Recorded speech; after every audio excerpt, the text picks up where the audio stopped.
Well, good afternoon, everybody. How we doing? Spectre here. It is Wednesday now, the 13th day of October. Hopefully you guys are doing well.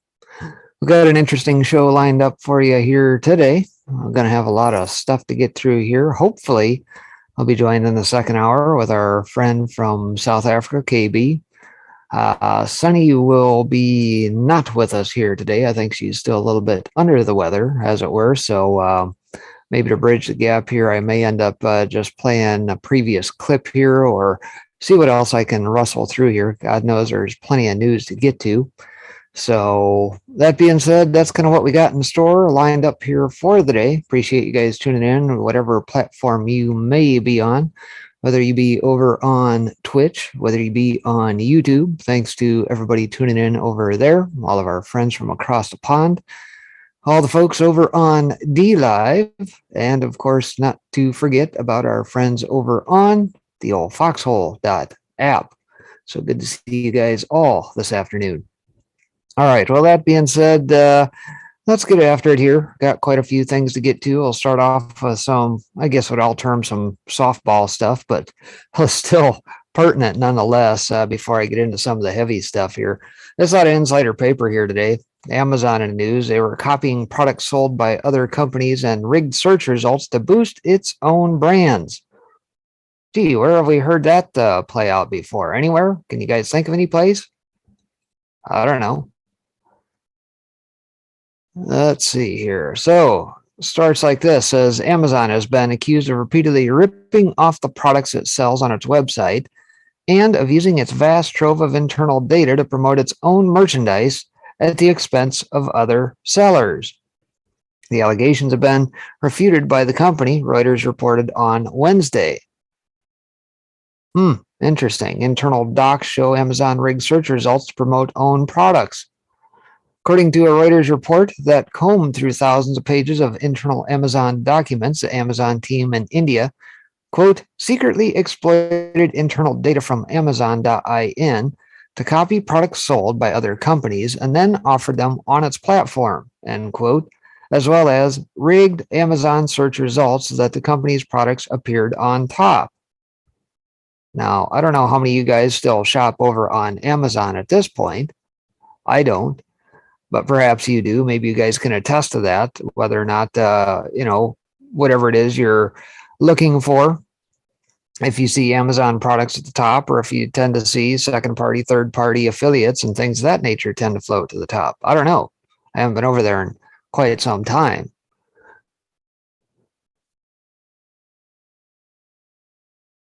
There we go. All right. So it continues, says, according to Praveen Khandelwal, Secretary General of the Confederation of All India Traders, this should be thoroughly investigated by the Indian government. And here it lists as handle G. It's astonishing that government agencies have not taken any cognizance or have asked Reuters to share the papers, he tweeted. According to the report, one of the victims of Amazon's anti-competitive practices was a popular shirt brand in India called John Miller, which is owned by the Kishore Biani-founded Future Group, which is currently embroiled in a legal battle with Amazon. Interesting. Amazon decided to follow the measurements of John Miller shirts down to the neck circumference and sleeve length, the document states, according to the report. According to a spokesperson for Biani's Future Group, quoted in the report, they, Amazon, are in a powerful position of being both an online marketplace operator and a seller and collector of data. This is leading to misuse of consumer and seller data, giving them the power to kill Indian entrepreneurs and their brands. To me, it sounds very reminiscent of what has taken place with the likes of Google and Facebook. You know, we know that they have a certain level of collusion, monopoly, as it were, right? I would tend to believe so.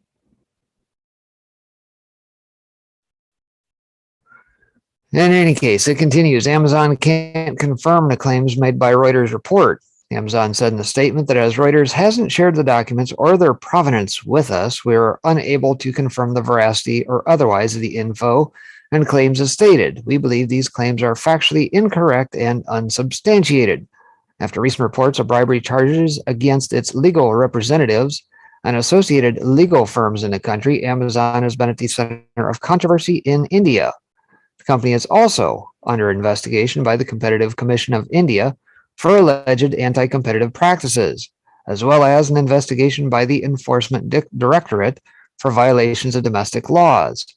The Directorate General of Goods and Service Tax Intelligence has also issued a show cause notice to Cloudtail, one of its subsidiaries, for GST and indirect tax evasion. Amazon has also filed a legal challenge to Future Group's agreement with Reliance Retail to sell its retail, wholesale, logistics, and warehouse operations to Reliance Retail Ventures. According to Kate, Amazon's clarification on legal professional charges is a blatant lie in order to hide its illegal business practices, and it's inconsistent with the regulatory filings of Amazon and its group companies. And I guess I'll kind of break from that there. Amazon obviously launching its own investigation, but what do you expect?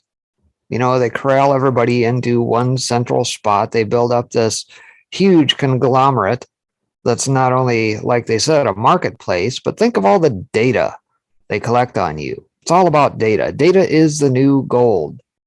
It's no longer the days of black gold replacing regular gold. No, it's all about data. And if they've got the algorithms and whatnot built in to, shift their products up, cast your eyeballs on this, listen through your phone and suggest things as you, have your conversations, things of that nature. And then all of a sudden it shows up on your phone or in an email. Well, guess where that comes from, right? So that's Amazon for you here today, what we find out. By the way, if you happen to be on the other side of the pond, you may have been in proximity perhaps to an earthquake that took place in Greece. Crete on alert for aftershocks after a 6.3 Rattler earthquake on Tuesday. Seismologists and other authorities remain on alert and warn of possible strong aftershocks after the earthquake that struck with magnitude of 6.3 on the Richter, the island of Crete on Tuesday noon. Although the epicenter was in the sea area 23 kilometers east of the town of Zakros on southeast Crete, material damage has been recorded in the town of Zakros. The earthquake had a focal depth of 8.2 kilometers. And as we're probably used to and accustomed to, see the damages of said objects net falling off of store shelves and everything else. It says a small church of Agios Nikolos in Zerokambos Sitius collapsed. Damages have been recorded in homes and businesses of the area. So maybe this has got a little bit of a depiction of said Rattler here.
All right, I think we'll break from that there. Pretty area nonetheless.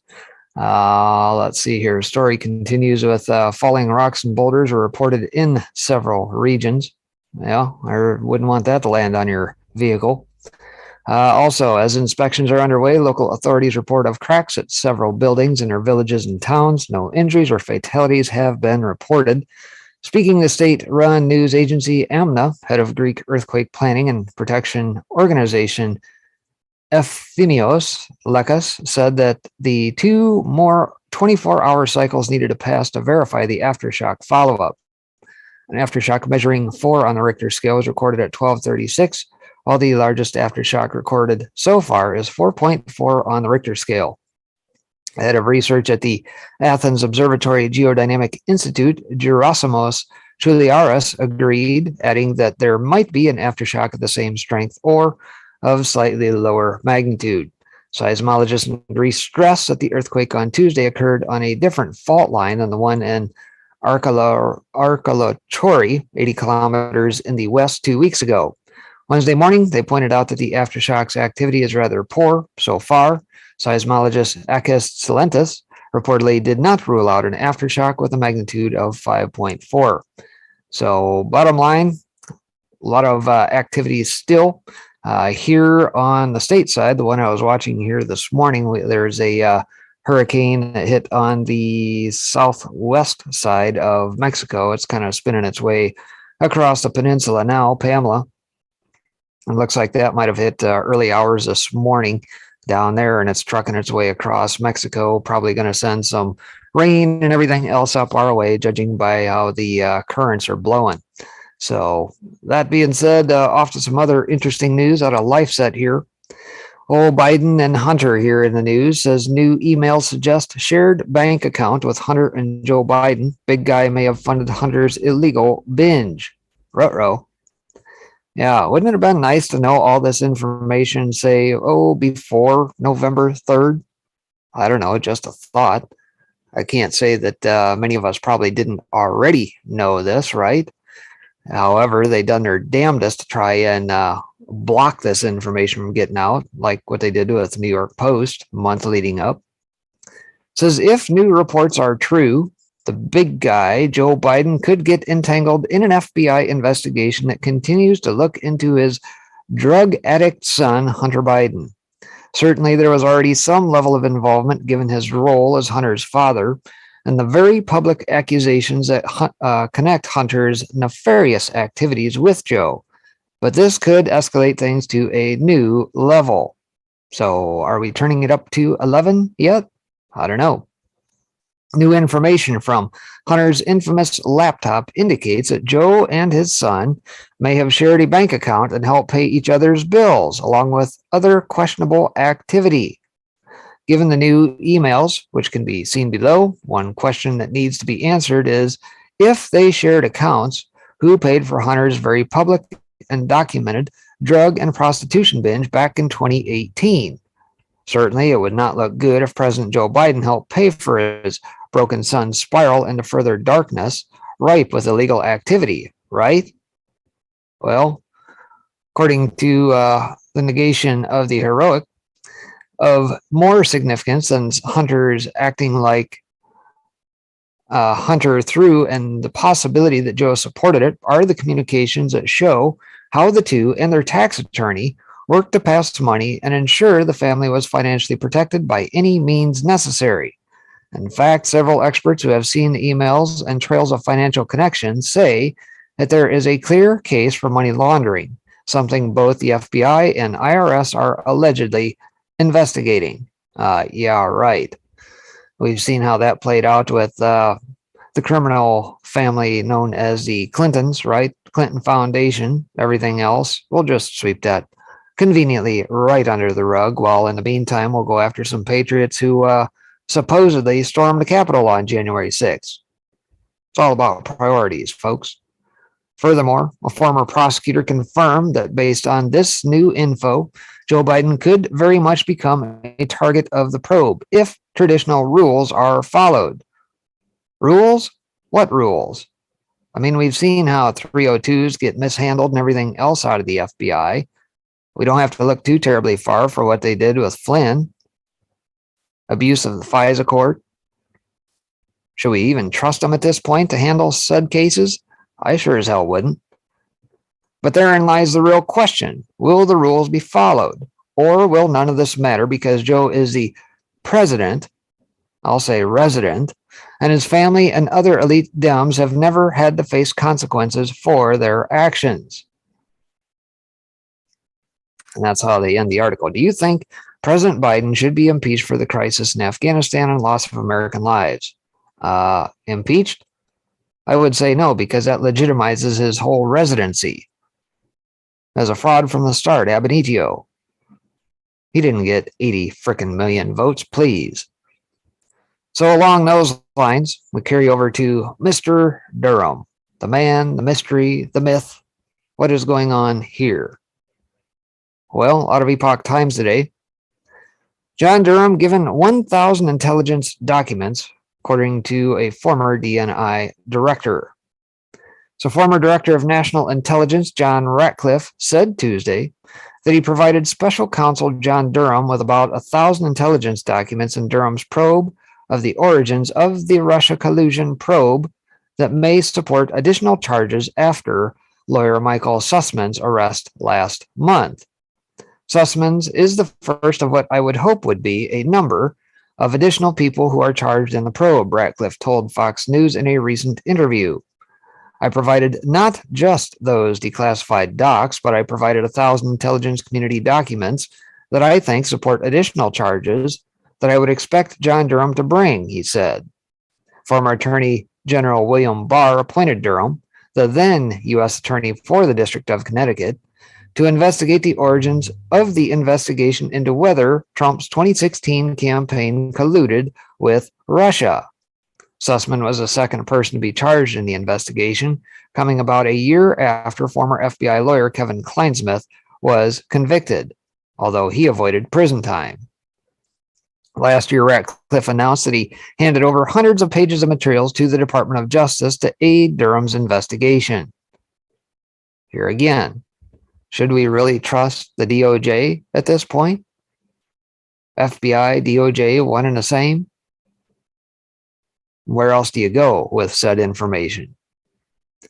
I will continue to ensure the intelligence community's responsiveness to the DOJ's request, Ratcliffe, a former Texas congressman, said at the time. We also look forward to supporting the DOJ in further declassifications consistent with their investigation. As the president has made clear, we must be appropriately transparent with the American people and give them the confidence that the extraordinary work of intelligence professionals is never misused or politicized.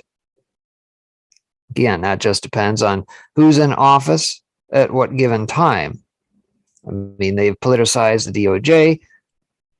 They've put a terrible bent on the FBI and many of these agencies. In mid-September, Sussman pleaded not guilty after he was charged with allegedly lying to the FBI when trying to present info that would damage then-candidate Donald Trump in 2016. Sussman had worked with the high-powered Perkins Coie law firm that had represented the Democratic National Committee. Before that, a Durham impaneled grand jury indicted Sussman over his September 2016 meeting with then FBI General Counsel James Baker, who is now employed by Twitter.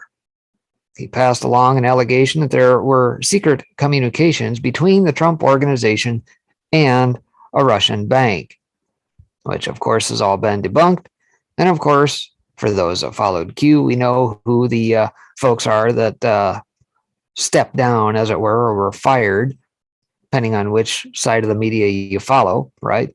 James Baker being one of those, and presumably flipped. Find it interesting that he's over at Twitter now.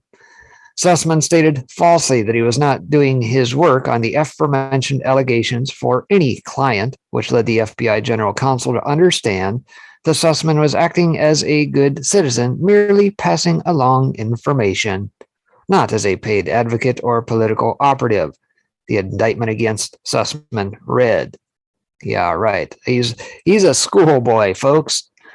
Absolute schoolboy. He doesn't carry the water for Clintons or nobody like that. I'm sure he's not on their payroll. Look away. Nothing to see here, folks. The alleged false statement to the FBI was intentionally false and misleading because, in assembling and conveying these allegations, Sussman acted on behalf of specific clients, namely a U.S. technology industry executive at a U.S. internet company and the Hillary Clinton presidential campaign. It read. Well, no sheet. Exactly. Of course, he was paid by Clintons. And so one would hope soon Durham comes with a lot more charges.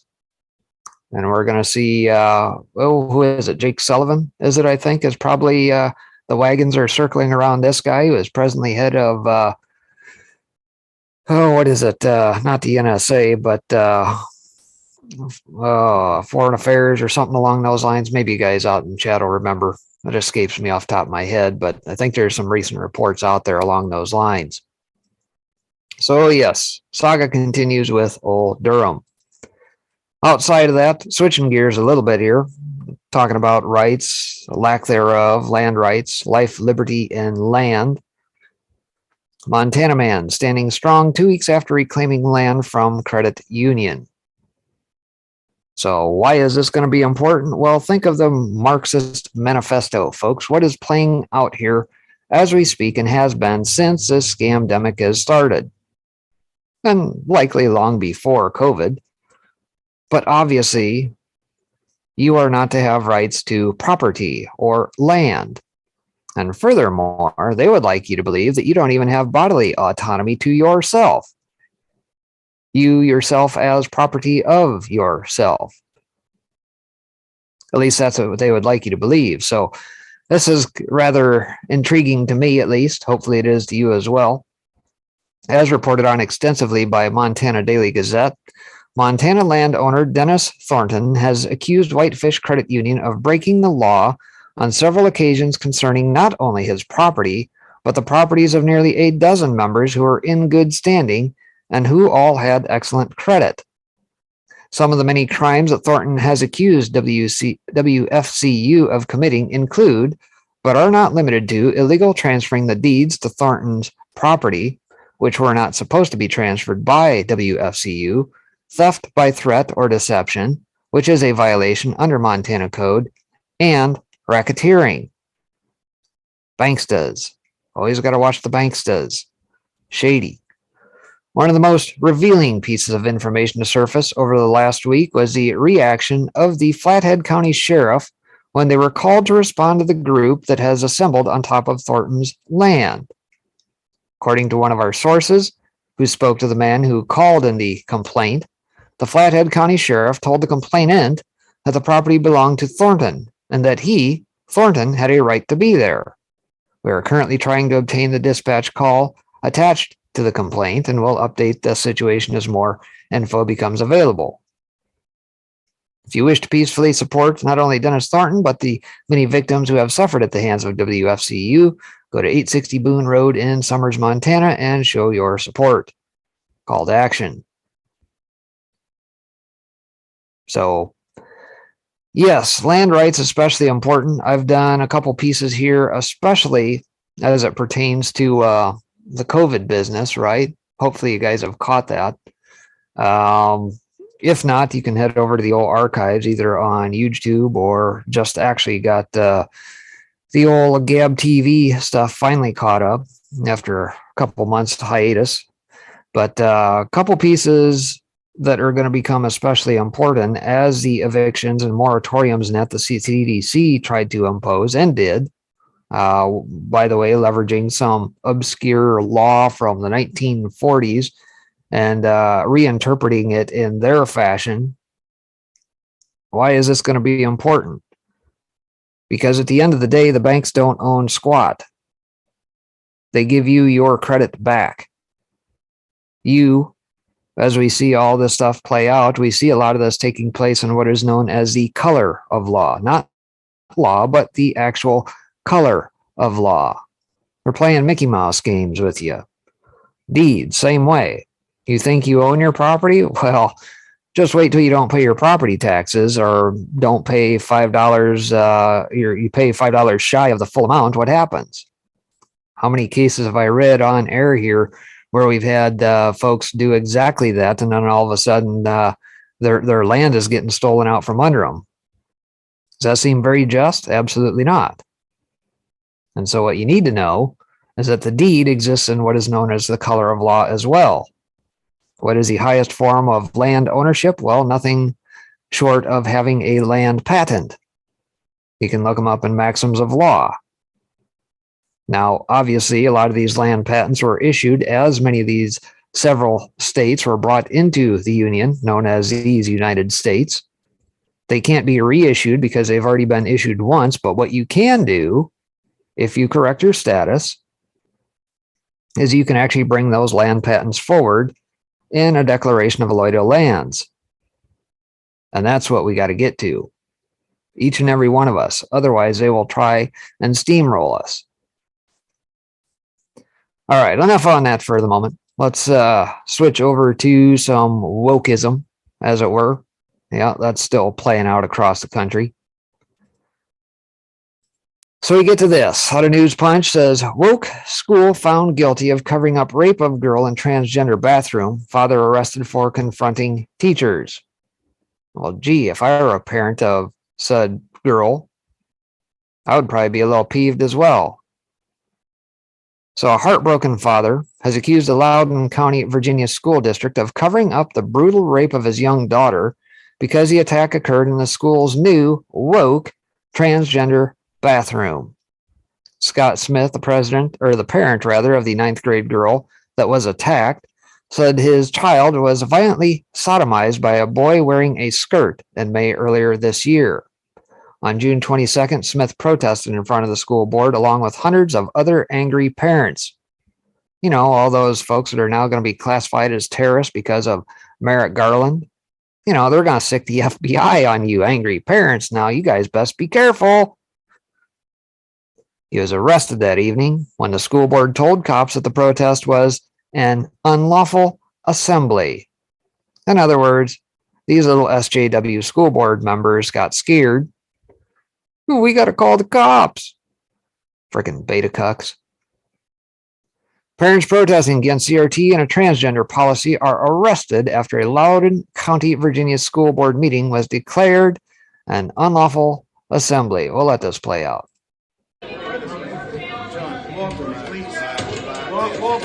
Now, hey, John, please don't resist. You guys, this is an unlawful arrest. I have a First Amendment right.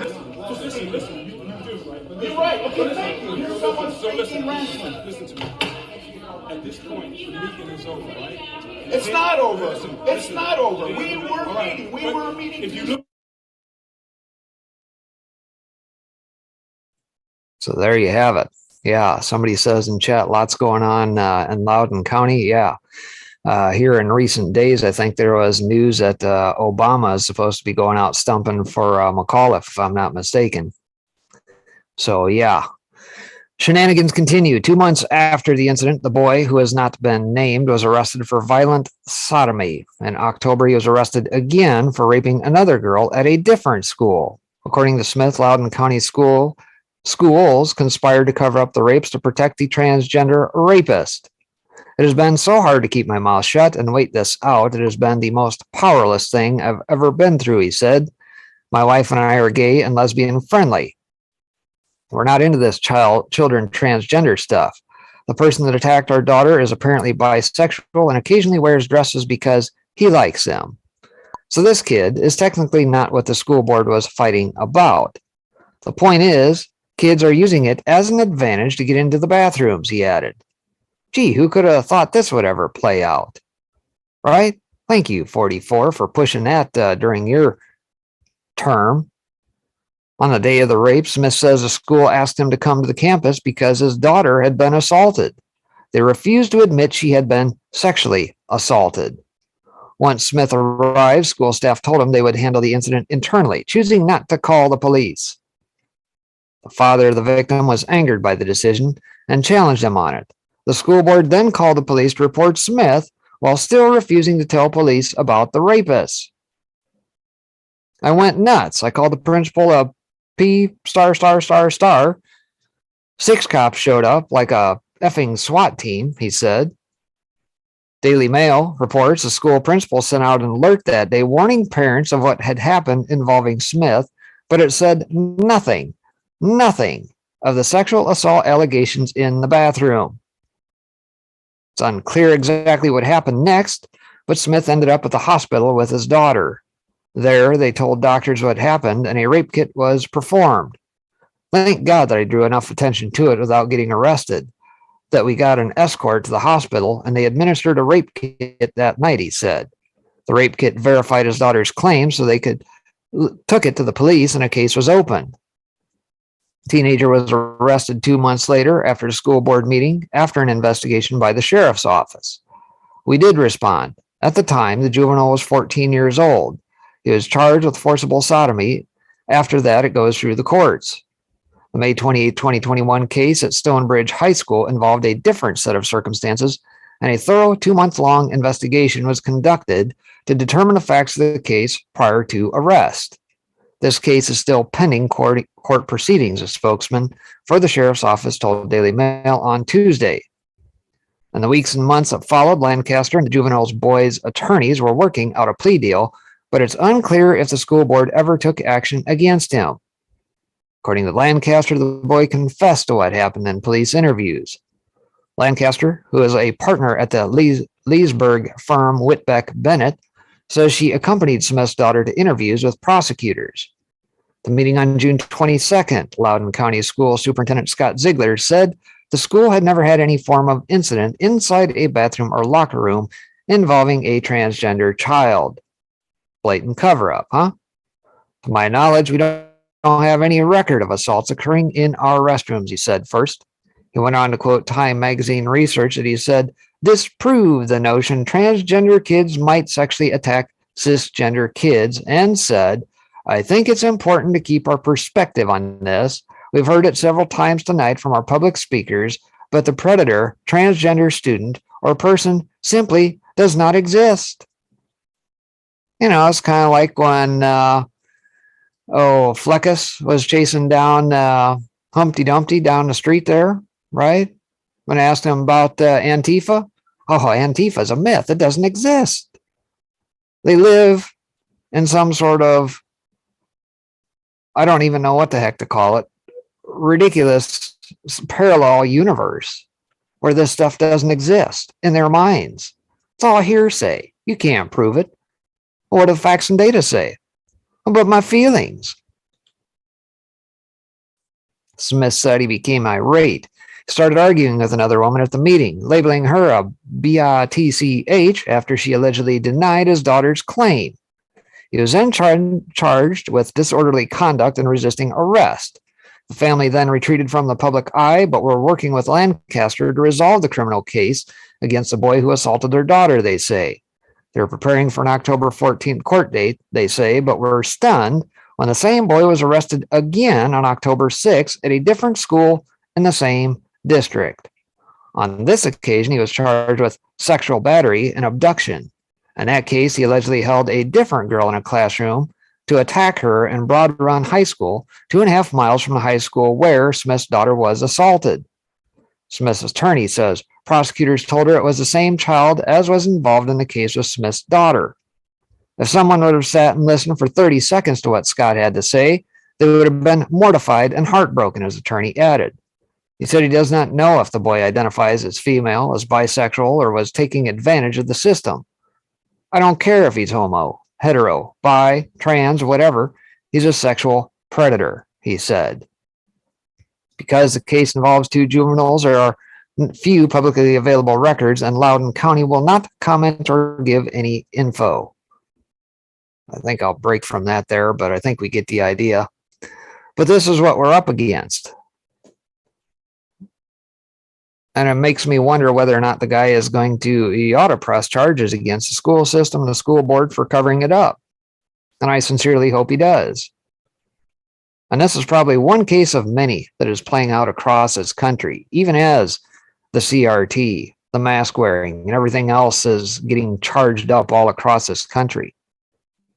How many of these cases are lying in wait? It's hard to say. All right, well, aside from that, now we'll get into the fun stuff. A lot of COVID-related stuff here on today. Biden is going to ease COVID-19 travel restrictions at Canada-Mexico border crossings. Now, mind you, this is on the heels of what just happened under a bridge in Texas, where he had tens of thousands or however many thousands of Haitians and everybody else congregated down there. Do you think they checked them, tested them, anything of the sort? Nah, doesn't matter. But by God, our Customs and Border Patrol folks, oh, you guys got to go get that stick in your arm. Right? The double standards, no bounds.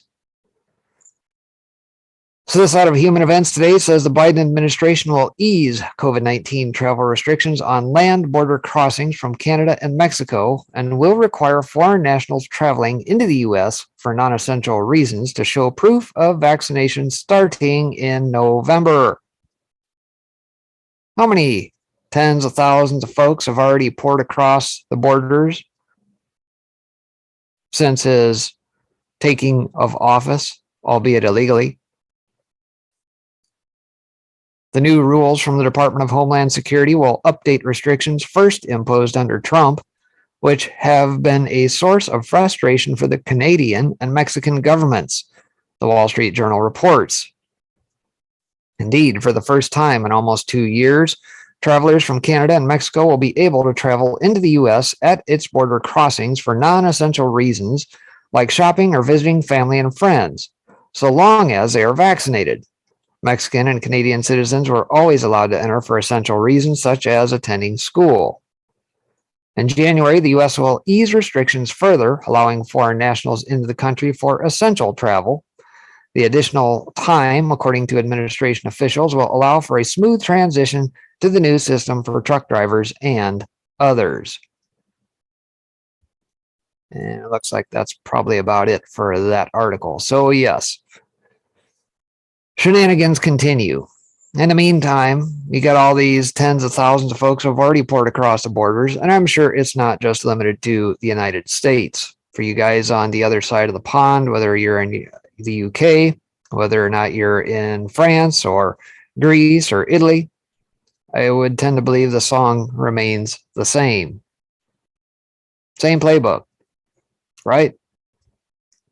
Aside from that, out of PJ Media, Wyoming school to honor student, wear the mask or wear handcuffs. And I think we saw this story blow up, what's it been? Probably over the last week or so. I think probably everybody's seen this gal in the news. Says, it's a brutal equation some American schools and universities are teaching students this fall. Wear the mask or wear handcuffs. The most recent example comes from Laramie High School in Wyoming. Last week, police forcibly removed a 16-year-old honor student in handcuffs for defying her school's mask mandate. Grace Smith, a junior, took video of the incident, which was later posted by her father, Andy Smith, on YouTube. And I will let all this play through. But again, think of this, folks. Mandates. They are preying on the American populace's ignorance of law.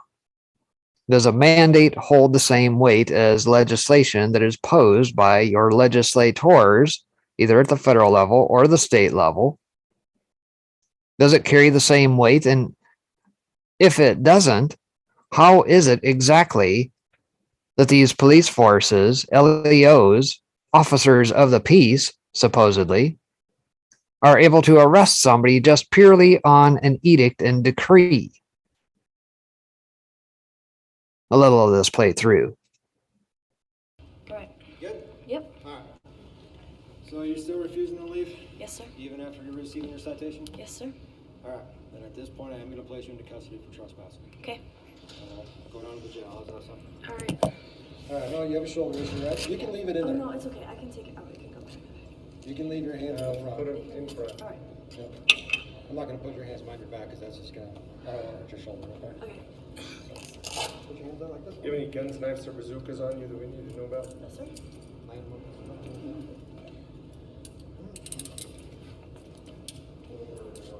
I'm M13 log 1 in custody. Can I just take this stuff here? Yeah, we'll take it. Yeah. That's all right, have to tell?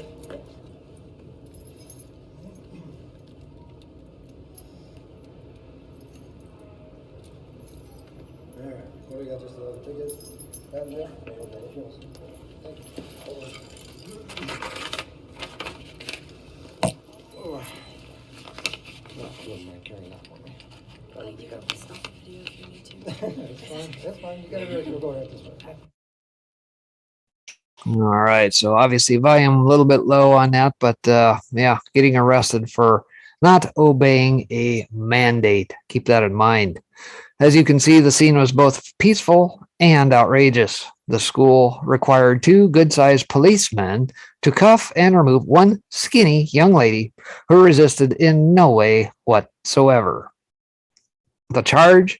Trespassing, according to Fox News.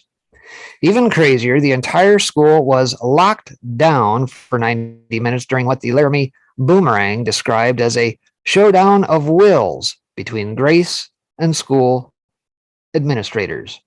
The young outlaw was apparently standing peacefully in the school lobby awaiting her fate when the lockdown order was given. Grace had already been suspended the previous week, also for not wearing a mask, and when she returned on Tuesday, it was with a plan. After talking with our attorney, she told the Boomerang, we decided to push it. So on Tuesday, I didn't leave and took the citation for $500 and then left. When she came back the third time on Thursday of last week, she refused to leave, arguing she had a right to attend her high school and not wear the mask. That's when the police were called in. They told us how this was going to play out before it happened, Andy Smith was quoted saying.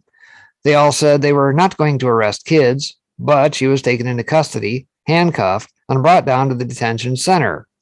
Albany County School District Number 1 instituted the mask mandate due to a surge in local COVID-19 cases, but I was unable to find any reports of a corresponding surge in COVID-related hospitalizations or deaths. The Wyoming honor student now has multiple suspensions on her record and a $500 fine to pay. And if I'm her, I wouldn't pay any of that. Show us the law. We're going to waste the parents' time, the kids' time, going to court, take it in there, and guess what's going to happen? It's going to get thrown out. Why? Because there is no law. It comes down to knowing your rights. It comes down to knowing the law. We don't obey mandates, folks. And I'm going to have a little bit more to say about the stats in that as well here, about them gaming the system and the stats and everything else, because it's a valid argument. Was there ever really a pandemic? No. And what is the media doing? Hyping up all of these cases. Cases does not mean squat. So it leads to this article out of DC Clothesline. CDC vax numbers jump due to rollout of boosters, not because Americans are caving to mandates.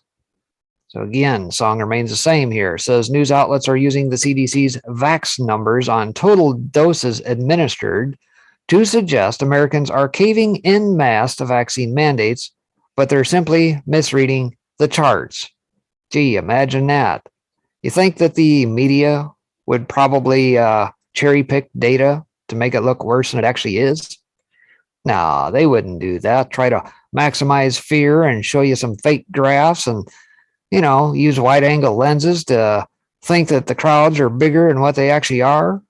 Don't believe your lying eyes. When you go to the CDC's website, charting daily vaccinations, it has total doses administered selected by default, which shows a significant jump occurred in the 7 days between September 26th to October 2nd. And presumably this is CDC data, daily count of total doses administered and reported to CDC by date administered, undefined. Again, looking at it from December 14th of 2020 all the way to, about October 9th. It says, this number includes boosters, which actually now make up the majority of shots being administered. Of the 6.7 million shots administered from September 30th to October 6th, nearly 2.7 million were booster shots, NBC News reported, citing CDC data. That's compared to the nearly 2 million first doses and nearly 2 million second doses in the same period. And of the approximately 6.4 million boosters administered in all, 4 million have gone to seniors, while the remaining 2.2 million have gone to adults from 18 to 64 years old. And so here's how vaccination booster shots compare to first and second doses. First shot in yellow, second shot in green, booster shot in blue. And again, that's from September 30th there, all the way through about October 6th. Right? It says the CDC's chart showing people receiving their first dose has been trending down over the past 3 weeks since Biden's mandates were announced, and only saw a modest jump last week despite wildly disproportionate threats. Here's some more data. Daily count of people receiving dose 1 reported to CDC by date administered undefined, again dating back to December 14, 2020, all the way through October 9th, 2021. Looks like we probably hit a second peak here on first doses, probably, it looks like maybe first part of August, and then it has dropped. Obviously, the last peak was probably Marchish, April timeframe of last year, probably as things were rolling out. It says tens of millions of Americans are still refusing to take these shots and are refusing to be intimidated by the regime's threats. This is interesting. I haven't seen this. We'll let a little of this play through. Apparently, healthcare workers and protesters are burning their scrubs. And he always says, Shame on them. Shame on Burn down! Burn down! Burn down! Oh yeah, get that. step back further.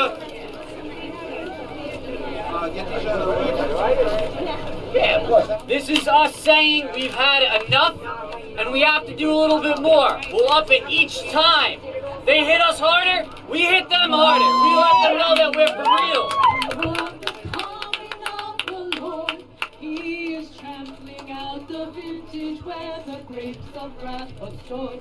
He has loosed the fateful lightning of his terrible swift sword. His truth is marching on.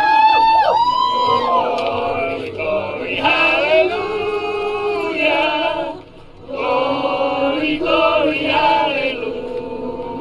All right, I think we kind of get the idea behind that one. So again, along the same lines, the song remains the same here. We get a piece out of John Solomon's Just the News. COVID-19 is leading cause of deaths for police officers in 2020 and 2021, per reports. Officers have been resistant to government mandates requiring them to get jabbed. So there's more than 460 police officers in 2020 and 2021 have died from COVID-19 infections related to job requirements, making the virus the top duty-related cause of death during the period, according to a new law enforcement nonprofit. The numbers are being tallied by the group Officer Down Memorial page. The site also urges law enforcement officers to get the vaccine or at least consult with a doctor about getting vaccinated. Getting officers to get vaccinated has been a challenge for police departments across the country. Efforts to require jabs through mandates has resulted in resistance from unions and officers filing for an exemption and/or threatening to quit. And wasn't it just here only a handful of days ago, we saw LA County Sheriff saying pretty much the same thing. It says, I'm not going to mandate my force to go get this because over 40% of his force said, you're going to do that? We're done. See ya.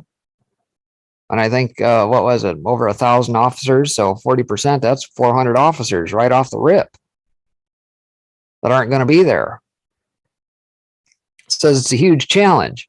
And I think mayors throughout the country are balancing the safety imperatives of responding to 9/11 calls against the safety imperatives of having a vaccinated workforce, said Mayor Sam Liccardo of San Jose, California. There is a vaccine mandate taking effect in the city, but unvaccinated officers will be allowed to remain employed at least through the end of the year. Imposing such mandates has been difficult considering the large number of vaccines in police departments across the country that must be filled with qualified candidates, with violent crime surging last year. So there you have that. So again, we're watching this play out in real time, folks. They're targeting all the frontline forces, whether it be police, whether it be firefighters, whether it be the folks in that, in the health industry, nurses, doctors, you name it. And then where are they going to go? Well, they're going to march right on down the line. Matter of fact, I don't have an article pulled here for this, but I did see it come through here today. I think Dell, the maker of computers, is going to force their folks to get jabbed. And we saw what was happening with the airline industries already, right? Yesterday morning I played a piece on there from the CEO of, I think it was Southwest. Can't remember the guy's name off the top of my head. Speaking that, hey, I don't really want to do this, but I'm being forced to do this. Well, come to find out, hey, guess what? On the books, there's absolutely nothing at the federal level. There isn't an executive order. There isn't a mandate. There's nothing on the books. It was just literally a press release. Nothing written up by OSHA, presumably who is supposed to carry forward said edicts. There's been threats. There's going to be $70,000 to $700,000 fines against these folks. But yet they're doing it anyway. They're carrying the water. That's what socialism looks like. The lines are blurred between the corporatocracy, the corporations, and the state. State isn't going to force you to do it, but your employer will. Why? It's just the price of doing business with the government. Get the old K Street lobbyists up there, shell some dollars at some politicians to get some favorable legislation to benefit them, line their pockets. Well, what goes around comes around there, Mr. Corporation. You shelled some dollars our way. Now we have this little request of you. Yeah, you got to do that. Just the price of doing business, folks.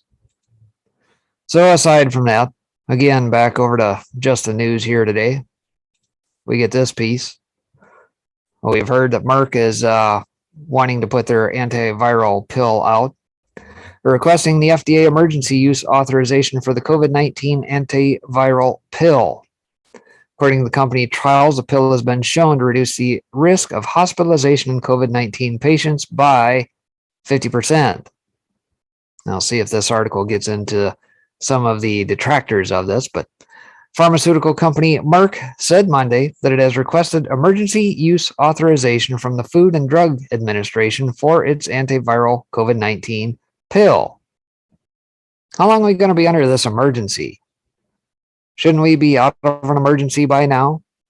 Or are they just continuing to inflate the numbers, call it a case-demic, when it's not really a pandemic at all? So the company released a statement saying that the authorization was requested for the treatment of mild to moderate COVID-19 in adults who are at risk for progressing to severe COVID-19 and or hospitalization. Molnupiravir, the name of the drug, was shown to reduce the risk of hospitalization due to COVID-19 infection by 50%. The pill was developed with Ridgeback Biotherapeutics. Robert Davis, Merck CEO and president, said in a statement, "The extraordinary impact of this pandemic demands that we move with the unprecedented urgency, and that is what our teams have done by submitting this application for molnupiravir to the FDA within 10 days of receiving the data." And that's all there is to that one. No word as to whether or not this is intended to replace getting the jab, or is this taken in conjunction with? Nobody really knows, right? So, yes, again, the song remains the same. One more for good measure. Obviously, on the opposite side of the coin, you got some freer states like Florida, like Texas, standing up. Albeit I'm not necessarily impressed with executive orders, but I see that as a bridge gap, if you will, until legislation is passed. We know that stuff is probably going to get challenged in courts. We're probably going to see a boatload of court cases over the ensuing months as this stuff plays out.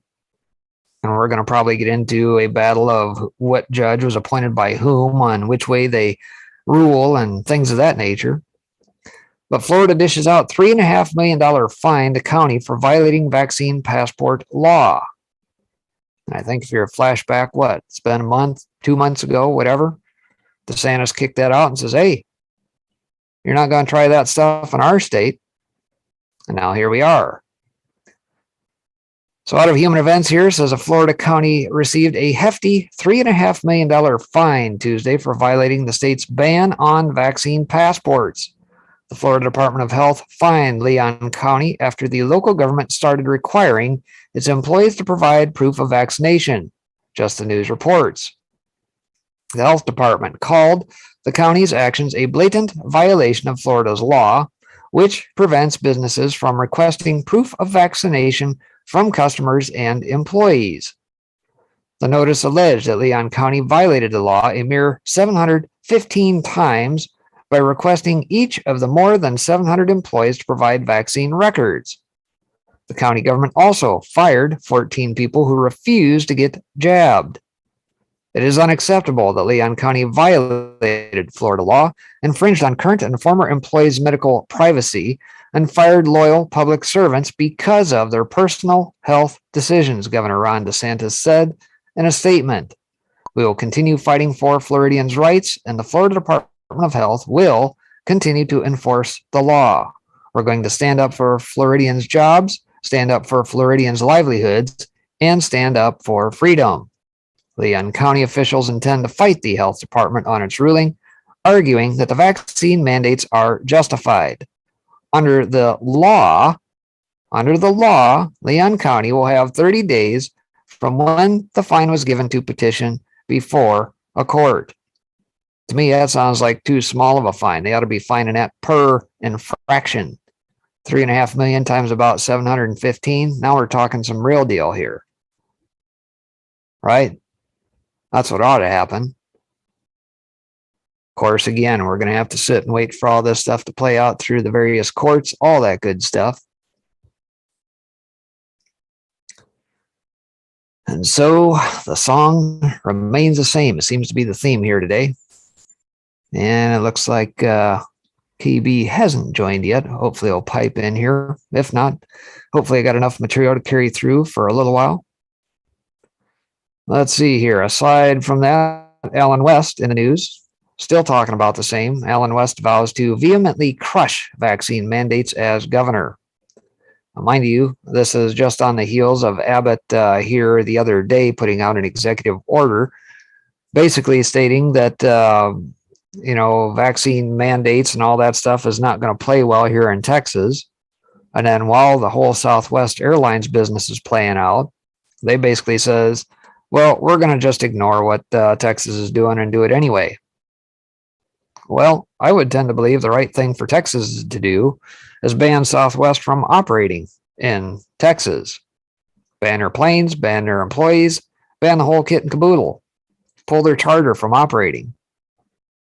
That would be something with real power that would stick. It'll get their attention. So unvaxxed Alan West infuriates left-wing establishment after recovering quickly from COVID. There are far better protocols that individual citizens can utilize and decide for themselves. On October 9th, Lieutenant Colonel retired Alan West was trending on social media after he was hospitalized with the coronavirus. Just 2 days later, the Texas gubernatorial candidate posted a video of himself well on his way to recovery at home after taking hydroxychloroquine and ivermectin protocols and receiving monoclonal antibody treatment. Needless to say, the left celebrated Alan West's hospitalization and is now very angry that Alan West is recovering so quickly at home.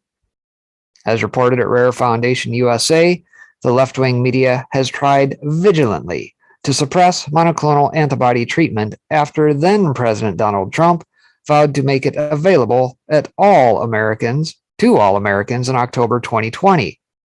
After Florida's triumphant success with the treatment under Governor Ron DeSantis, the Biden team attempted to withhold the treatment from Republican-led states. The left's predictable response to Alan West's hospitalization, well, the left-wing Daily Beast proclaimed in an article titled "Unvaxxed Alan West has COVID, pneumonia, and low oxygen," that hydroxychloroquine and ivermectin are two ineffective drugs popular with the anti-vaxxer crowd. Unvaxxed Alan West announces COVID symptoms that he is treating with hydroxy and ivermectin, stated at Real Tuck Frumper, a radical left Twitter account with 152,000 followers. Probably a nice bot farm, I would imagine. Right? Right-winger Alan West said Saturday that after not getting vaccinated and using unproven drugs to prevent COVID, he has contracted the virus and will likely be hospitalized with pneumonia and low oxygen, declared Democrat shill John Cooper to his 836,000 and change followers. He's taking away hospital space from people with cancer and other serious diseases who have been vaccinated, said Jim Cassidy, a leftist Twitter user with 29,000 followers. Alan West vows to protect medical freedom. After his experience, Lieutenant Colonel retired Alan West tweeted in part, "I can attest that after this experience, I am even more dedicated to fighting against vaccine mandates. Instead of enriching the pockets of big pharma and corrupt bureaucrats and pals, we should be advocating the monoclonal antibody infusion therapy." He further promised, "As governor of Texas, I will vehemently crush anyone forcing vax mandates in the Lone Star State. There are far better protocols that individual citizens can utilize and decide for themselves." As J.D. Rucker reports, Texas Governor Greg Abbott filed an executive order Monday prohibiting vaccine mandates, shortly after Alan West's tweet. And here's his video statement. Hey, greetings, everyone. Lieutenant Colonel Alan West, gubernatorial candidate for the Republican nomination here in the state of Texas. As of 5 p.m. Central Time this evening, I was released from Medical City Hospital here in Plano, Texas, and you can see I'm back at home. I want to thank you all for all of your thoughts, your prayers, your well wishes for Angela and myself. We're doing very well back here at the house, and I want to send out big shout outs to the staff there in the COVID unit at Medical City, Plano, Texas. Nurse Vendi and also Dr. Raj, thanks for taking so good care of me and everyone there in that staff. I also want to thank the folks at Advanced ER who gave us the monoclonal infusion therapy, which really helped us to cleanse out. Now we have double antibodies in ourselves. And then also I want to thank the frontline doctors of Dr. Richard Bartlett, Dr. Amy Offit, and also Brian Weinstein, and what they did in recommending protocols to make sure that I was on the right track. The budesonide nebulizer treatment made a huge difference in my lungs. And one of the things that I've learned, there's so many other protocols out there that we should be recommending to people. This should not be about forcing people to take a certain shot, but we should be offering and making sure that people are aware of all of these protocols that are out there. And that's one of the things I'm going to be committed to doing. I want to make sure that the Texas Medical Board, Texas Nursing Board, Texas Pharmacy Board never interfere and get in the way of what's best for you and your relationship with your doctor and your body. That's the key thing that I've learned. Now, I will tell you that I'm looking forward to getting back out there. I need some time to rest and recuperate a little bit. We'll be doing a lot of things virtually to stay on track with you and stay in contact with you. But I've got to get that negative COVID test. And once we get that negative COVID test, then I'll get back out there and spend some time with you. And I'm hopefully we can get that done so I can get out there to Alpine and Marathon for that run and shoot that I signed up for this Friday. But like I said, we got to make sure that we get that test done. But I'd love to go out there and take out some steel targets out of 300 yards. But God bless you all. Thank you so very much again for all of your thoughts, your prayers, and well wishes. It's great to be back home. And I just want to let you know, do not fear COVID. And just remember, as it says in Joshua chapter 1 and 9, be strong and of good courage. For the Lord their God shall never leave you nor forsake you. Put everything in his hands and he will carry you through it. God be with you and thank you. So there you have it in the words of Colonel Alan West here. Of course, the left probably absolutely despises and hates that. And of course, there's lots of additional articles there. See select coverage on coronavirus tyranny. Yeah, there's a litany. So aside from that, we'll jump over to this guy. So the video commercial pilot warns vaccine mandate will be a disaster to the economy. Yeah, we kind of gather that. And, I've spoken about this on the morning show, and that for those that tune in, where I tend to focus a lot more so on financials, the economy, stuff going on with our supply chains breaking down, and of course, energy and the breakdown in that sector, how things in Europe are spiking up, UK, China, India, you name it. But it's going to be a bit of a culture shock for folks because this has to play out. You either stand now or we don't stand a chance at all. And it's going to be disruptive. So I want to encourage folks as we embark on these times to get prepared, have the necessary things you need to weather the storm, whether it be provisions, whether it be whatever it is. It's going to take some time to sort out. We're going to have to weather this. And ultimately, we hearken back to the days of Q. We are witnessing and watching the destruction of the old guard. This too shall pass, but we're going to have to weather it for yet a little while. So the same thing is happening with the truckers. It's happening in the shipping industry. Those Amazon boxes that typically show up in 2 days, you might be looking at, 3 weeks. Yeah, it's highly possible. So Southwest Airlines is struggling to contain a blackout crisis as they were forced to cancel hundreds of flights over the weekend and throughout the week. While the company claims it has nothing to do with the vaccine mandate that President Biden proposed to employers.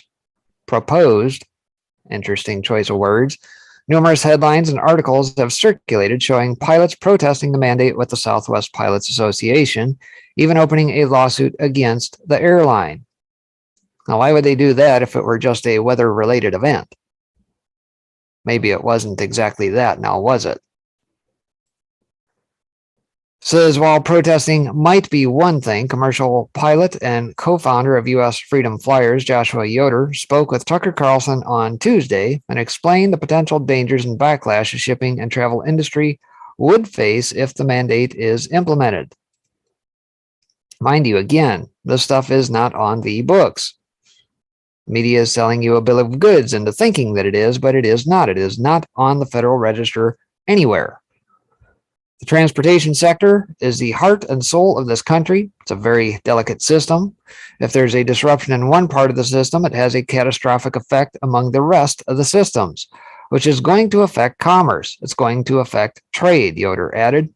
If you have flights reduced by 30% because 30% of pilots are fired because they won't take the jab, this is going to affect how your goods get here from overseas, how they're distributed to the store. Says Yoder went on to explain the same issues are also happening in the trucking industry. The same thing is happening with the truckers. It's happening in the shipping industry.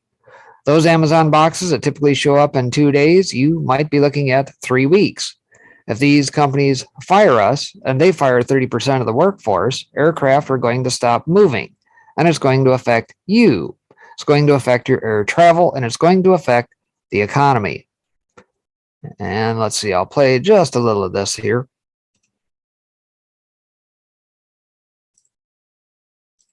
Maybe.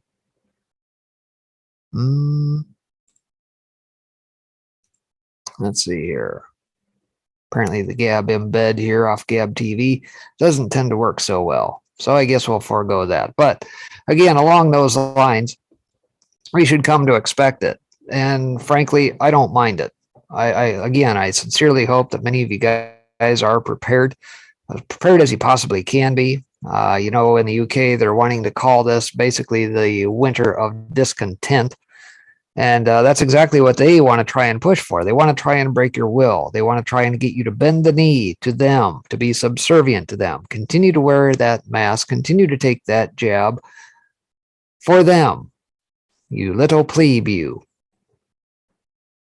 So aside from that, bounce over to Tom Fitton and crew. A little clip here to play of what's playing out there. Tom Fitton, FDA ties fetal organ harvesting to vaccine development. That seems like kind of a no-brainer.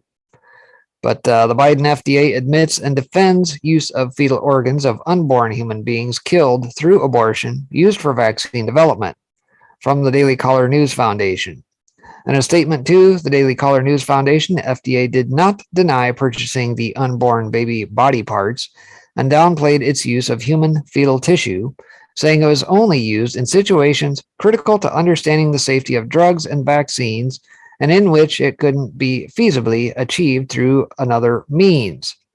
So now the Biden FDA is defending chopping up the parts of unborn human beings to create vaccines, Fitton said to the DCNF. Is that their position? Let's take a listen. It's the worst material I've ever read in my life, as it relates to Judicial Watch's work in terms of government documents.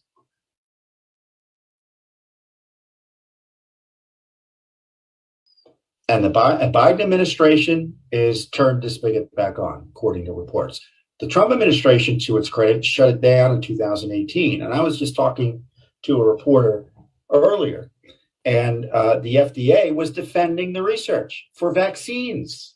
So the Biden FDA is defending this research because of vaccines.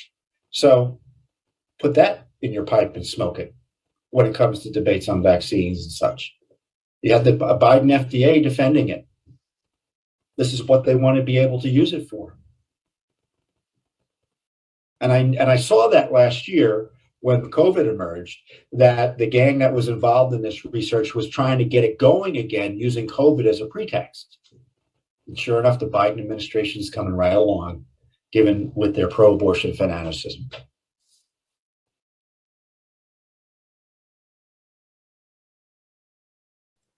Yep, pretty much sums it up.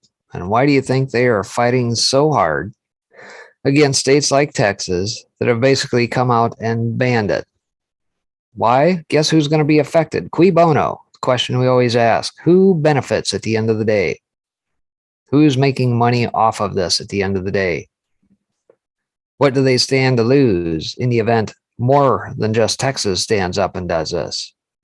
It's a de facto rule against things like Roe versus Wade, which, by the way, was never intended to do exactly what is playing out here, by the way. You can go back and actually read the court case on that, but it was never meant to be to where we have going on today as it was ruled on back then. And so obviously there's a lot at stake here. Obviously, if you think of all of the jabs across Big Pharma that are out there, how many of these use aborted fetal cells in the production of many of these jabs, not just the COVID ones? Many. And if you take that away, what's left? Zip, zero, nada. And I think we would be much happier, frankly.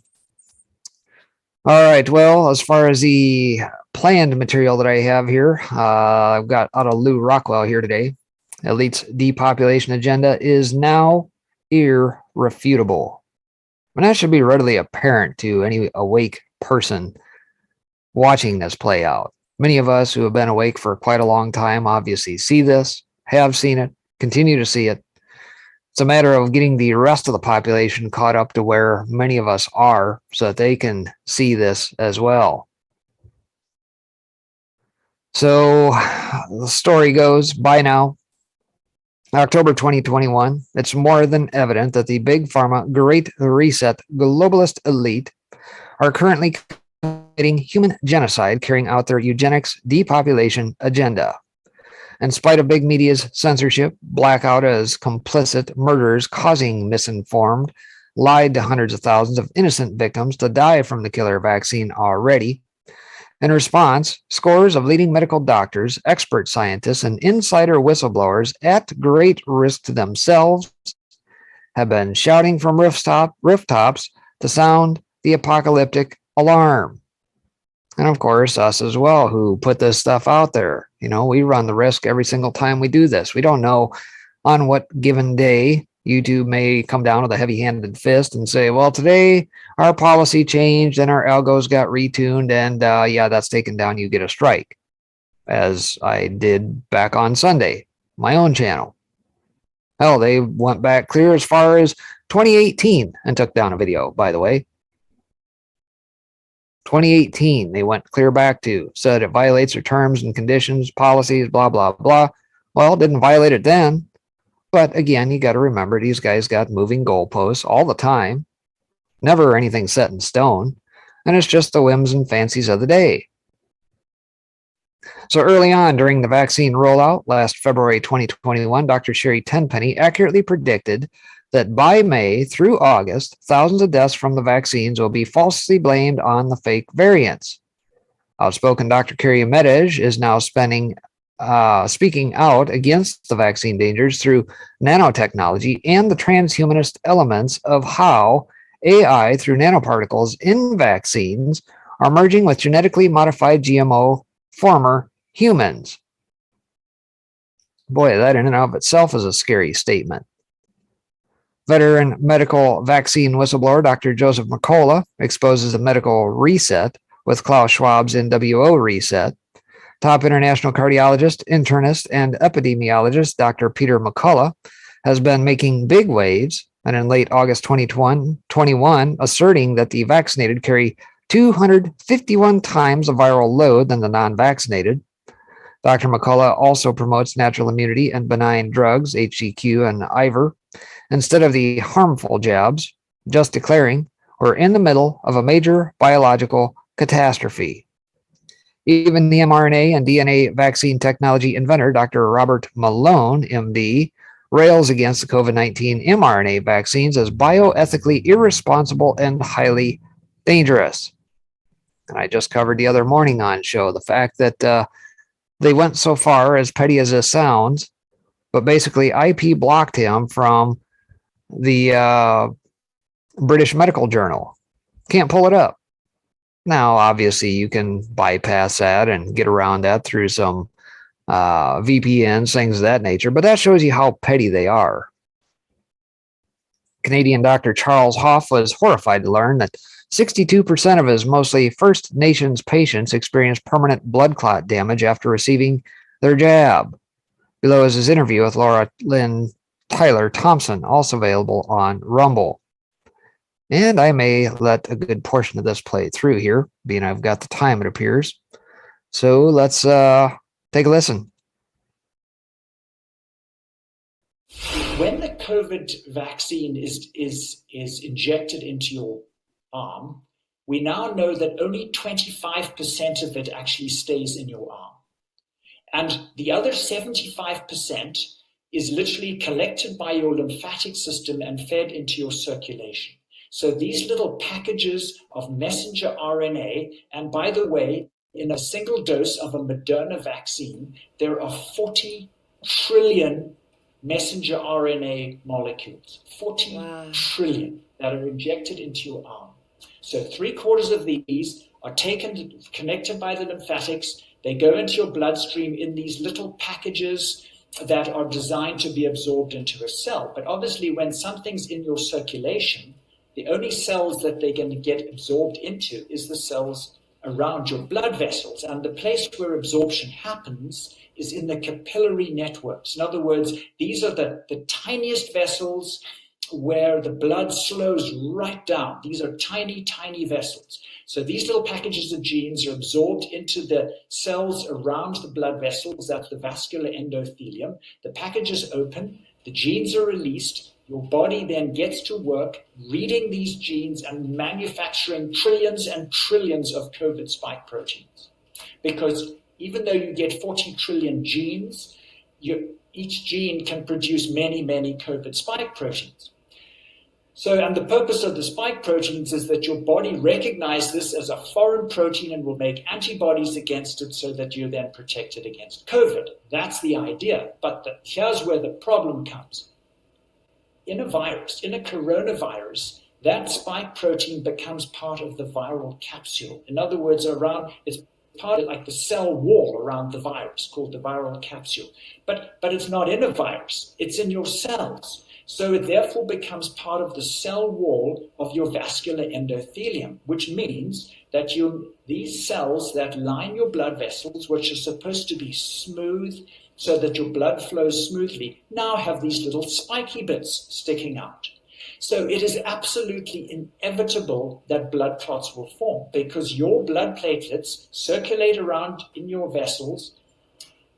And the purpose of blood platelets is to detect a damaged vessel and block that vessel to stop bleeding. So when the platelet comes through the capillary, it suddenly hits all these little COVID spikes that are jutting into the inside of the vessel. It is absolutely inevitable that a blood clot will form to block that vessel. Now that's how platelets work. So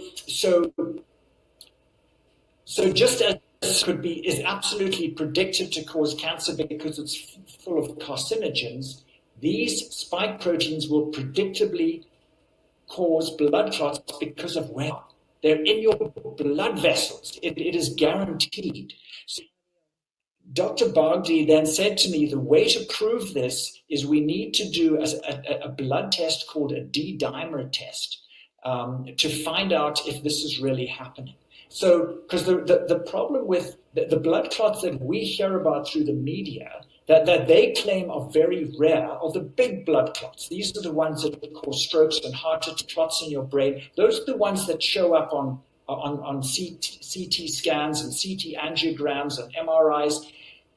The clots I'm talking about are microscopic. These are tiny, they're literally on a capillary level, and they are scattered throughout your capillary network. So they are not going to show on any scan. They're just too small and too scattered. So the only way to find out for sure if this predictable mechanism of clotting was actually happening was to do this blood test called a D-dimer. And so the D-dimer is a blood test that shows a recent blood clot. It doesn't show anything else other than a recent blood clot. It won't show an old blood clot. It only shows new blood clots. And so I have been now doing that on my patients, finding people who have recently had their COVID shot within the previous 7 days. It needs to be between 4 and 7 days, and doing a blood test on them called a D-dimer. And so I'm still trying to accumulate more information, but on the ones I have so far, 62% of them have evidence of clotting, which means that these blood clots are not rare. It means that the majority of people are getting blood clots that they have no idea that they're even having. So, Laura Lynn, the most alarming thing about this is that there are some parts of your body, like your heart and your brain and your spinal cord and your lungs, which cannot regenerate. When those tissues are damaged by blocked vessels, they are permanently damaged. So I now have six people in my medical practice with what we call reduced effort tolerance, which means that they just get out of breath much more easily than they used to. I have one fellow that used to walk to my office every week for an arthritis injection, who told me that he could walk 2 miles without any problem, and now after a quarter of a mile he is absolutely out of breath, and it has been like that for 5 months. So on the basis of this D-dimer test, which proves that the majority of people are clotting, these 6 people who now have reduced effort tolerance, literally what's happened to them is they've plugged up thousands of tiny capillaries in their lungs. And the terrifying thing about this is not just that these people are now short of breath and can't do what they used to be able to do, but once you block off a significant number of blood vessels through your lungs, your heart is now pumping against a much greater resistance to try and get the blood through your lungs. And the problem, so that causes a condition called pulmonary artery hypertension. It's literally like blood pressure, high blood pressure in your lungs, because the blood can't get through because so many of the vessels are blocked. And the terrifying thing of this is that people with pulmonary artery hypertension usually die of right-sided heart failure within 3 years. So the huge concern about this mechanism of injury is that these shots are causing permanent damage, and we haven't, and the worst is yet to come, because, there's some tissues in your body like intestine and liver and kidneys that can regenerate to quite a good degree, but brain and spinal cord and heart muscle and lungs do not. when they're damaged, it's permanent. Like all these young people who are now getting myocarditis from these shots, they have permanently damaged hearts. It doesn't matter how mild it is, they will not be able to do what they used to be able to do because heart muscle does not regenerate. So this is the terrifying concern, and not only is the long-term outlook very grim, but with each successive shot, the damage will add and add and add. It's going to be cumulative because you're progressively getting more and more damaged capillaries. Wow, pretty interesting stuff right there, huh? Pretty technical. But this week, the treating physician of national presidents, Dr. Vladimir Zelenko, many of us have heard that name, stated in an interview, if we follow the advice of some of the global leaders, using air quotes, like Bill Gates said last year, 7 billion people need to be vaccinated. Then the death rate will be over 2 billion people. So wake up. This is World War III. The cited medical doctors above are but a handful of countless heroic physicians who've gone public raising their concerns and outrage. Renowned PhD scientists, including virologists, immunologists, and biochemists, have also led the way, calling out the COVID-19 pandemic based on the Rockefeller Foundation's 2010 lockstep blueprint. Another Nobel Prize winner for inventing the nefariously misused PCR test, Dr. Kary Mullis, died on the eve of the fake pandemic Wuhan outbreak after repeatedly exposing Dr. Frankenstein Fauci. Patent and intellectual rights expert Dr. David Martin deconstructs the criminal etiology of the COVID-19 pandemic, while ex-Pfizer VP Chief Scientist Dr. Michael Yaden has repeatedly delivered his dire warnings.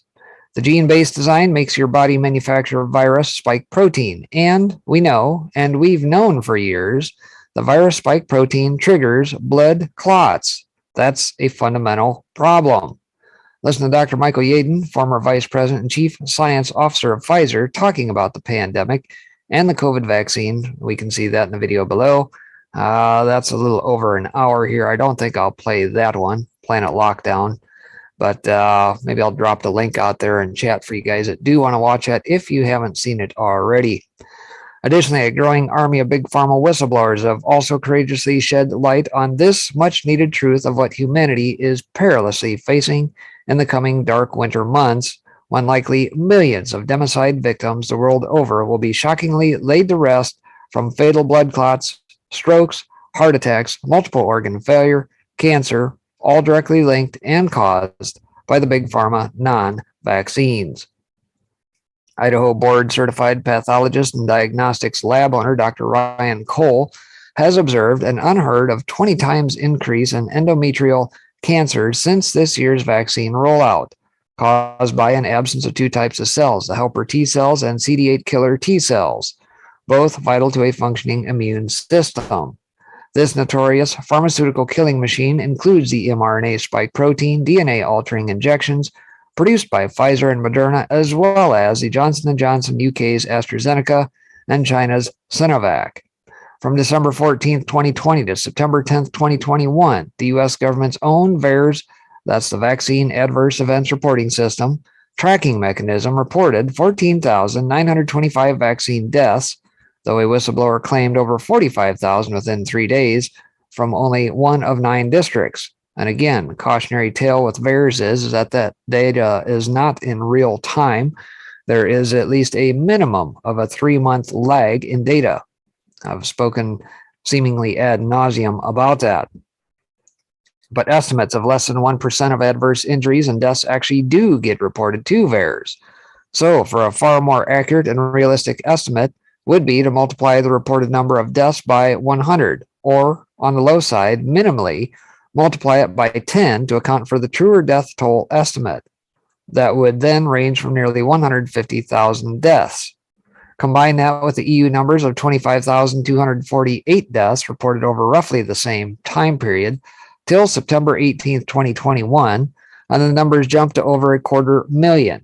Thus, it's safe to assume that millions around the world have already died as a result of the big pharma kill shots. And this is just the beginning. with 81% of September's supposed COVID-19 deaths in the United Kingdom among those determined to have already been jabbed. The evidence of lethal harm caused by the non-jab is overwhelming. And related testimony, Ontario Emergency Room Doctor Roshania Killian, who just resigned over the local draconian anti-health COVID-19 protocols, stated recently that 80% of incoming ER patients she treated in the last month suffering from mysterious issues were double vaxxed. Running close behind the UK death toll is a 76% of September COVID-19 deaths reported in the US state of Vermont that also were fully vaccinated. By diabolical design, this burgeoning medical holocaust has rapidly become globalized death by injection on a massive, never-before-seen scale.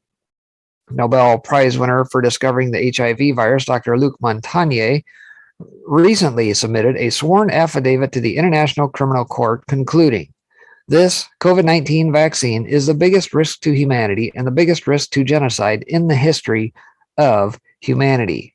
Governments of the world, big pharma, and big media are clearly guilty. That's all provided out of global research, as it were. So, yeah, we've got our work cut out for us, don't we? Lots to try and tend to, a lot of education. That's why they don't want people talking to one another, etc., etc. All right, so that is all of the prepared material I had. I do have a handful of others I pulled while that video was playing. I think that'll get me to the top of the hour, and then I might have a video I can play for the third hour here. See if I can get those pulled up here real quick, and then hopefully we'll see 412 and Pixels scoot on over.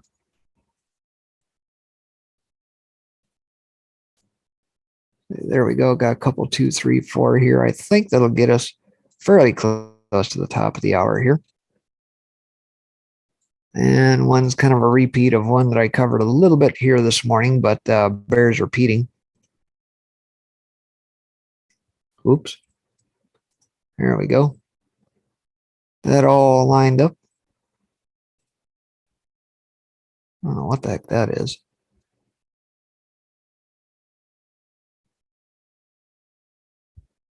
All right, so aside from all of the jab talk, I suppose maybe there's one more pulled here real quick.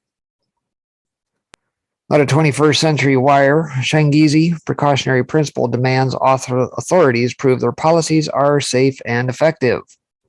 Yeah, it's a common term we hear all across. Even yesterday, I'm perplexed as to why they continue to put that in their statements, even in executive orders per Abbott here. Safe and effective. Safe from what? Effective at what? How do you define safe and effective? I think they're using floating terms or moving the goalposts and changing definitions, right? So should parents have to prove to school officials that mandatory masks don't work and are harmful to children, or that the experimental vaccines carry potentially serious risk, especially considering how their kids are a statistically near zero risk of ever getting ill from COVID-19? Says in his latest Science Moment, Dr. Mark Shangizi flips this backwards dynamic, explaining how the precautionary principle demands that the authorities must show how their own proposed draconian interventions are in fact safe, effective, and proportionate. So let's see if this will play through here.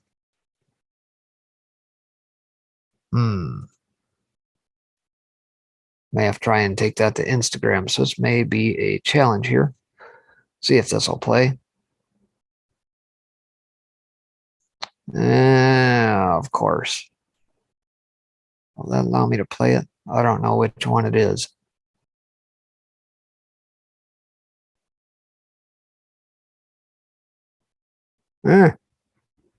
All right, guess I'll have to forego that one. It's not loading in for whatever reason. But in any case, says YouTube just took down this video. Where does that take us? Over there, it's my first censored moment of 113, and I'm not even arguing against masks, vaccines, or lockdowns, but rather arguing at the meta level about where the burden of evidence is. Your civil rights are at stake, and your very ability to fight for them is being eliminated. Yeah. So apparently nothing there to play on this one. So that one's a little bit of a bust, but nonetheless, the song appears to remain the same here. So aside from that, we'll head over to American Greatness here. Outspoken independent filmmaker was arrested in Victoria, Australia for incitement and breaking health orders. So we know that it's not just playing out here. It's not just playing out across the pond in the UK, Europe, and everywhere else, but definitely been quite a spotlight on Australia. I think Rebel News has done a pretty good job of keeping tabs on the shenanigans playing out on the streets. And so more to that. Police in Victoria, Australia on Wednesday arrested libertarian commentator and independent documentary filmmaker Topher Field for incitement and breaking health orders. Field has been an outspoken critic of the Victorian government's tyrannical COVID mandates and is currently working on a documentary chronicling the government's misuse of police authority in the southeastern Australian state. He was released later Wednesday and is now back at home under bail conditions. Field live streamed his arrest this morning in Melbourne after two police officers showed up at his home and announced they were arresting him. The video begins with the officers standing with him outside his house, telling him they had previously tried to notify him of the arrest via a phone call. I didn't want to do it in front of your kids, that's all, out of respect for you and that kind of thing, the officer said. Field later explained that he saw two calls on his cell phone but didn't answer them because they were blocked. Field told the officer that he needed to have a quick word with his wife and walked back into his house, continuing his live stream on Facebook Live. What happened? His wife, who was holding their baby girl, asked. Police here to take me down to the station, so I'm going to head down with them and have a chat and see what they have to say, he replied. Why? His wife exclaimed. Apparently, they're telling me that I have been inciting. So, what? His wife cried. That's ridiculous. We'll see what the bail conditions are. That's really what's going to set the tone for what happens here going forward, he continued. I'm shaking, his wife said. If the bail conditions are reasonable, then I might be out today. If they are unreasonable, then I may very well not be. So we'll see, Field concluded. He asked his viewers to spread the word about his arrest and make sure everyone knows the police have now come and arrested me. So here is said takedown.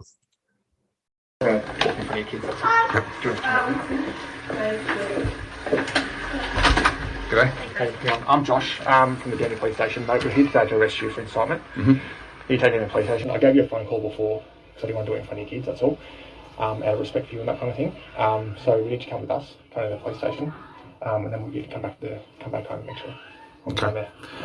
All right? Yep, let me have a quick word with the wife, okay. And we'll go from there. All right.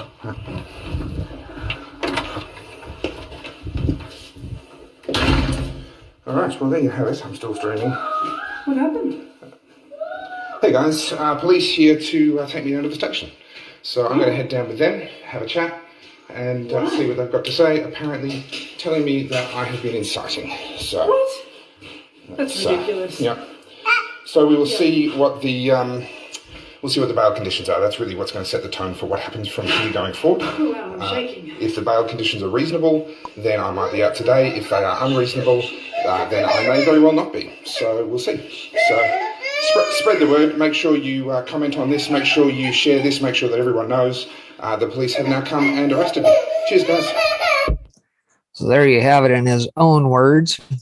It says Victorian police in recent weeks have been cracking down on anti-lockdown protests in the state, arresting people who have participated for breaking health orders and incitement. Wonder how many of those are actually laws on books in Australia. Anybody know?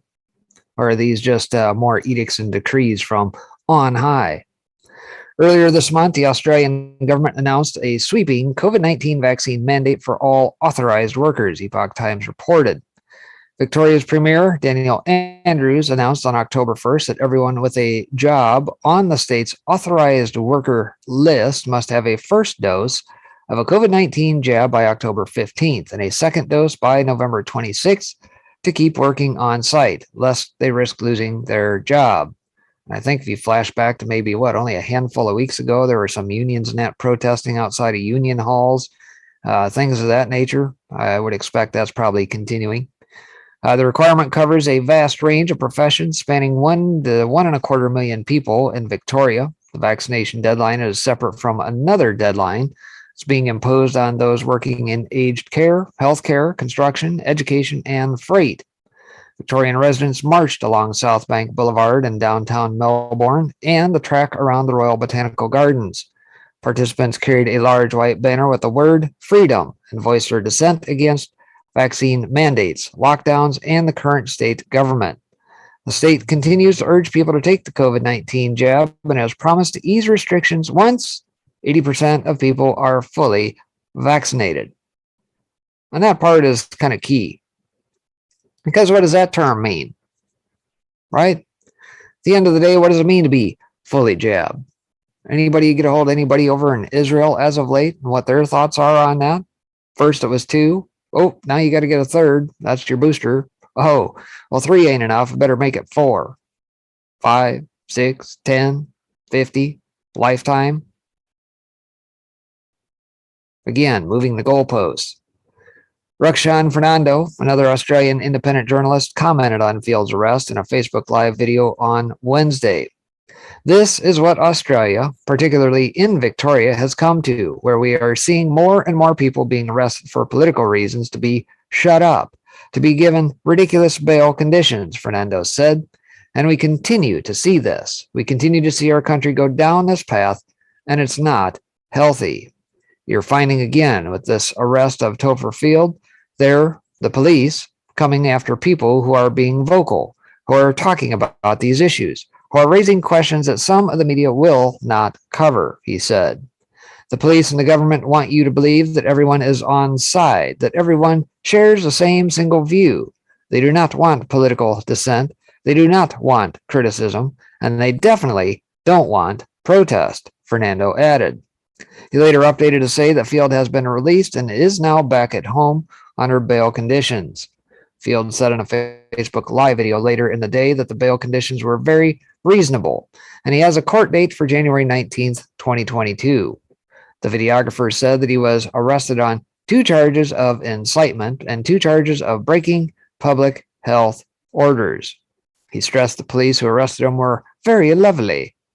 Honestly, when all this is over, I would quite happily try and catch up with them socially and actually get to know them, because both of them were lovely. As the restrictions have continued across metropolitan Melbourne and other parts of Victoria, numerous videos have emerged online showing police brutality against anti-lockdown protesters and police showing up at the door of Victorian citizens who have posted information about protests on social media. And I think I'll forego playing that one. Here's one. This is absolutely insane. Australian police try finding a man for posting a picture of himself at a protest 6 months ago. I think many of us may have seen this, but we'll play it again. On Facebook, does this look familiar? This is illegal as. Yep. Did you put this on Facebook? Yep. So the question that's been raised is, were you there? Oh, yeah. Is that you? Or Oh. Were you there? Well, does it matter? Yeah, You're handing me paperwork saying I've sent a photo. I'm not handing you anything. I'm asking you a question. Well, you've got the photo, don't you? So that doesn't. You've put a photo on Facebook doesn't actually confirm whether you were there or not. So I'm asking. So, were you so there? if I say no, you're not going to give me the paperwork. You're going to go home, are There's you? no paperwork here to give you. This is Okay. my. So what are we here for? Are you here to serve me? Okay, Or... what part did no, intimidation. Yeah, I know. It's just. It's loserish. It is like sad. What is this humanity? Where are we going in life? You've got the cops coming around here to tell me that I've been in a protest 6 months ago. To ask you if you have been. Yeah, well, who gives a fuck? How illegal is that? Which part? Going to a protest. Why are you guys here? Why is the police on my doorstep about a protest? Yeah. Why? It's illegal. Black Lives Matter protests fucking 2 weeks before that. Yeah. Yeah, was that illegal? Are you knocking on their doors? Maybe. No, you're not. So it's clearly so imitated. Why are you working for this corrupt government? What are you guys doing? Who are you serving? Are you serving us, or are you serving the corrupt government and health officials? They want no good for you. They're not there for you. Were you there? What? Were you there? You can answer my question, can't you? No, we can't answer your question. Well, I won't answer that. Okay. I'll just no comment it. All right. Like, what are we here for? Well, what part of when What the fuck do you want from me? What did you understand when I first told you why we're here? Well, you're asking if I'm at a protest 6 months ago. Yes. I don't recall. I do not recall. We've been asking. I don't recall. I'm sorry. Because of Crimes Anonymous. I don't Crimes recall. Stoppers report. I don't recall. Well, then we'll end the conversation. Unless Yeah. you want to say anything else. Go ask Andrews. What's your reason for breaching the show directions? What are you talking about? I don't recall any health directions, mate. I don't watch that bullshit on the TV.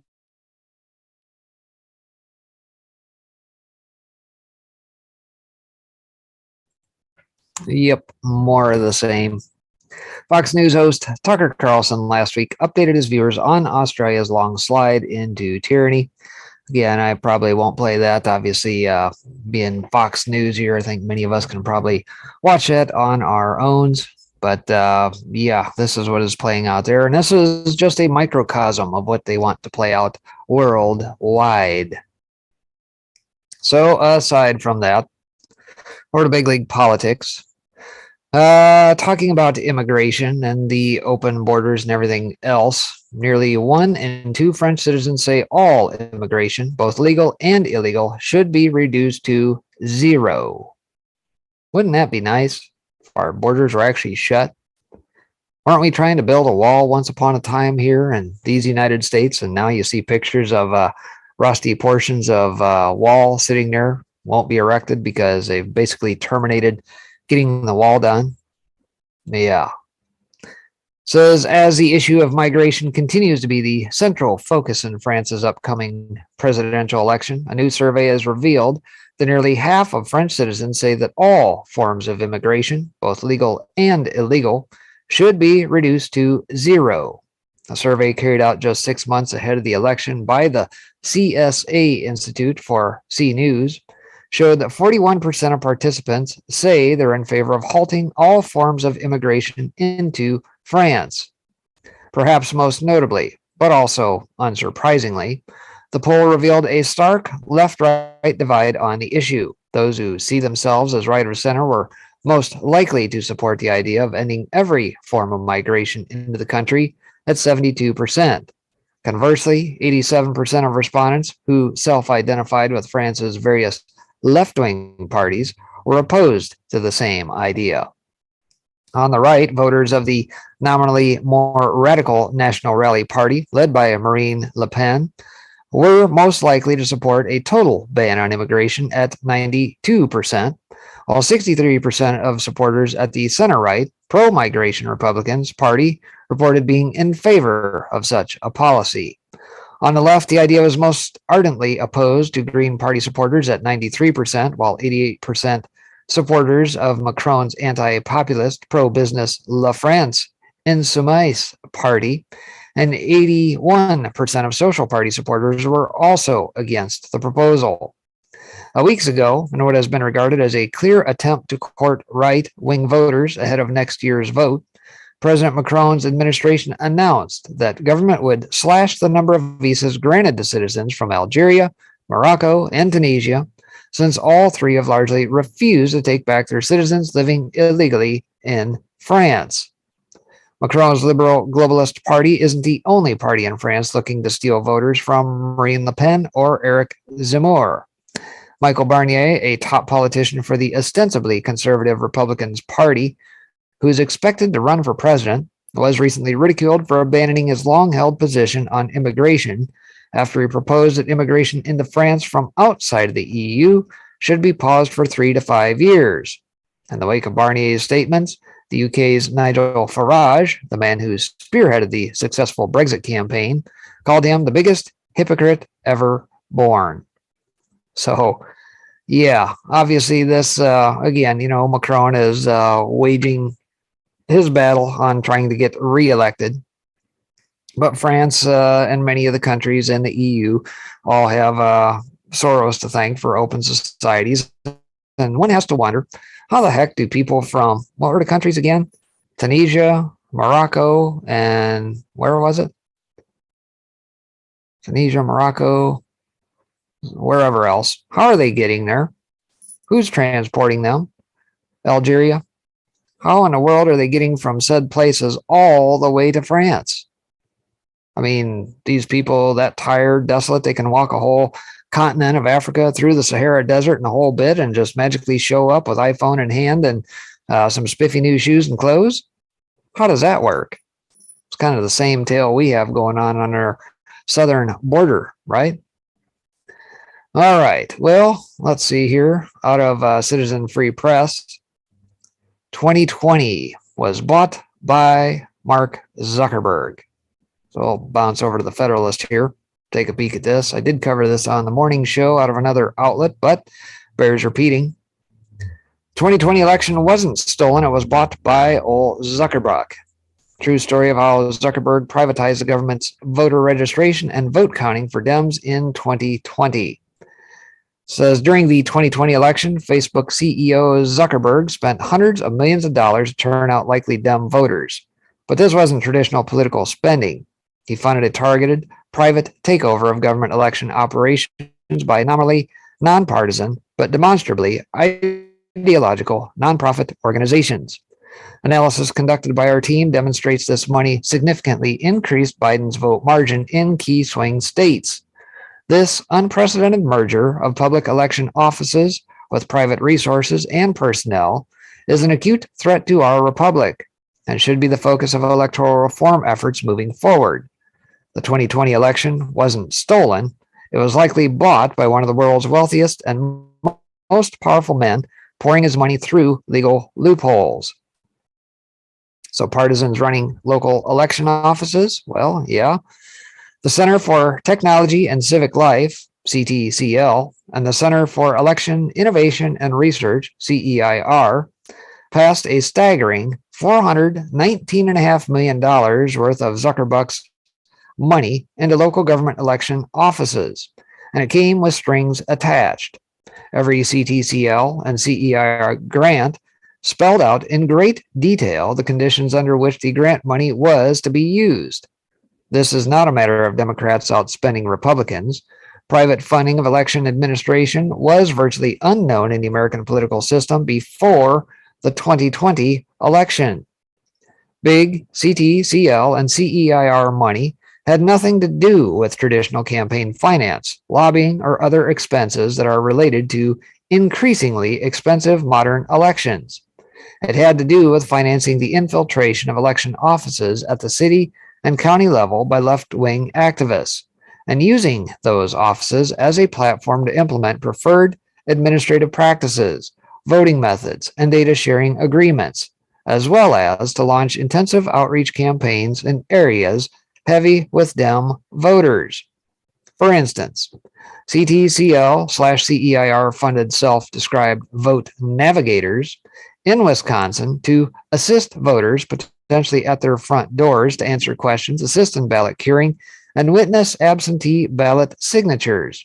And a temporary staffing agency affiliated with Stacey Abrams called Happy Faces, counting the votes amidst the election night chaos in Fulton County, Georgia. Ctcl demanded the promotion of universal mail-in voting through suspending election laws, extending deadlines that favored mail-in over in-person voting, greatly expanding opportunities for ballot curing, expensive bulk mailings, and other lavish quote-unquote community outreach programs that were directed by private activists. Ctcl drove the proliferation of unmonitored private drop boxes, which created major chain of custody issues and opportunities for novel forms of mail-in ballot electioneering, allowed for the submission of numerous questionable post-election day ballots, and created opportunities for illegal ballot harvesting.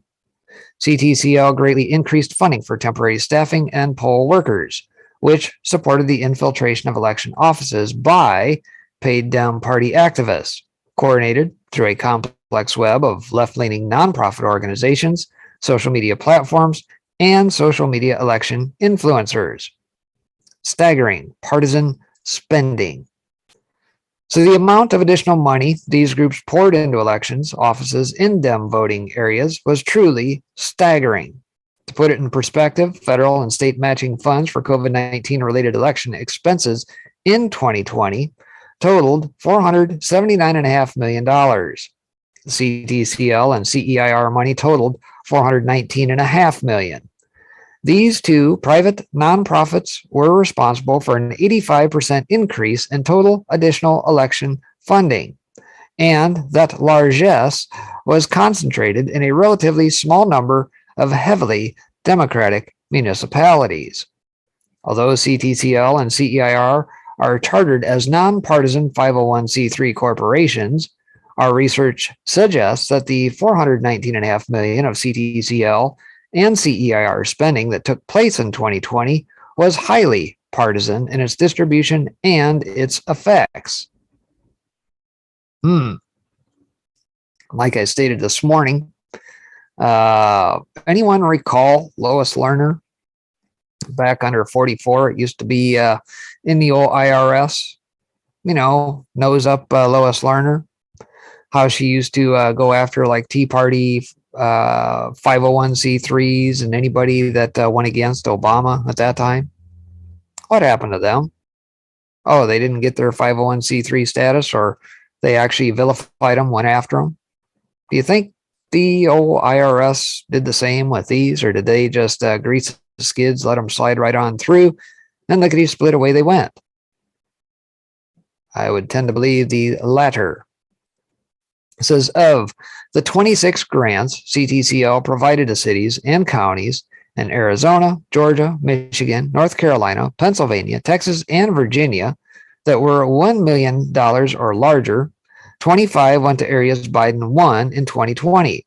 The only county on this list won by Donald Trump, Brown County, Wisconsin, received about $1.1 million, less than 1.3% of the $85.5 million that Ctcl provided to these top 26 recipients. But even in Brown County, Wisconsin, where heavily Dem Green Bay is located, the funding disparities are glaring. The Wisconsin legislature provided roughly $7 per voter to the city of Green Bay to manage its 2020 elections. Rural counties in Wisconsin received approximately $4 per voter. The Ctcl funds boosted Dem voting Green Bay resources to $47 per voter, while most rural areas still had the same $4 per voter. Similar funding disparities occurred near Detroit, Atlanta, Philadelphia, Pittsburgh, Flint, Dallas, Houston, and other cities that received tens of millions of dollars of Ctcl money. Preliminary analysis shows as partisan targeting of Ctcl funding was repeated in battleground states across the country.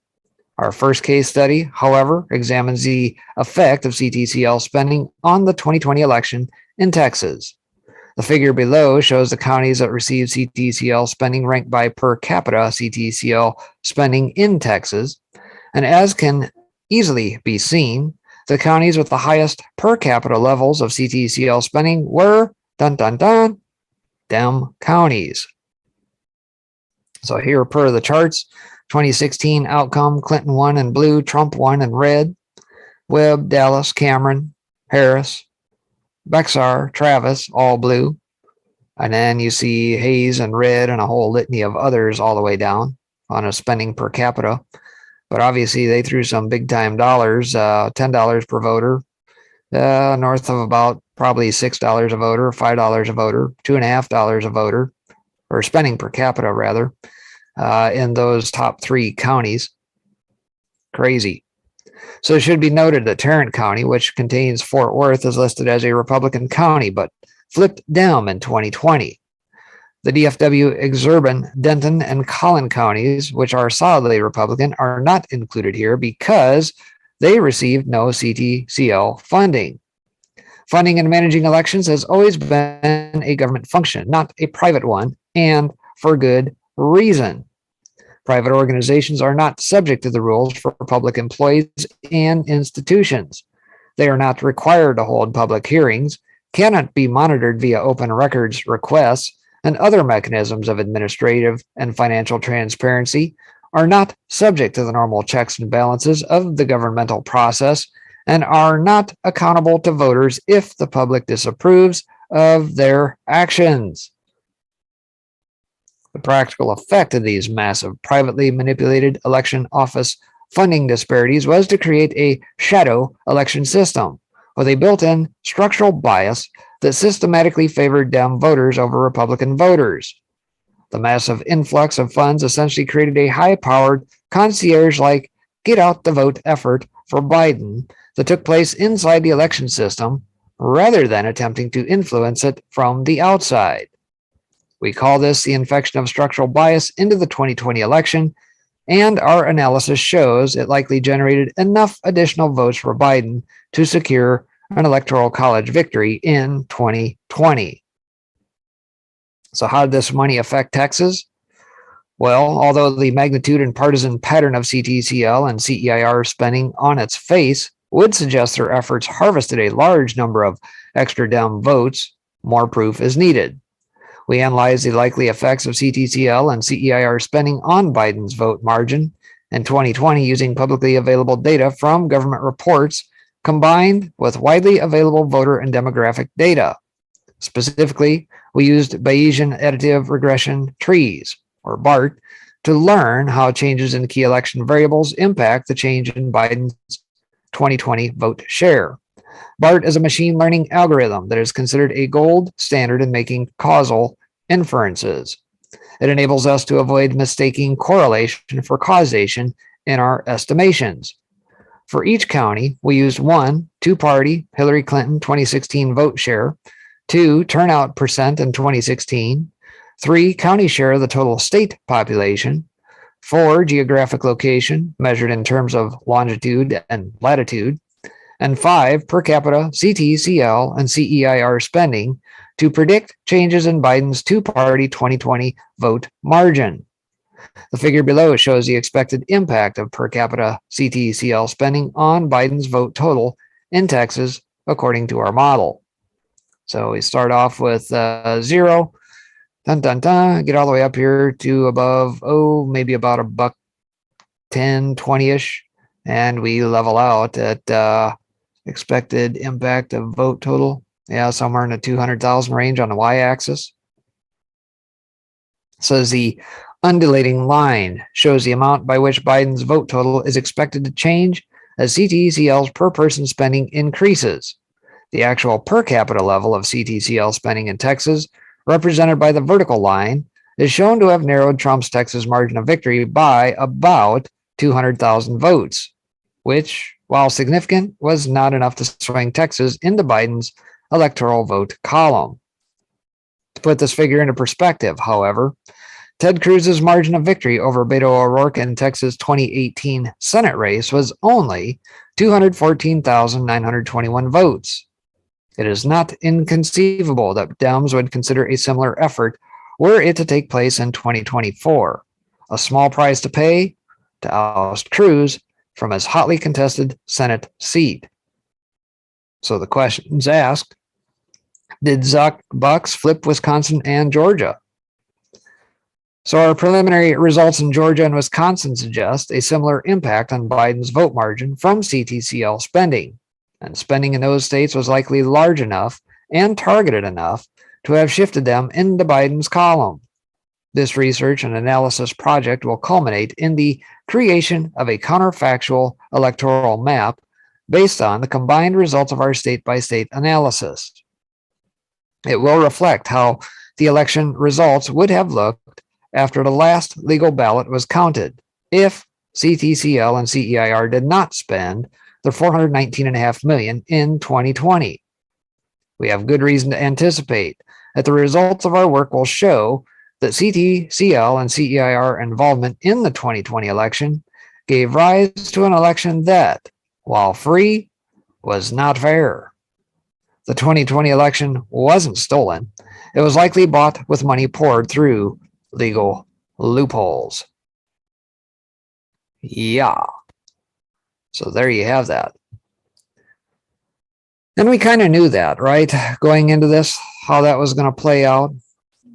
you might as well treat it as similar to being outside influence. The drop boxes net being dropped in neighborhoods, mostly down, I'm assuming. But you think of what is playing out in Georgia, and perhaps not playing out in Georgia. It looked like here today there was a case that tried to squelch that. I'm not sure. Haven't read the article yet, but obviously trying to buy votes, and especially 6 key states, which was all it took, 6 key cities to get it done. Then on top of that, you take a look at here maybe a couple of weeks back, DeSantis, I believe, is doing a similar look at how Facebook's Zuckerberg may have influenced things even in Florida. So that being said, to me, that gives plenty of reason for these guys to continue their analysis all across the country. Every single state ought to continue to go down the path of some sort of audit and probably do a similar analysis on top of that, whether it be by this set of guys that did that or whomever. So, yeah, ugly. And of course, 501c3 rears its ugly head yet again, doesn't it? All right, we are at the top of the hour here. And like I said, Sonny is out sick today. We'll see if Pixels 412 are going to pop on over here in the next hour. So I think what I will probably do is I'm going to play one of my shows from the other night over on the Soapbox, talking a little bit about our health here. I'll see if I can get this queued up.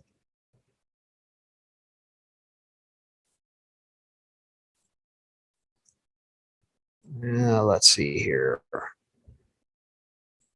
Bear with me one moment.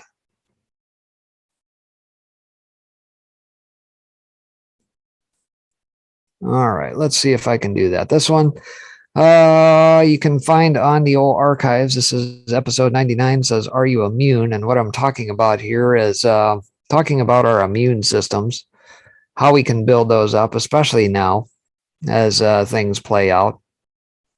So let's see if I can get this up. We'll let that play through here until the top of the next hour, and we'll go from there. Let's see here. There we go. Let's try this. All right. I think we're good.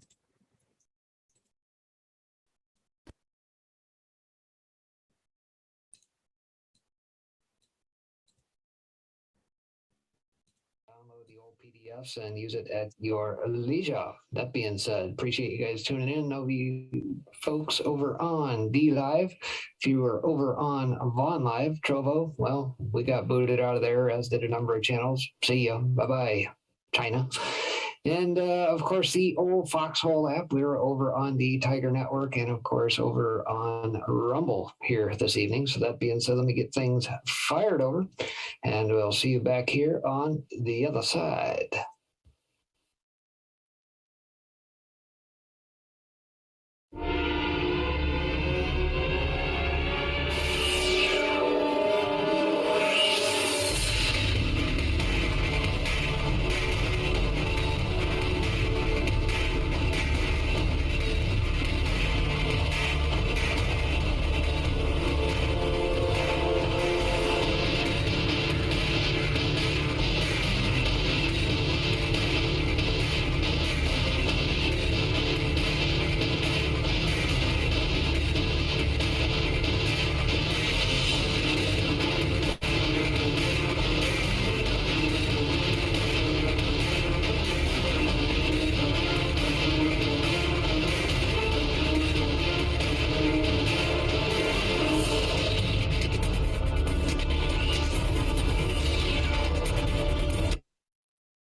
All right, welcome back, everybody. Appreciate you guys tuning in as always.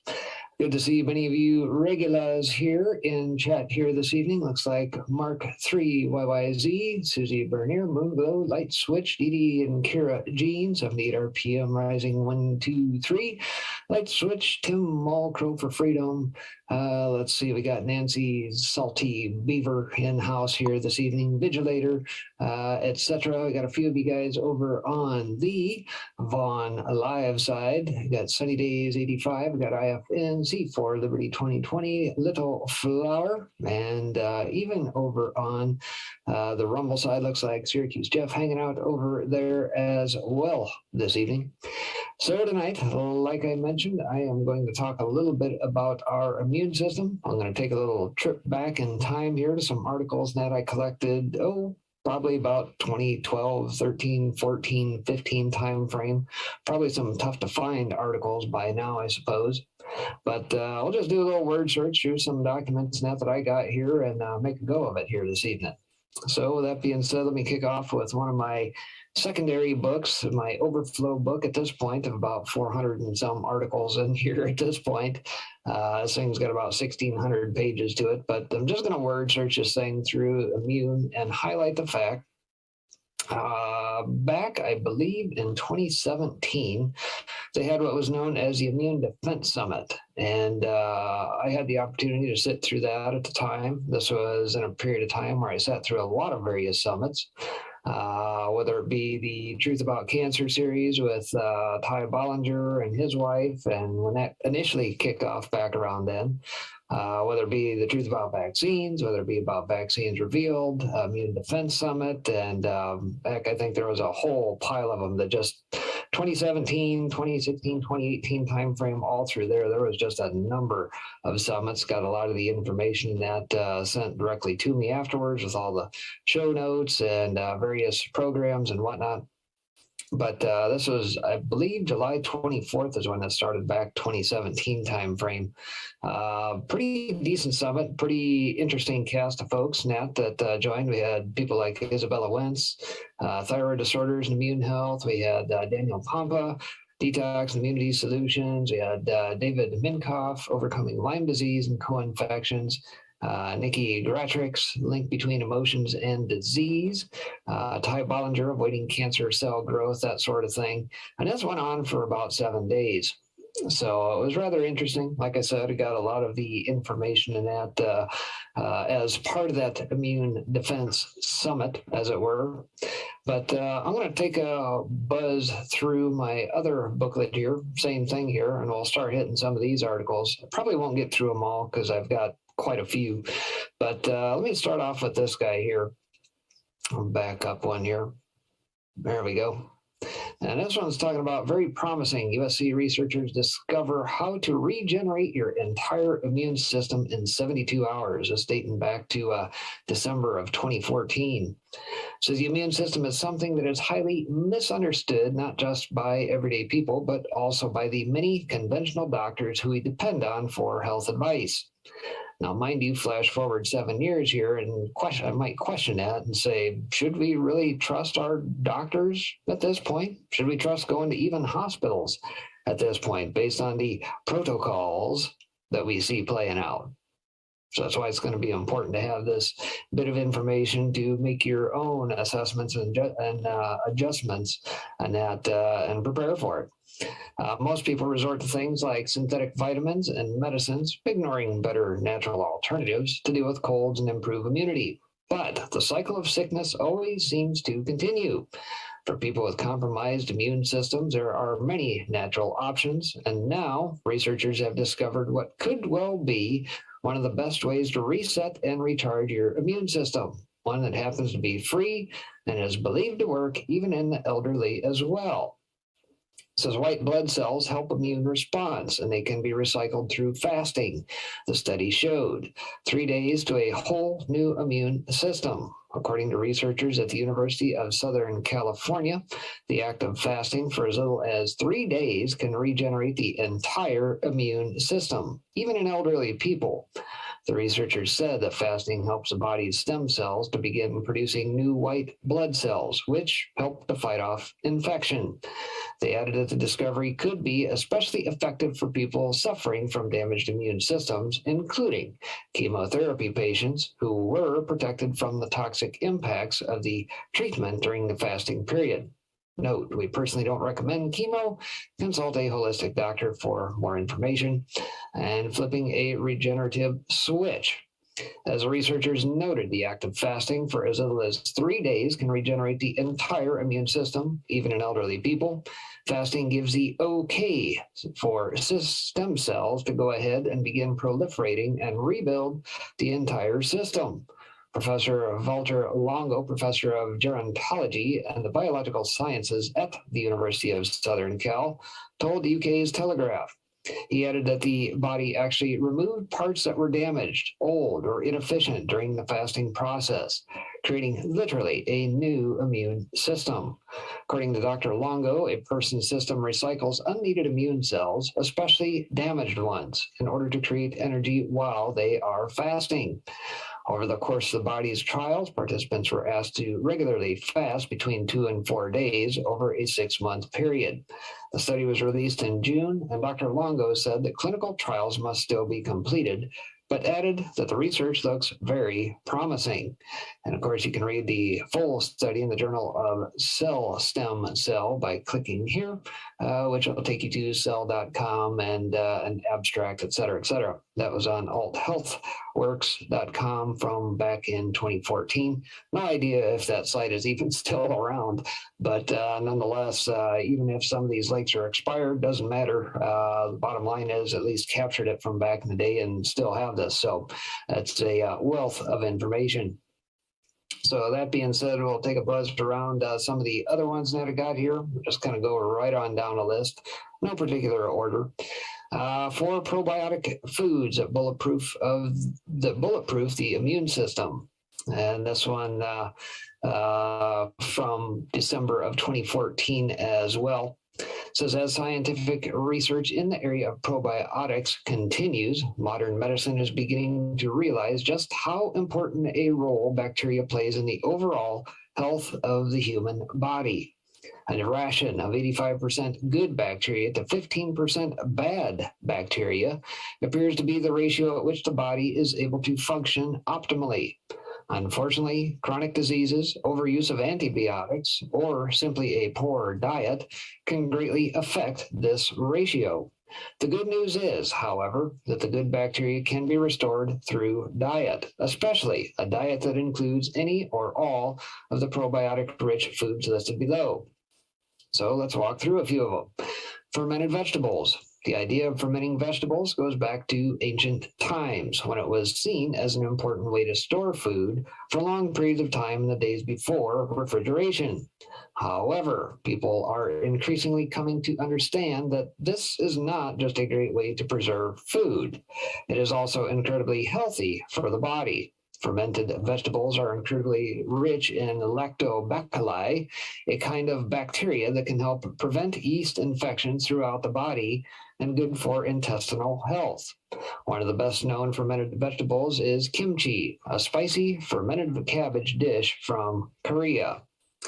So kefir. While the most popular form of this drink is based on yogurt, kefir can also be made from water, grains, or coconut water. Fermenting liquids like this results in a beverage that is incredibly rich in probiotic bacteria, and consuming it regularly can greatly improve the digestive system as well as general immunity. Kefir helps to colonize the gut with good bacteria and, like fermented vegetables, helps fight off yeast infections throughout the body. It also helps improve overall health by detoxifying the liver. And I'll pause there and say this, that you probably heard me talk about detoxifying the liver and how critical that is going to be. We live in a very toxic world at this point. Our air, our water, our food, everything, our clothes, you name it. And the liver is what cleans all that garbage out. How many of you guys have taken the time over your lifetimes to ever purge your liver of all this crap that gets built up in there? Well, I had the opportunity, or I don't know if it was really an opportunity so much as it was an experience to try and do that, and did. And it is rather revealing. Let's put it that way. It's quite a process. Probably going to have to do that again here, probably in the next couple weeks. Probably good to do that on a fairly regular basis. But you would be quite surprised at what comes out of said liver. But carrying on, kombucha. Kombucha is a fermented, sweetened tea-based beverage which is becoming more and more widely available at health food stores across the country. It has, however, been a staple beverage in the East for nearly 2,000 years. Consuming it regularly will provide your body with a complex array of enzymes and bacteria. These can help to support a strong immune system and promote efficient digestion, as well as detoxifying the liver and improving the function of the joints. Apple cider vinegar. Apple cider vinegar is, as the name suggests, made from fermented apples and is a rich source of not only probiotic bacteria, but enzymes and amino acids.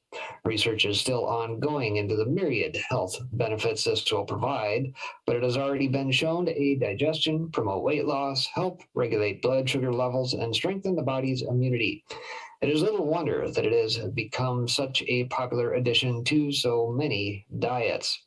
This foods and beverages will all help to populate the body with good probiotic bacteria that it needs to maintain optimal health. This in general improve digestion, detoxify the body, and strengthen the immune system so that it is better able to fight off illness and disease. And that's from Natural News back in the day. So again, like I said, these are in no particular order, and I'll just kind of run on down the list, do a little word search here. Let's see. Scientists officially link processed foods to autoimmune disease. And think of what we've got playing out here today with all this COVID nonsense, the scamdemic. The early reports that got folks like Zero Hedge kicked off of Twitter back in the early days of this showed the linkage between this and HIV, coincidentally. And mind you, it was maybe a little bit too much truth ahead of its time, and they paid the price for it. But nonetheless, autoimmune, do you think that's going to have something to do with what we're dealing with here today? Good possibility. But processed foods are probably going to exacerbate that problem. So the modern diet of processed foods, takeaways, and microwave meals could be to blame for a sharp increase in autoimmune diseases such as multiple sclerosis, including alopecia, asthma, and eczema. A team of scientists from Yale University in the U.S. and the University of Erlangen-Nuremberg in Germany say junk food diets could be partly to blame. The study is the first to indicate that excess refined and processed salt may be one of the environmental factors driving the increased incidence of autoimmune diseases, they said. Junk foods at fast food restaurants, as well as processed foods at grocery retailers, represent the largest sources of sodium intake from refined salts. The Canadian Medical Association Journal sent out an international team of researchers to compare the salt content of 2,124 items from fast food establishments such as Burger King, Domino's Pizza, Kentucky Fried Chicken, McDonald's, Pizza Hut, and Subway. They found that the average salt content varied between companies and between the same products sold in different countries. U.S. fast foods are often more than twice as salt-laden as those of other countries. While government-led public health campaigns and legislation efforts have reduced refined salt levels in many countries, the U.S. government has been reluctant to press the issue. That's left fast food companies free to go salt crazy, says Norm Campbell, MD, one of the study authors and a blood pressure specialist at the University of Calgary. Many low-fat foods rely on salt and lots of it for their flavor.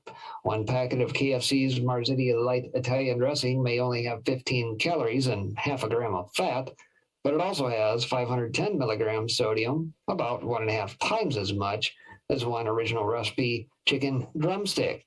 Feel like you're having too much of a good thing? You probably are. Bread is the #1 source of refined salt consumption in the American diet, according to the Centers for Disease Control and Prevention. Just one 6-inch roasted garlic loaf from Subway, just the bread, no meat, no cheeses, no nothing, has 1,260 milligrams of sodium, about as much as 14 strips of bacon. Uh-oh, don't be going after the bacon now. Says how refined salt causes autoimmune disease. Well, the team from Yale University studied the role of T helper cells in the body. These activate and help other cells to fight dangerous pathogens such as bacteria or viruses and battle infections. Previous research suggests that a subset of these cells, known as Th17 cells, also play an important role in the development of autoimmune diseases. In the latest study, scientists discovered that exposing these cells in a lab to a table salt solution made them act more aggressively. They found that mice fed a diet high in refined salts saw a dramatic increase in the number of Th17 cells in their nervous systems that promoted inflammation.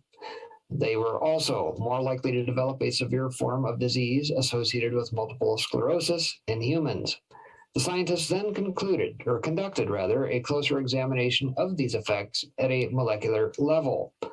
Laboratory tests revealed that salt exposure increased the levels of cytokines released by Th17 cells 10 times more than usual. Cytokines are proteins used to pass messages between cells. Study co-author Ralph Linker from the University of Erlangen-Nuremberg said, "These findings are an important contribution to the understanding of multiple sclerosis and may offer new targets for a better treatment of the disease, for which at present there is no cure. It develops when the immune system mistakes the myelin that surrounds the nerve fibers in the brain and spinal cord for a foreign body. It strips the myelin off the nerve's fibers, which disrupts messages passed between the brain and body, causing problems of speech, vision, and balance." Another study's authors, Professor David Hoffler from Yale University, said that nature had clearly not intended for the immune system to attack its host body, so he expected that an external factor was playing a part. He said, "These are not diseases of bad genes alone, or diseases caused by the environment, but diseases of a bad interaction between genes and the environment. Humans were genetically selected for conditions in sub-Saharan Africa, where there was no salt. It's one of the reasons that having a particular gene may make African Americans much more sensitive to salt. Today, Western diets all have high salt content, and that has led to increase in hypertension and perhaps autoimmune disease as well." The next team planned to study the role that Th17 cells play in autoimmune conditions that affect the skin. It'd be interesting to find out if patients with psoriasis can alleviate their symptoms by reducing their salt intake, they said. However, the development of autoimmune diseases is a very complex process, which depends on many genetic and environmental factors. So stick to the good salts. Refined, processed, and bleached salts are the problem. Salt is critical to our health and is the most readily available non-metallic mineral in the world. Our bodies are not designed to process refined sodium chloride since it has no nutritional value. However, when a salt is filled with dozens of minerals, such as in rose-colored crystals of Himalayan rock salt or the gray texture of Celtic salt, our bodies benefit tremendously for their incorporation into our diet. These mineral salts are identical to the elements of which our bodies have been built and were originally found in the primal ocean from where life originated, argues Dr. Barbara Hendel, researcher and co-author of Water and Salt, The Essence of Life. We have salty tears and salty perspiration. The chemical and mineral composition of our blood and body fluids are similar to seawater. From the beginning of life, as unborn babies, we are encased in a sack of salty fluid. In water, salt dissolves into mineral ions, explains Dr. Hendel. These conduct electrical nerve impulses that drive muscle movement and thought processes. Just a simple act of drinking a glass of water requires millions of instructions that come from mineral ions. They're also needed to balance pH levels in the body. Mineral salts, she says, are healthy because they give your body the variety of mineral ions needed to balance its functions, remain healthy, and heal. These healing properties have long been recognized in Central Europe, and at Wielczyca in Poland, a hospital that has been carved in a salt mountain, asthmatics and patients with lung disease and allergies find that breathing air in the saline underground chambers helps improve symptoms in 90% of cases. Dr. Hindel believes too few minerals rather than too much salt may be to blame for health problems. It's a view that is echoed by other academics such as David McCarran of Oregon Health Sciences University in the U.S. He says salt has always been part of the human diet, but what has changed is the mineral content of our food. Instead of eating food high in minerals such as nuts, fruits, and vegetables, people are filling themselves up with mineral-empty processed food and fizzy drinks. So that was out of theopenmind.com from back in the day. I think that was yet another article from 2014 time frame. But yeah, obviously processed foods, never a good thing. And we should try and steer clear of all the fast food crap. And by the way, the fact that they're coming out with all these fake foods, fake meats, fake this and everything else, my guess is probably only going to get worse. 6 surprising immune system killers you didn't know. So, that being said, bacteria and viruses are not the only thing that can attack your immune system or make your body less able to fight off illness and disease. Sometimes these attacks can come from surprising sources, but can still weaken your immunity and make it more likely that you will develop an illness. Read below to find out more about some of the surprising sources around the home of immune system stress. Roundup weed killer. Number 1, this common weed killer used widely throughout conventional ag was once thought to be harmless. However, science is now uncovering the fact that it can cause mutations in the white blood cells, thus severely weakening the body's natural ability to fight off disease. To avoid this, eat organic so you know that your body is pesticide free. And yes, unfortunately, many of us that probably eat any of, and just talking about the processed foods again, refined sugars, high fructose corn syrups, all that stuff, you really can't avoid it.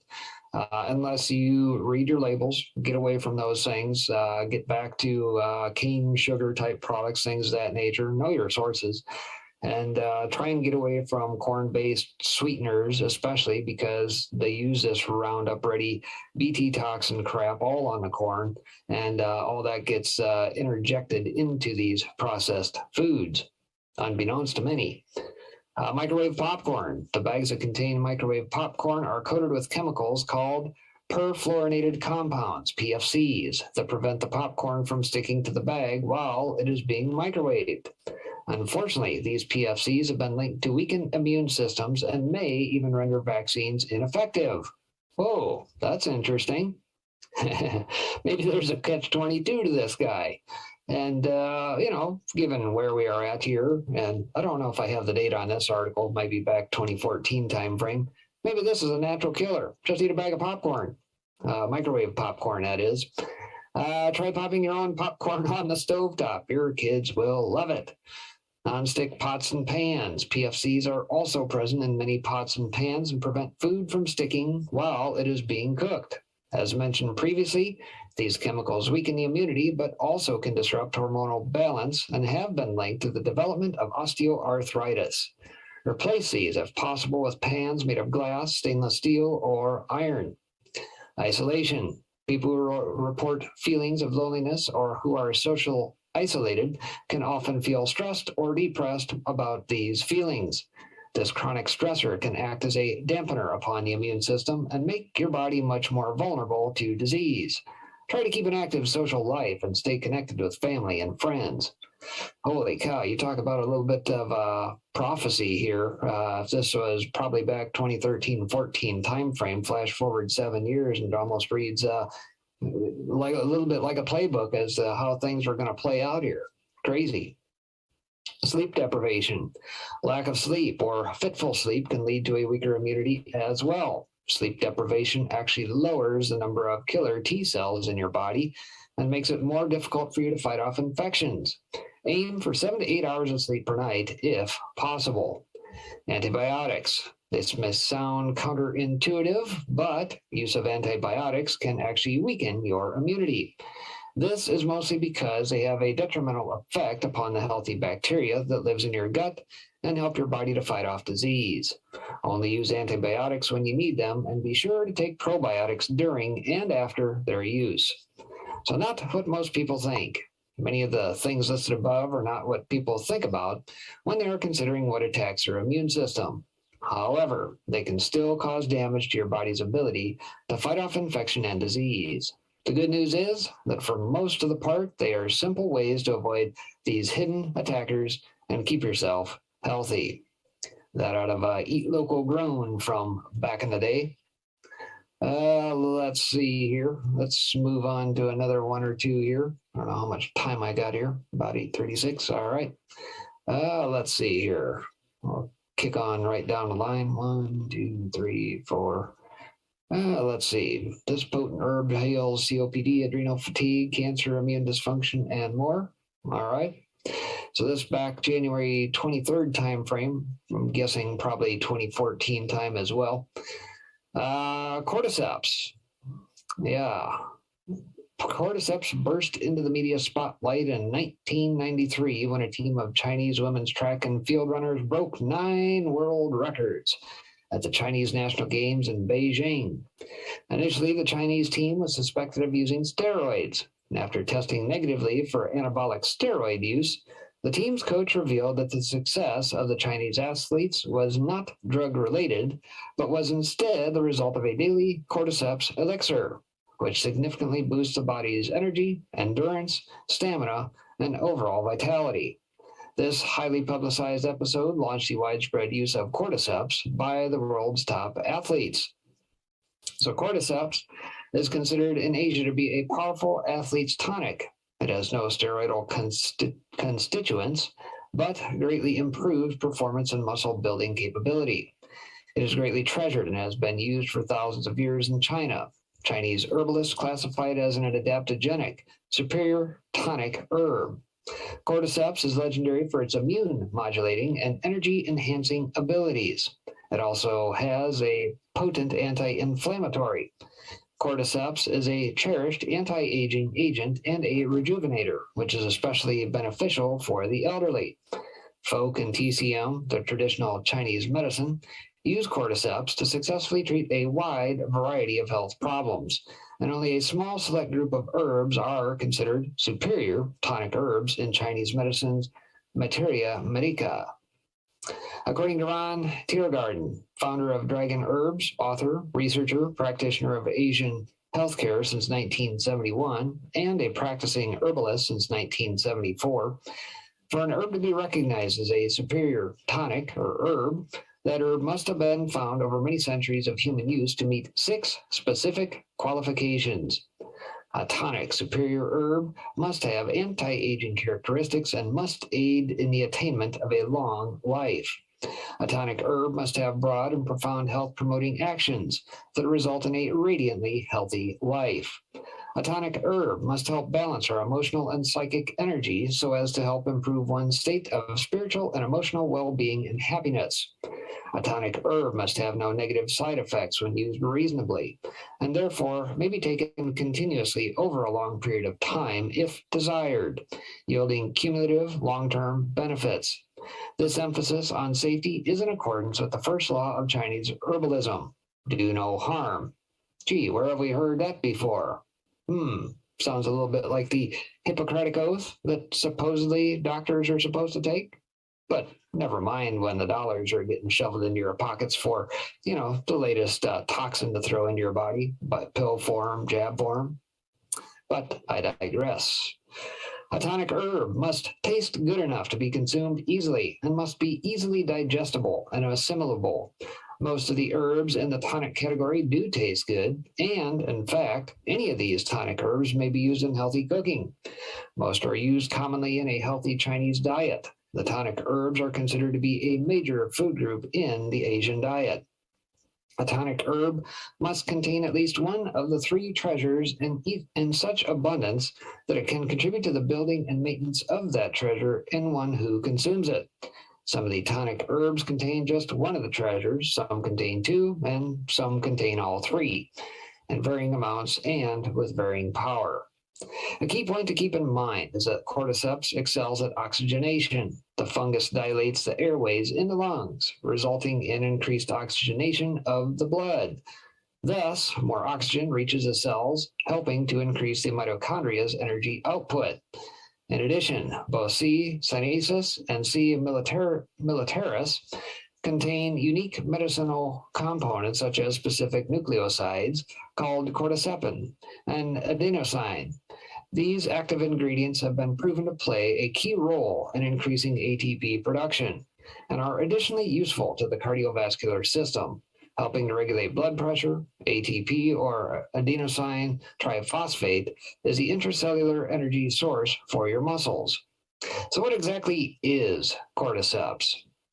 Well, the wild version of cordyceps, or Cordyceps sinensis, is only found in the Tibetan Plateau region, which includes parts of Tibet, China, India, Nepal, and Bhutan. Cordyceps sinensis is one species in a genus of hundreds. Other species can be found all over the world. So terms used for cordyceps, well, the Latin name for cordyceps means clubhead, and the term sinensis means from China. In Tibetan, it is called Yartsa gunbu. The English refer to it as a caterpillar fungus, and it's commonly known in China as dongchong zhai kao, or winterworm, summergrass, or caterpillar fungus. Although cordyceps is known as a medicinal mushroom, technically it's an ascocarp, or a specific type of fungus. Cordyceps sinensis is the bizarre product of a parasitic fungus. First, the fungus invades the larvae of a moth, a caterpillar, destroying it from within. The fungus develops inside the insect larvae, killing the caterpillar in the process before bursting out of the corpse as an orange or brown fruiting body, 4 inches, about 10 centimeters long, and about 0.2 of an inch wide. Unlike a typical mushroom, these fungi are curved and resemble a club that has been shaped into a small cane.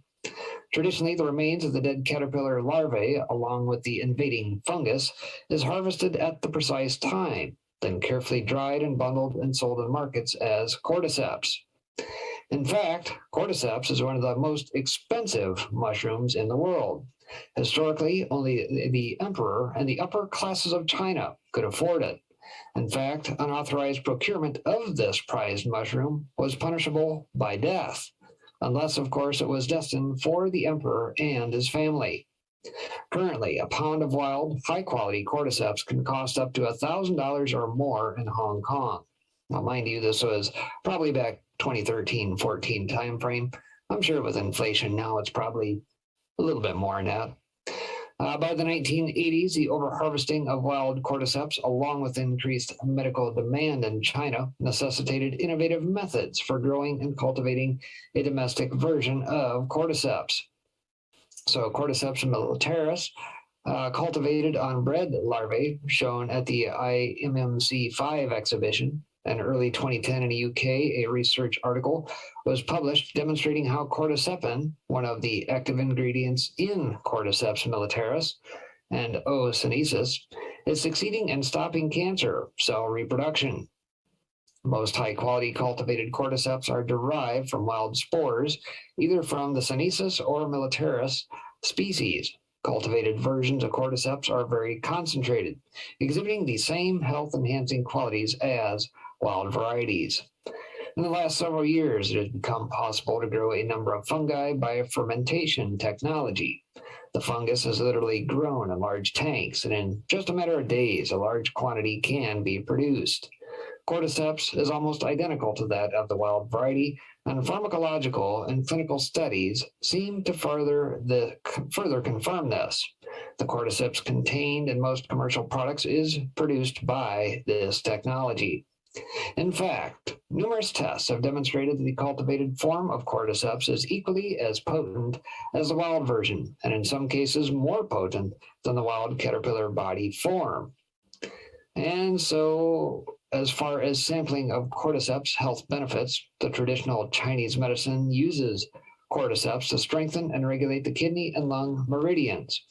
Cordyceps is used to strengthen the body and mind at a fundamental level. It is said to be able to increase the primary motive force for life activities, according to Ron Teagarden here. It's a lung strengthener. Cordyceps is considered a major lung tonic in Chinese herbalism. Cordyceps relaxes and opens the airwaves. This explains why it has been used traditionally to treat respiratory diseases such as pneumonia, chronic bronchitis, pulmonary emphysema, and tuberculosis. Cordyceps is recognized in traditional Chinese medicine as an anti-asthmatic, an expectorant, and as a cough suppressant. Let's see here. More to this. Let's get down to the immune booster here. Cordyceps is considered to be one of the best immune modulating and energy enhancing adaptogens in Chinese herbalism. Because cordyceps is such a powerful adaptogen, it can assist the body in replenishing the deeper layers of immunity located at the level of the bone marrow reserve. It's loaded with immune-supporting polysaccharides, such as beta-glucans and the anti-tumor inhibiting CO1, plus the compound called cordycepin. As an immunoregulatory active ingredient of Cordyceps sinensis, which is unique to cordyceps. Studies indicate many of the polysaccharides and nucleosides found in cordyceps boost the immune system and demonstrate strong antioxidant, antiviral, and anti-tumor activity. And as far as endurance, fatigue, and debility, cordyceps supports recovery from adrenal depletion. It's used for many conditions where lack of energy and weakness are problematic. For example, chronic fatigue, exhaustion, debility following illness, anemia, night sweats, coughs.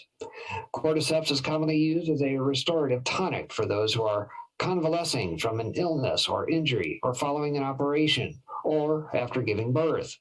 It helps the patient recover their physical strength, improves appetite, and generally protects the body from any opportunistic infections. A little sexual tonic, I suppose, as well. Cordyceps is considered to be one of the best. It is also used for impotence, sexual malaise, frigidity, and infertility. Liver function. A plethora of studies have confirmed that cordyceps can improve liver function. For example, one study involving 22 patients with post-hepatic cirrhosis showed dramatic improvement in liver function tests after 3 months of consuming 6 to 9 grams of cordyceps per day. And there's a study it references there. A clinical study consisting of 33 patients who were diagnosed with hepatitis B after taking a cordyceps showed a 71.9% improvement on the thymol turbidity test and 78.6% improvement in the SGPT test. Both are enzyme tests measuring liver function. Obviously, there's benefits to diabetes and blood sugar, pathogens and cancer, et cetera, et cetera. Here's how to use it. Traditionally, cordyceps is taken as a tonic twice a day from 2 to 7 grams as a broth, a tea, or an extract. Let's see, anything else here? Sources, lots of sources. That was over at realpharmacy.com from back in the day as well. But obviously, again, not proclaiming any sort of, not trying to be a doctor here. Obviously, do your own research. Trust yourself as you do said research, just relaying the information that has come out. Obviously, each and every one of us can follow the various studies and whatnot out there to back our opinions and things. Let's see, a couple other ones. Nutrition more important than genetics in determining immune system resilience. Yeah, we'll take a look at that one. February 1st, 2015. Out of Natural News, it says it's time to put to rest the popular myth that disease is a factor primarily of chance, spurred on by flawed genetics. A new study published in the journal Cell found that environmental exposures, including nutrition, are what really shape the immune system, especially as a person gets older. The immune system is constantly adapting to fight off disease. Learned researchers, there we go. All right. And while some facets of immunity are passed on from parents to children, what these children encounter throughout their lives is what really counts. Immunity is gradually learned throughout one's life. In other words, and not instantly set in stone after birth. Experience counts more and more as you get older, said Stanford University immunologist Mark Davis, the man who headed up his latest work. Davis and his team set out to determine whether immunity is more of a function of nature or nurture, and they did this by comparing 78 pairs of identical twins. They also looked at 27 pairs of fraternal twins, which, unlike identical twins, are not a perfect genetic match. Traits shared by identical twins are said to be primarily hereditary rather than learned. Researchers took blood samples from all the twins, who ranged in age from 8 to 82 years, and looked at more than 200 variables and activities associated with their immune systems. And 75% of measurements, observable differences between pairs of twins were found to be more than likely due to non-hereditary influences such as nutrition, previous infections, or previous vaccinations. Only 25% of measurements, on the other hand, suggested any sort of hereditary link. This was further illustrated by comparisons between the oldest twins, 60 and over, and the youngest twins, under age 20. The younger twins, whose immune systems had not yet fully developed, were found to be remarkably similar immune-wise, while the older twins had immune systems that were more variant. This makes sense, as many twins tend to grow apart as they get older and embark upon their own individual lives. As a result, they are exposed to different things, including different environmental conditions, different viruses and bacteria, and different medicines and treatments, all of which alter and shape the immune system by comparisons between. So as far as natural exposure to germs is good for the immune system. Oh, wait a minute. You mean masks are bad? You don't say.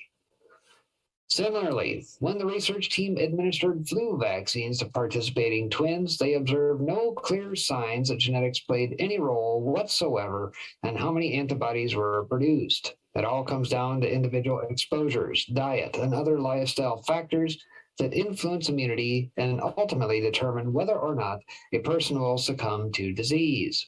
Even when one person in a twin pair was exposed to a virus, in the case of this study, cytomegalovirus, or CMV, there were obvious non-genetic variants between the infected and the uninfected to further suggest that nurture is more important health factor than nature.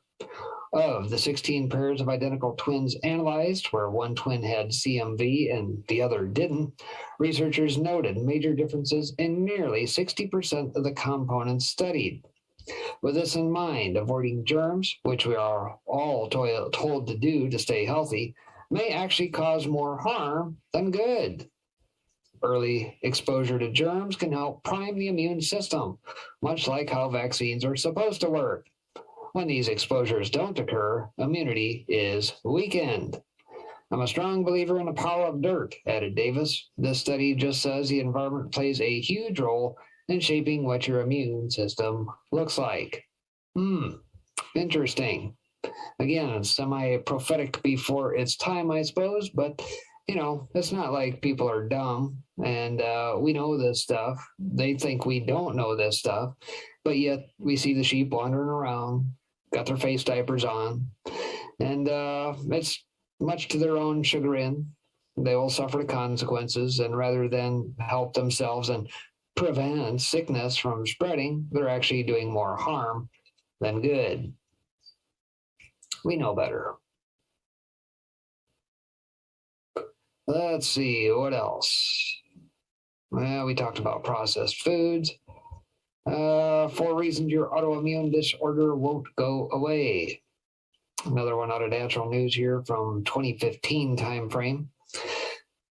Autoimmune disorders are crippling the people of this planet, whether it's celiac, Graves, Hashimoto's, multiple sclerosis, rheumatoid arthritis, or lupus. These disorders cause considerable pain and destruction of all areas of the body.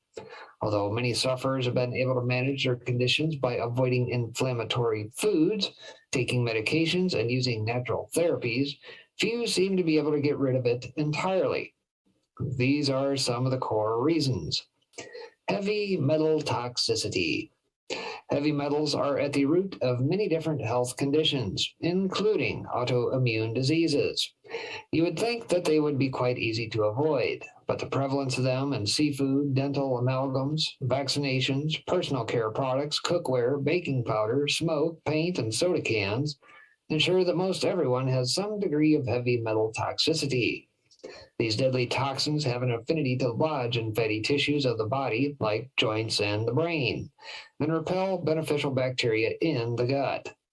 Due to this, heavy metal toxicity ruins the digestive and immune systems, which cause chronic pain, fatigue, brain fog, poor memory, digestive problems, skin problems, paralysis, and even more conditions often associated with an autoimmune disorder. To completely get rid of autoimmune disorders, testing for and removing heavy metals is a high priority. And I'll just interject and say probably one of the best ways to do that, aside from doing a liver cleanse, things of that nature, I believe charcoal is something that, if taken in moderation, can also help to draw out said toxins. Eating healthy foods that hurt it. A good start to repairing the root cause of autoimmune issues is to eat cleaner foods to avoid adding an additional toxic load to your digestive system, which will end up poisoning the rest of your body and causing more inflammation and pain. However, just because a food is organic doesn't mean that it is healthy for you. In fact, it can cause all kinds of issues for those with an autoimmune condition. Healthy organic foods that can easily flare up and keep your autoimmune condition from taking a hike include corn, nuts, grain, including those with no gluten, eggs, dairy, nightshade plants, like goji berries, tomatoes, white potatoes, peppers, and more. Bottom line, anything that can compromise digestion will likely have an adverse effect on an existing autoimmune issue, and that includes whole organic foods. Not enough live probiotics. If you suffer from an autoimmune disease, it is likely that you have a leaky gut. This is caused by an unhealthy gut flora imbalance that leads to several different digestive conditions, including candida that ends up ravaging the intestinal wall and making it far too permeable. Undigested foods and proteins pass into the bloodstream, which creates a chronic inflammatory immune response and plenty of pain. To remedy this condition, a good source of live food-based probiotics is imperative.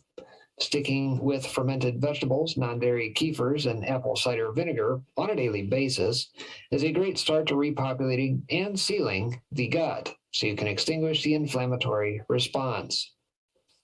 Not enough live enzymes. Another significant factor in an autoimmune disease is a lack of different enzymes present in the food that is eaten consistently. The human body makes approximately 22 digestive enzymes capable of digesting protein, carbohydrates, sugars, and fats. Food is digested in stages, beginning in the bowels, moving to the stomach, and finally through the small intestine.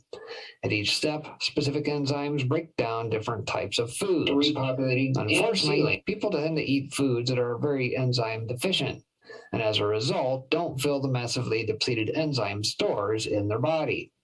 One of the best ways to ingest live enzymes is through eating copious amounts of fruits and vegetables each day. Making juices, salads, and smoothies is a great way to start.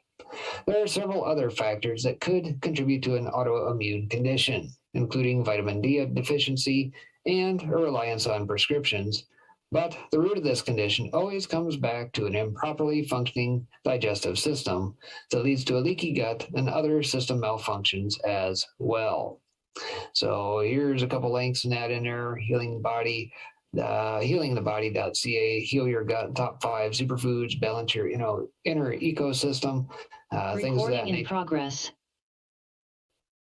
Okay. So it looks like I am at the top of the hour here. Got through quite a few of them, but nonetheless, we may pick that up again here at a later time. Anyway, the reason to bring that up, obviously, if you look at what is coming at us on all sides, attack of the immune system, they want you depleted, they want you weak, they want you destroyed, they basically want you dead, unable to fight back. And this is a good way to take a good hard look at what you eat, what you ingest, things of that nature, and try and improve your own situation, grow your own, know what you eat, and how to combat this. Whether you take the jab or not, there are ways in that, obviously, that you can defeat that. Hopefully, pull the toxins out of your body and generally live a healthier, happier life. So, okie doke. I see that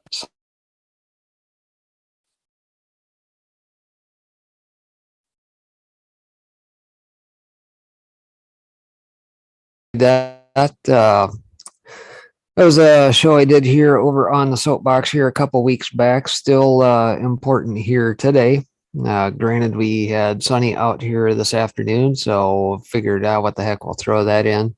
Obviously, a lot of different ways you can improve your gut health, especially in times like these. We're being attacked on all sides, as I mentioned. And the best that you can do is probably improve your own health, make decent choices, grow your own, especially. And we're going to need a lot of growers, by the way.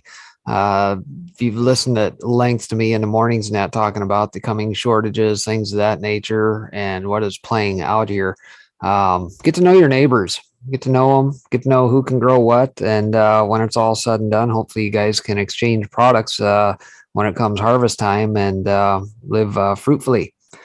Strengthen yourselves as part of that as well. So that being said, I see that Mr. Season Pixels is in house. How are we doing this afternoon? Not bad. How are you, man? No, we're not doing too terrible bad. Just carrying the water here this afternoon for a couple hours. Right on. Getting some extra hours under your belt. Yeah, as if I need any more. Right on. Well, I'm waiting on 412, and sure, if you feel like joining us again, you can if you'd like. That was fun last time. Yeah. What do you got in store here today? Oh, I don't know. We usually just kind of talk about the happenings of the day. I've got a little bit gathered here, not a ton, but he's fresh off of his show, so usually I rely on whatever he was talking about on his show, and we have some conversation about it. So you'd be welcome to join us if you feel like it. Sure. I think I got the old COVID side pretty well nailed down in probably about the last hour of the show. Earlier, talked a little bit about Durham, some of the things that are going on there, some of the stuff with, looks like Hunter's got some not phone records, but shared bank accounts with creepy Uncle Joe that have come to light. So, yeah, I'd be curious to see what you guys got in mind here today. Yeah, absolutely. And speaking of Adel, he just texted me. Oh, he says he needs 5 minutes. He's got to let his geriatric dog outside. So,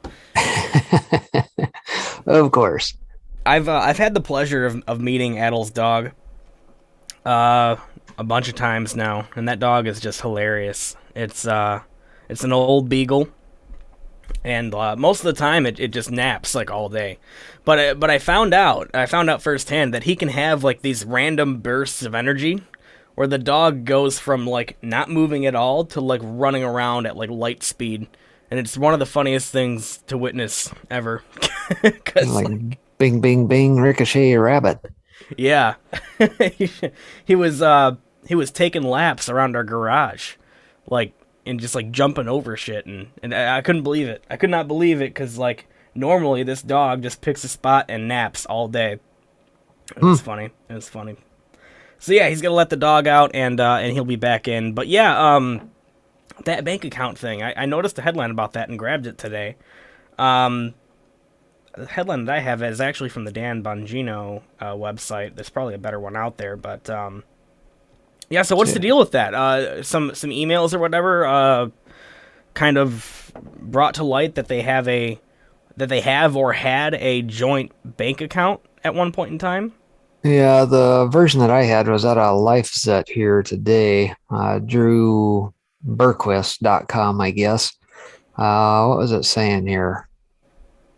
In case Joe Biden's son bank account help pay each other's bills along with other questionable activity. Yeah, so I mean, to me it sounds like it was known, and basically Joe probably was illicitly paying for some of this activity as well. And yeah, the part that's laughable about this is the FBI and IRS are allegedly investigating. Yeah, they'll investigate that like they investigate Hillary. I'm sure they're gonna be very expeditious in their investigation, and by I expeditious I mean completely. Just yeah, I think the investigation entails buying a really big broom. yeah, or some bleach bit maybe. I don't know. Yeah. Wipe it with like a cloth or something. Yeah, wipe it with a cloth. I'm sure they'll find a lot. Yeah, exactly. The impeachment of Joe Biden is imminent. Give it 2 more months, right? No, I don't want impeachment because to me, impeachment just legitimizes that he should have ever been there to begin with. That's a good point. I think at the end of the day, you got to go for full extraction. Just muscle your way in, kick him out of the office if he's even there. I mean, dear God, you know.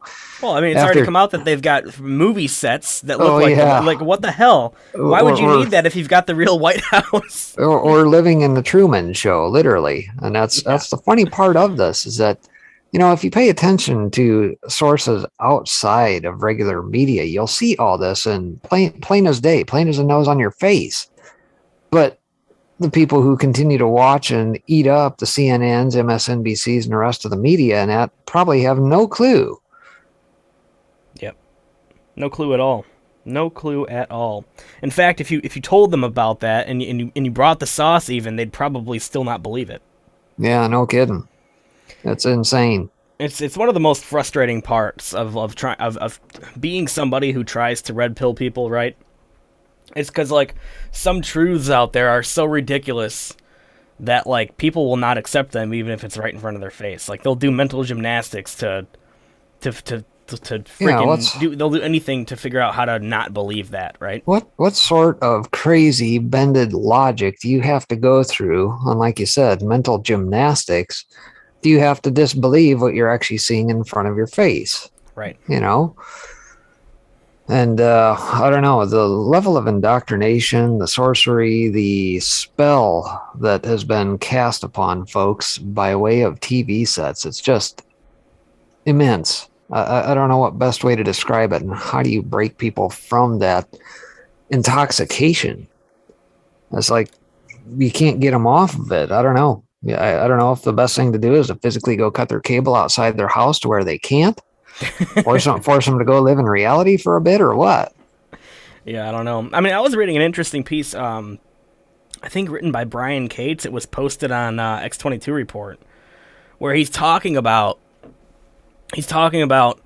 there's two realities right now. There's the real reality, and then there's the reality that the television and the social media and the news, right? The one that they concoct and that they want us all to believe. Right. And it was a really interesting read. Man, I kind of wish that I had that up on my computer now, actually. Let me see if I can find it. So yeah, it might be on a Substack, because I did come across one from Brian Cates' Substack the other day. I don't know if it was that one, though.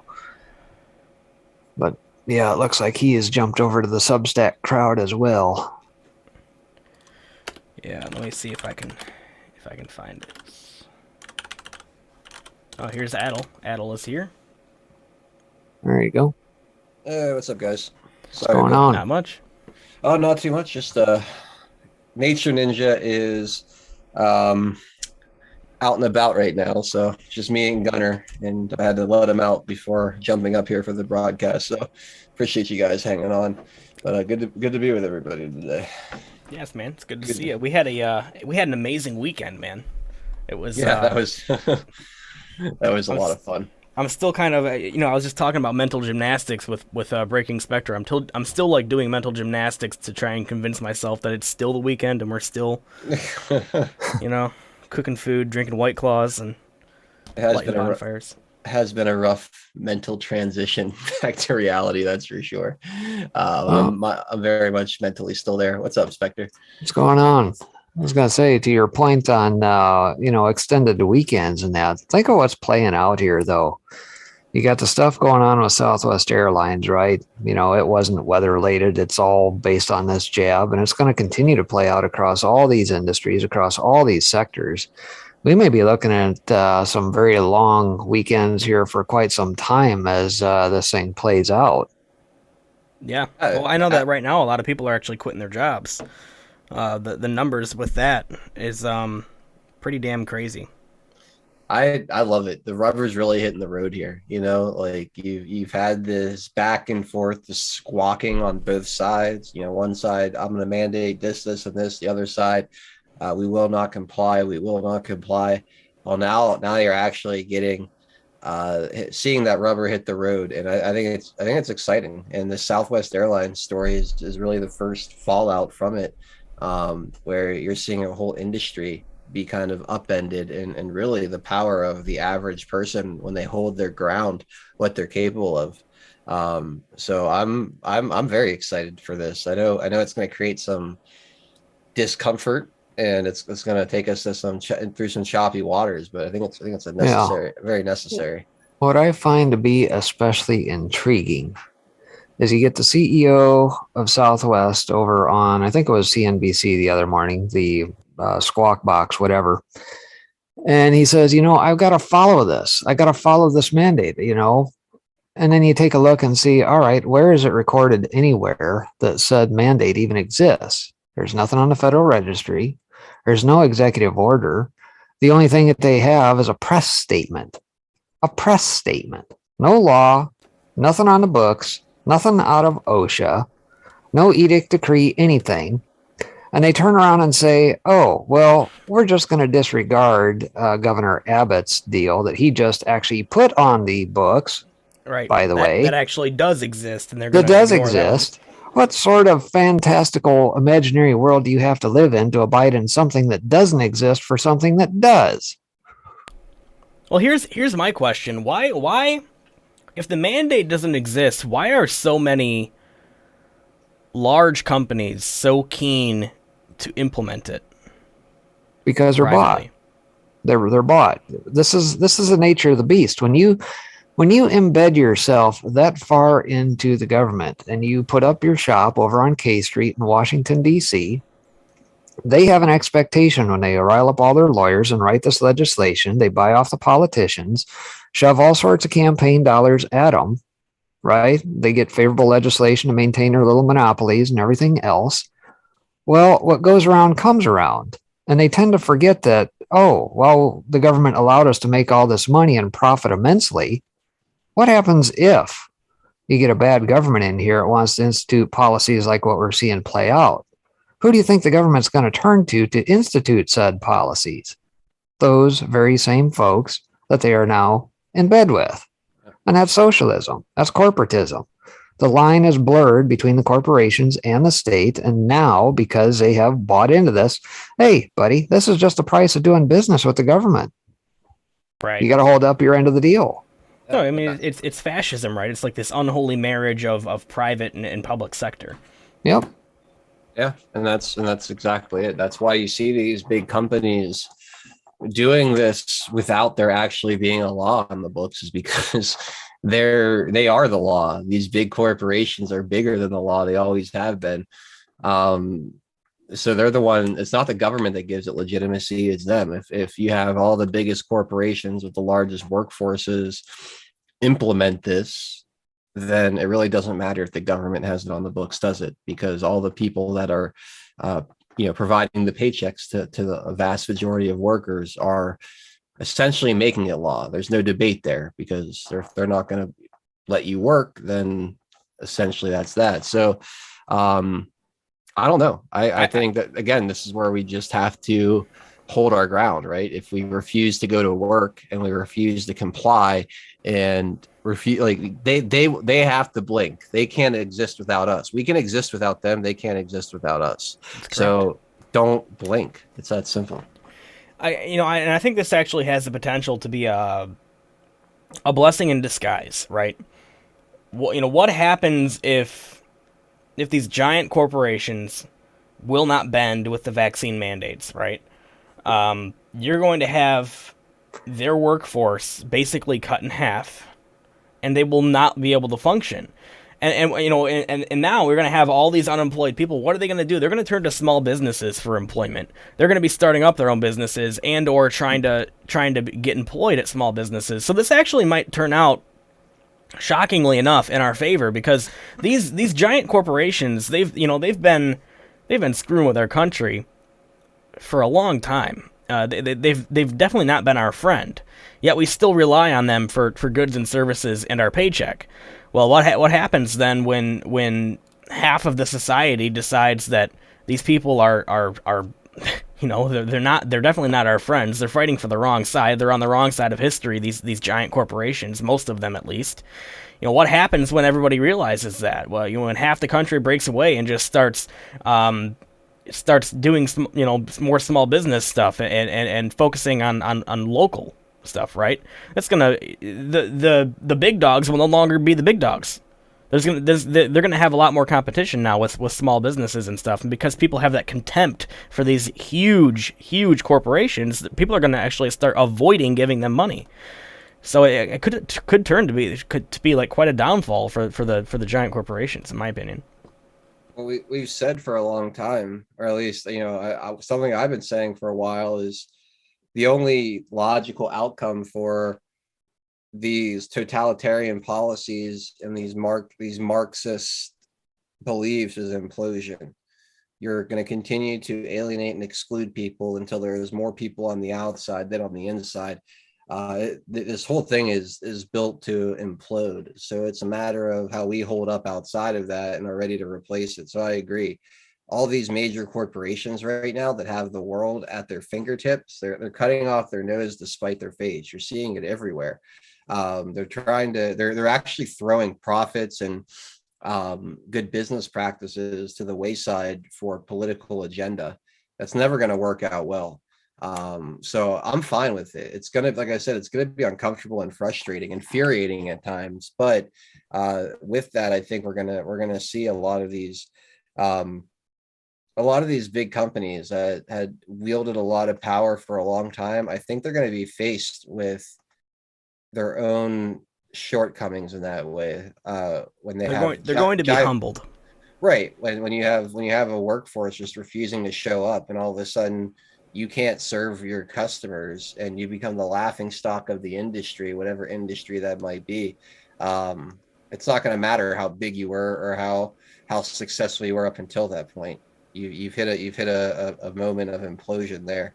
And I look forward to it. I think Southwest Airlines is the first of many others to come. I was just gonna say you should stop looking forward to it, because it's happening already with Southwest. Yeah. And the fact that they're so desperate to convince not only everybody else but themselves that it's every other problem other than the vaccine mandates that are causing the issue. They will not allow themselves to admit that that's the problem. And they actually pulled like a media style "Let's Go Brandon" when they tried to blame it on the weather. When when in the same state, like not even too far away, another airline was doing just fine. There's no weather problems. Like it's very clear that that's not what it is, and it's very clear that it's the vaccine mandates that are shrinking their workforce and causing this issue for them. So it's funny to see how they're dealing with it in the same way that lady who was interviewing that NASCAR driver would, completely just trying to bury their heads in the sand and act like they're not causing this problem with the vaccine mandates. No, it's the weather. Like, give me a break. They've become such a laughing stock, haven't they, guys? Like, they have. They have to, like, they're so far detached from reality. Like, they can't even acknowledge the very obvious chant happening right into the microphone. It's one of the greatest clips I've ever seen, because it's such a perfect microcosm for what the fake news media has become today. Is that "Let's Go Brandon" clip, right? Because you have the interviewer, like, and you can hear the chant. And there's this glorious pause where she just lets it flow in. The "fuck you, Biden," or "fuck Joe Biden." And I mean, it's just so clear and beautiful. And then there's this awkward pause and "Let's go, Brandon," and just forward they go, right? And it's such a great microcosm for the fake news, because there it is, right in front of you, plain as day, clear for everyone to hear. "Fuck Joe Biden," and there they are. "Let's go, Brandon." And it's like the blinders are on. I've never seen with such a straight face, such a detachment from reality with these people, telling us it's the weather.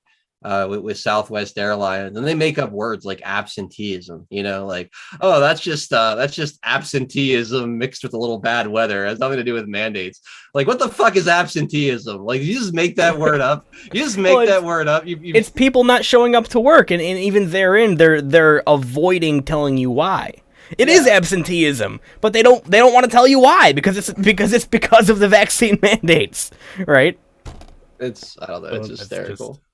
God. Well, I mean, I don't know, man. I think I've said what I will say, and one more thing I will say on this topic, and then there's a whole lot of stuff that we can discuss today. I'm sure, like, you're fresh off of a show, Adel. I'm sure you've got a lot of stuff gathered. But, like, I've noticed that not even just with Southwest, but with any large business where, like, something bad happens, or like something inconvenient happens that inconveniences their customers or something, there's this weird addiction right now to blame fucking everything, sorry for my French, to blame literally everything on COVID. Like for instance, let's say we told you guys that we'd have all these graphics cards that you gamers want to come buy, but like 3 or 4 of our staffers came down with COVID, and so did the delivery truck guys, so, like, we actually don't have these graphics cards. Go home. Sorry, it's COVID. We can't do anything. Like, and there's, like, a trillion examples. You can apply this to, like, anything. Anything that any business puts out there where, like, they've inconvenienced their customers, or one of their services is not available, or something screwed up. The most recent example I can think of is, like, so the new Battlefield game, they were supposed to have the beta like a month earlier than it was, and they had to like delay it by a month. And what do they blame it on? Lo and behold, they fucking blamed it on COVID. And it's like it's become this addiction. Like that's like that's like the wild card that's always played. It's COVID. It's COVID. Sorry, we couldn't do anything about it. It's COVID. And I'm just waiting for a point in time when everybody kind of just gets wise to that, and it's like, okay, is it really COVID, or are you just using that as an excuse? Because I view it now as just it's being used as an excuse. Look around. What's happening right in front of your face? Are we in a worldwide pandemic right now? Are there bodies being burned by the thousands at crematoriums, and you got to get like tested to enter certain regions of and you got like the National Guard everywhere, like in the movie I Am Legend. Like, is that because that's a pandemic? Okay, we haven't seen that this entire time that we've been going through this whole COVID situation. I really don't believe that we are truly in a pandemic. I just don't believe it. So, but then you have all these people acting as if we are, even though the reality in front of your faces does not confirm that. So, I don't know, I feel like it's being used as an excuse for literally everything. And I notice it all the time now, and I'm just sick of seeing it. Like, come up with a different excuse, because COVID is like, you've been using that one now for 2 years, and it's getting old. It's definitely, it definitely is getting old. I know I know exactly what you mean. It is everywhere. Everything is blamed on COVID. I don't know, man. It's an easy out. It's an easy out, but it doesn't make any sense because I'm getting stuck in traffic. Like if I drive during rush hour, you get stuck in traffic, at least around me. It was funny. Nature and Ninja and I were at I think it was like a Qdoba, grabbing a quick dinner one night when we were out running some errands. And we're in there, and the place is like packed. They're serving people like crazy. Most people aren't wearing a mask. Like 2/3 of the people aren't wearing a mask. Half the employees aren't wearing a mask. No one's social distancing or like, and we're just laughing like this is what it looks like during a pandemic. It's not real. It's not real. None of it's real. Like it's so absurd. The only people that make it real are these bureaucrats that want to restrict and put mandates and slow down everyday life. They want to turn it into something real so they can use it as a scapegoat. But most people, at least by me, now I don't know, Spectre, what it's like by you, or Pixels, what it's like by you, but I do know what it's like by you because I was just out there, Pixels. But no one around me is scared. At least not that I could see. I don't see anyone hiding from this thing anymore. So, all these excuses, I think they're gonna start falling on deaf ears soon. I don't know, Spectre, are you noticing, like, do you see people running scared or still hiding from this? Like, do you see any evidence of an actual pandemic by you? No. And even though here in the state of Illinois, as of August 30th, the mask mandates went back up because obviously we have to deal with Prickster, JB Prickster. And he's largely in bed with Biden and carrying the water for him. Nobody's really abiding by it. Where I'm at here, yeah, they'll put signs up on the door, but it's not being enforced. You can walk in pretty much any place. Matter of fact, some of the businesses net either customers have torn the signs down or they've taken them down because nobody's using it or following it. But I will say, if you go into a health environment like a hospital or a doctor's office or something of that nature, then yeah, you're going to see it.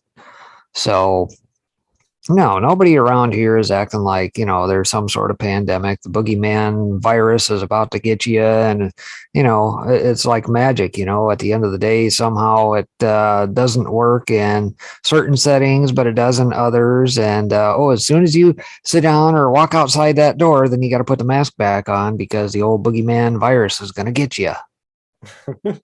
Yeah, I mean, around here, there's really no... Like, you saw it, Adel. Like, nobody around here really gives a shit anymore. Like, because I think for the most part, people understand that it's way overblown.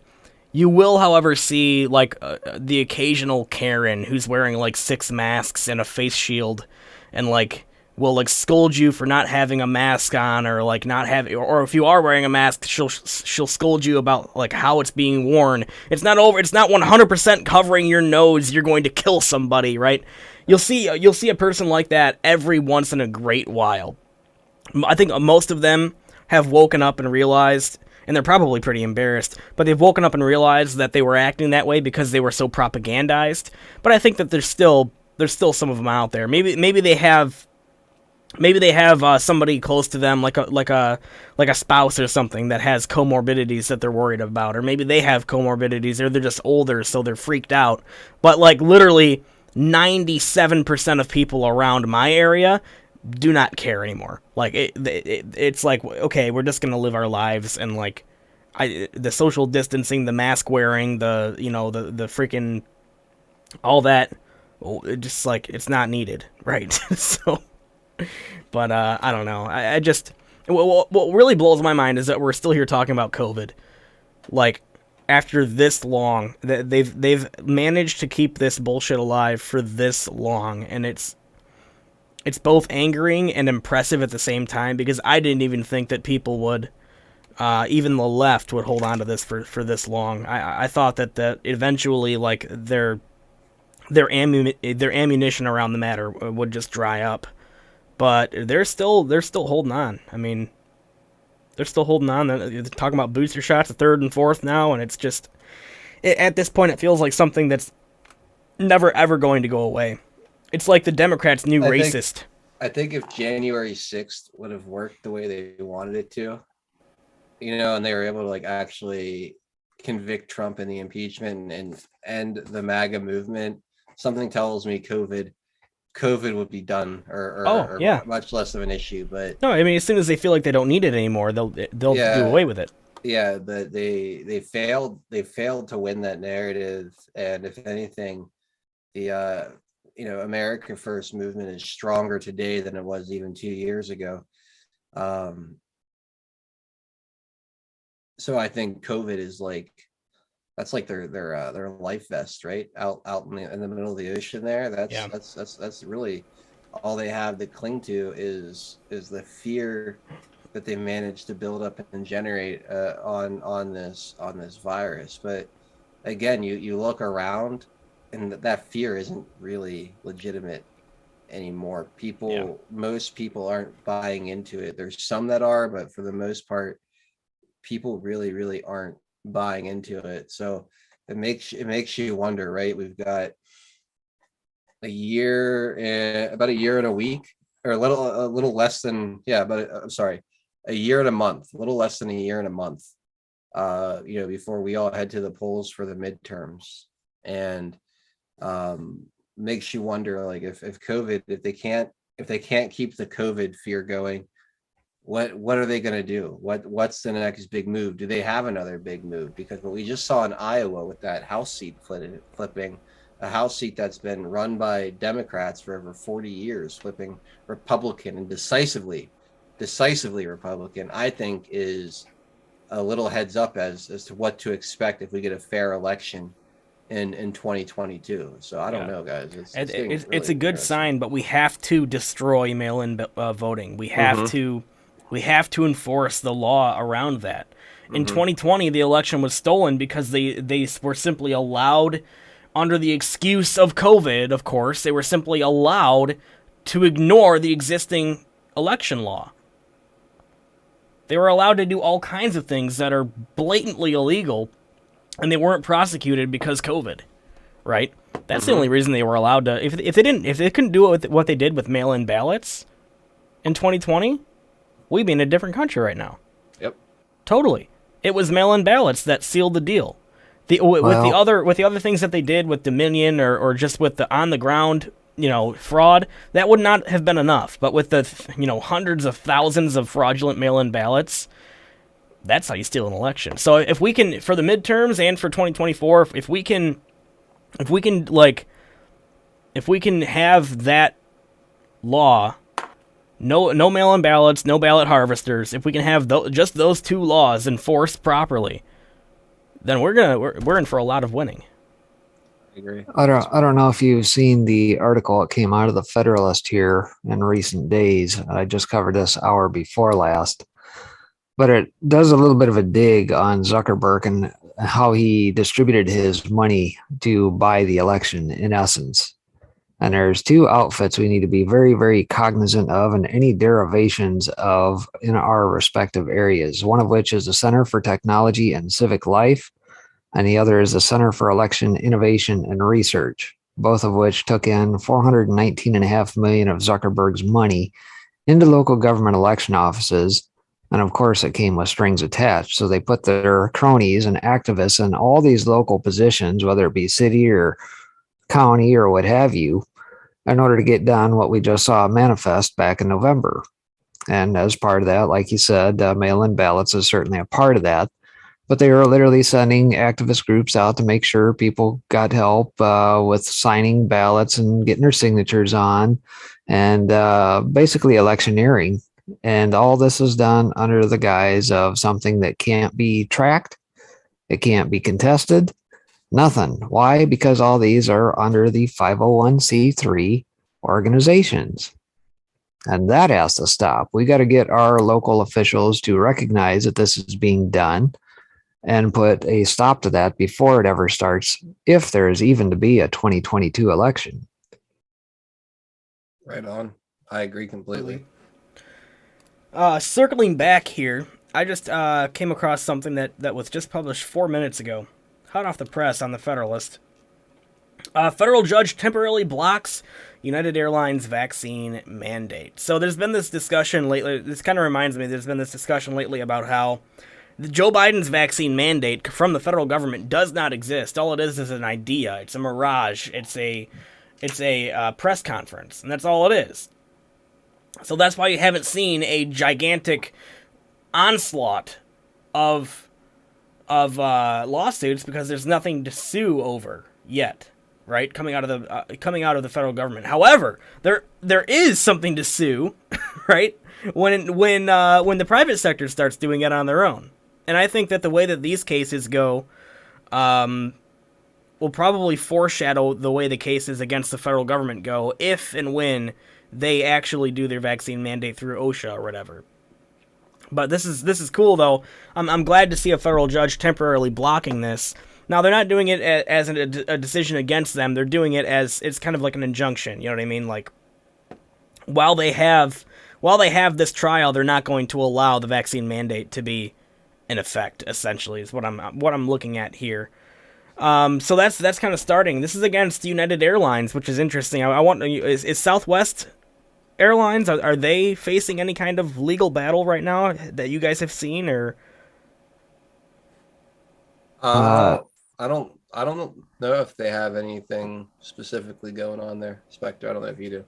Yeah, I was gonna say, if anything, it might come by way of pilots unions, or if anything, which would be across all airlines. But whether or not there's one for each specific airline carrier, I don't know. Interesting.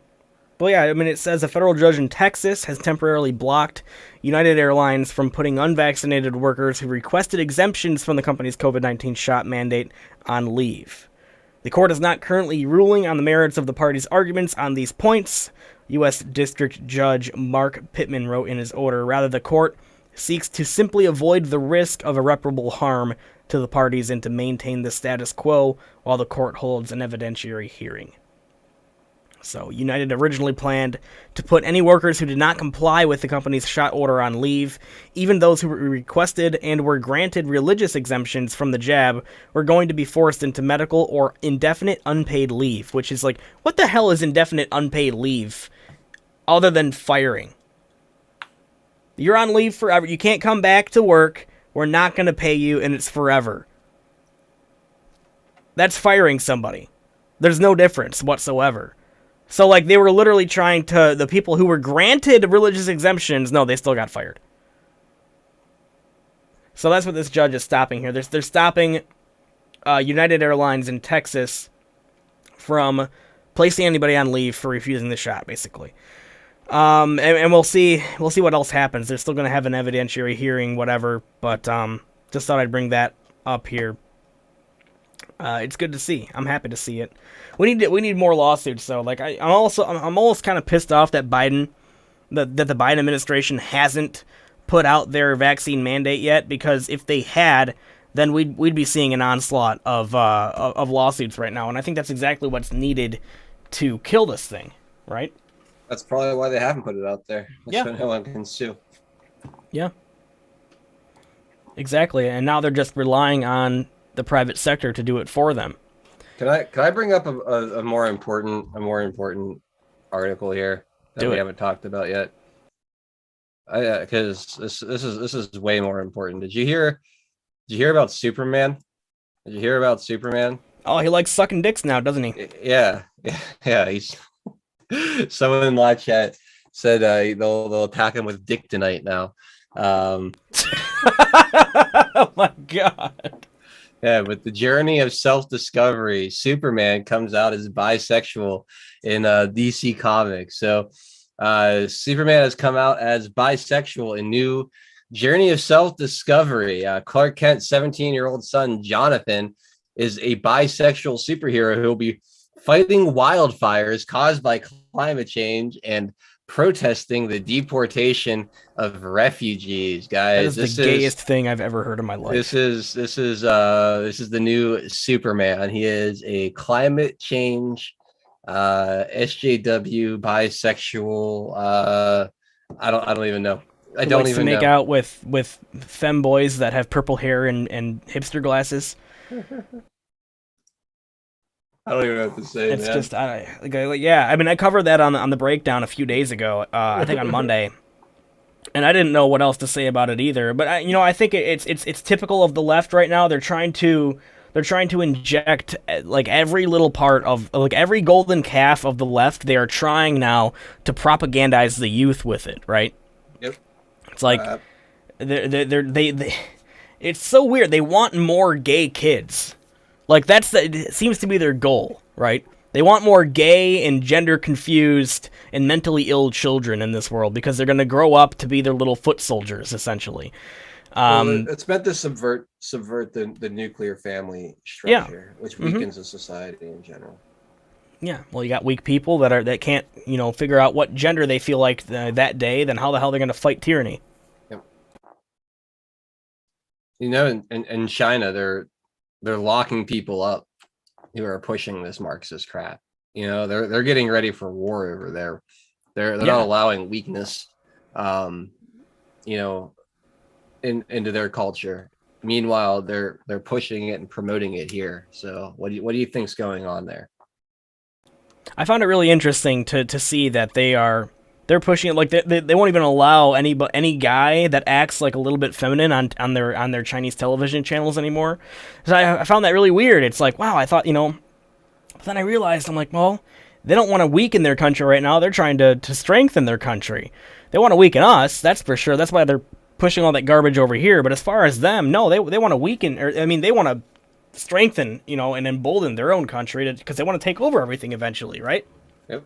So it makes complete sense that they're pushing the SJW shit over here and paying our politicians to be okay with it, right? But then over there, it's a completely different story. They won't even allow it. Yep.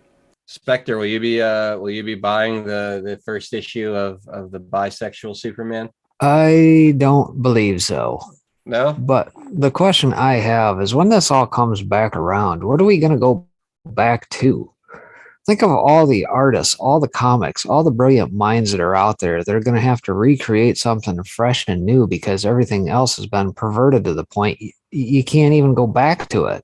Hell, it makes me want to. I want to make a comic now. It'd be like Hetero Man. Well, the point being, think of what we grew up on, though. I mean, we thought that to be somewhat wholesome, and it didn't pervert us until now, and they got a hold of it and wrecked it and SJW'd it up and everything else. Can we even really go back to that when this is all said and done? Or are we going to have to create all brand new stuff again and start afresh?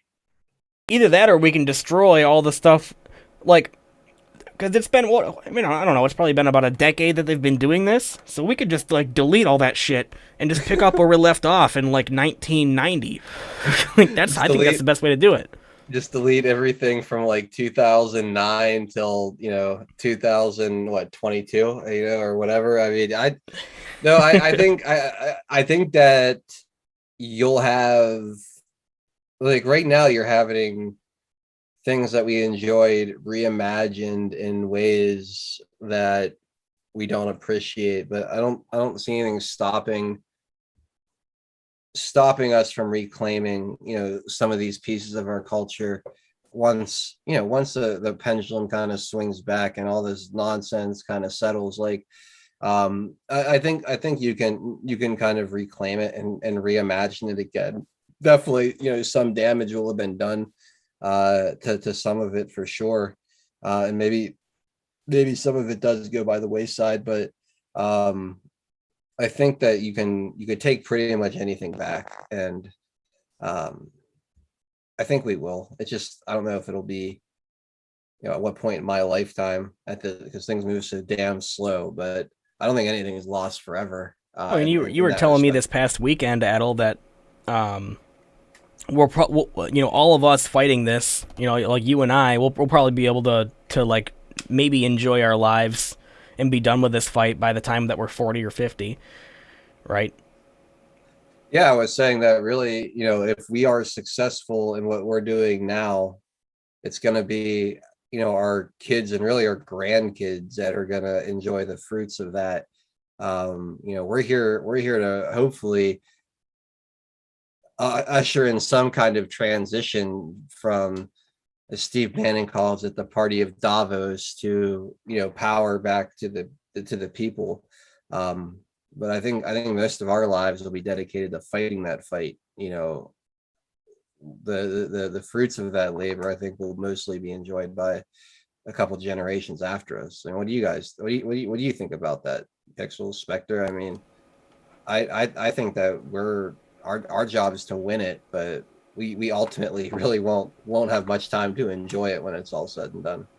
I don't know. I think a year or two ago, I thought this fight would be over by 2023 or something. So I was completely wrong. I'm not the right person to ask about that one, I think. Well, I would venture to say we're going to be in this for a while. I mean, if we think this is just a flip of a light switch, it all goes away, when this is all said and done. No. And I'll just kind of circle back to what is playing out financially with our supply chains as an example, and say it's going to take time to rebuild all this stuff. Like we were alluding to at the beginning of the show here, if you think about where these corporations are going to go and they think that they're going to hold on to this ideology, who's going to be able to buy their product? If everybody's on the sidelines, nobody. And all these small businesses are out of business, who's going to buy their product? Nobody. They're going to fail just like everything else. They'll ride it to the bitter end. And if you think of what has happened as part of NAFTA and things of that nature over the years, that hollowed out the core of small towns and businesses all around this country in favor of globalism and sending manufacturing abroad and everything else in favor of cheap goods. Well, that was great, fine, and dandy, and we lived high off the hog for quite some time. But now we're circling back the other way. The pendulum is swinging back, and now we're quickly going to realize here as we get into this winter of discontent, as it's being called, community is going to be pretty damn important. And you better know your neighbors, and you better know them well, especially if they've got an ideology similar to yours. Because if you don't, you're going to have one hell of a time trying to figure out where you're going to get products and services from. Right? Yeah. So all that stuff is going to have to be built from the ground back up again. And then we're going to have to ensure over time that we don't get infiltrated and recognize this Marxist crap so that this doesn't happen again. That's why, history goes in cycles. About every 400 years we go through this and what's known as Strauss and Howe's fourth turning. 400 years ago, they were going through very same measures back in the 1600s. It's no surprise that, some 400 years later, we've repeated the cycle, and here we are yet again, having not learned from our mistakes or having not prevented things from doing the very same thing over again. And that's where we got to learn from and build upon that for future generations. I agree. What can we do differently this time around, in your opinion, to make sure the lessons learned stick and we don't get infiltrated? Where do we go wrong, and how do we prevent it in the future? Banksters as a start, and those who, the repugnant societies, as JFK once told us, I find those secret societies to be repugnant to our republic. And we need to recognize them at the onset.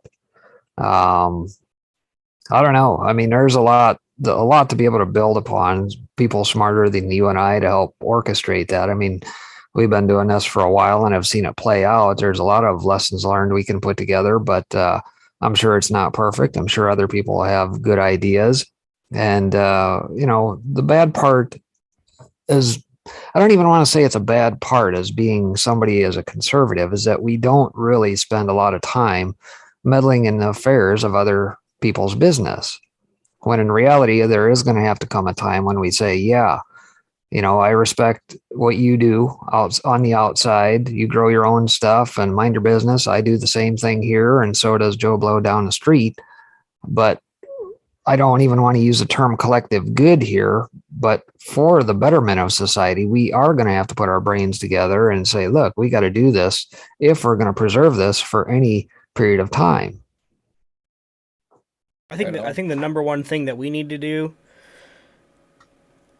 to make it less likely that history repeats itself is teach our children, history, first of all. I mean, look what the left is doing. The left is doing things to these kids as far as propagandizing them for a good reason. That's because it works, okay? I'm not saying that we need to propagandize our kids, but I'm saying that we need to teach our kids to hate communism with every fiber of their being, to despise communism and anything far left or authoritarian. You teach an entire generation of kids that that's evil, then they're going to think that that's evil. Just like how if you teach an entire generation of kids that America is racist systemically, they're going to think that America is racist systemically. We got to teach our kids. Right now, the leftists are all teaching our kids. We need to stop that.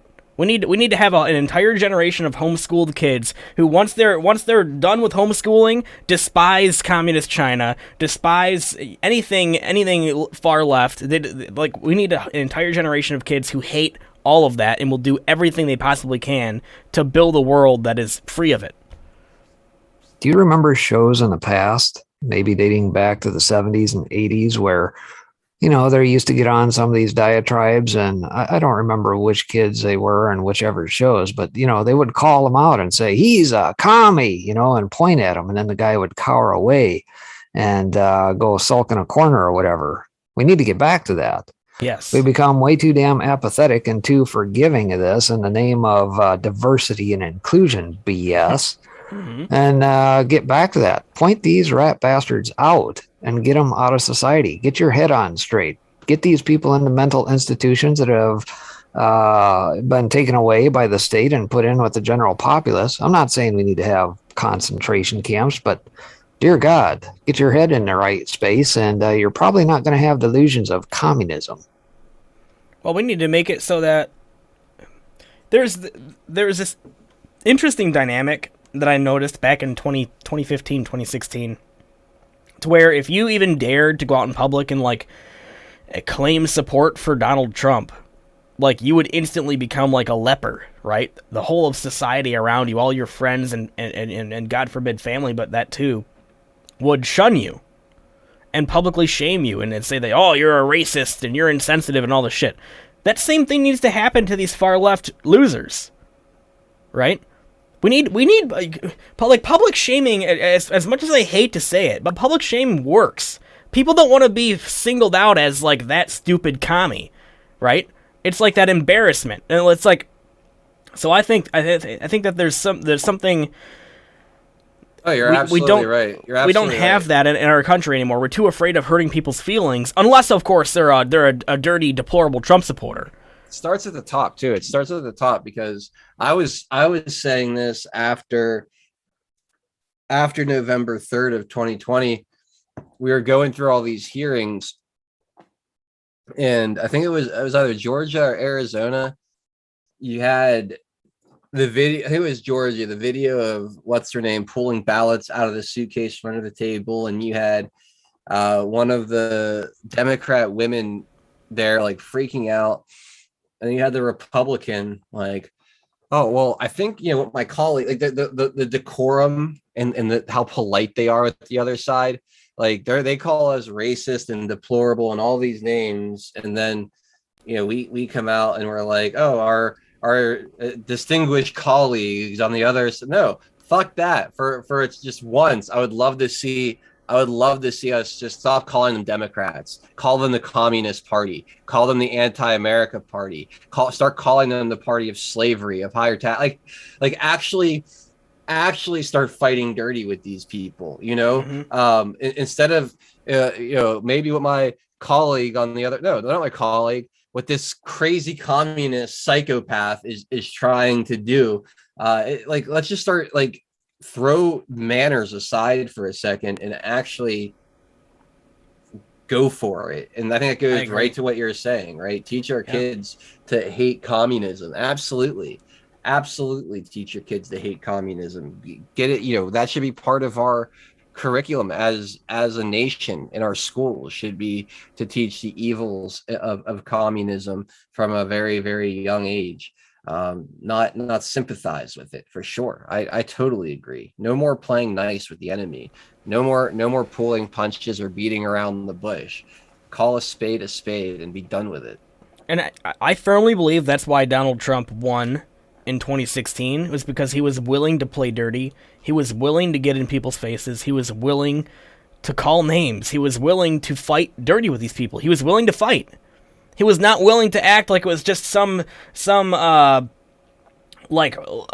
friendly competition as the election. You know what I mean? He understood how evil Hillary Clinton was, and he was not afraid of telling you that straight to your face. That's why he won, because people saw this guy's a fighter. He's gonna fight. He's not gonna be like George Bush.